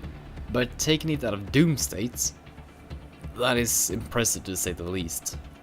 The only explanation I have for this is that the battery is so strong and full of energy that it has the power to stabilize an unstable nuclear core reactor, which is, well, probably one of the most powerful batteries ever made. So, what do you guys think? Do you have a theory regarding the batteries in Titanfall 2? Comment down in the comment section and tell me. No, I think nuclear battery is the best explanation for them. I was just curious. That was all. I don't think they are nuclear, though. No? That's what he said. It's just because there's a core doesn't mean they're nuclear. No, that's what other people were saying. Or that's like what he used as an example of what other people No, could I think say. he said they're not nuclear. It's not what he said. The entire video is arguing that they are. Oh. So they don't know for sure. No.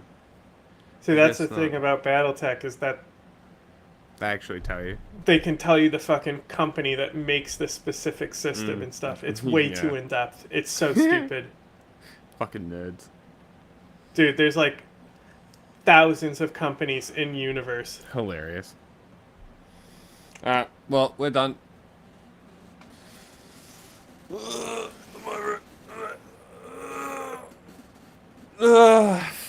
I bid you good day, sir. I bid you good day. Are you gonna raid? What are you doing? Nah, fuck it. Alright. It's not barely anything here. Alright. Goodbye, everyone. Thank you for watching. We will talk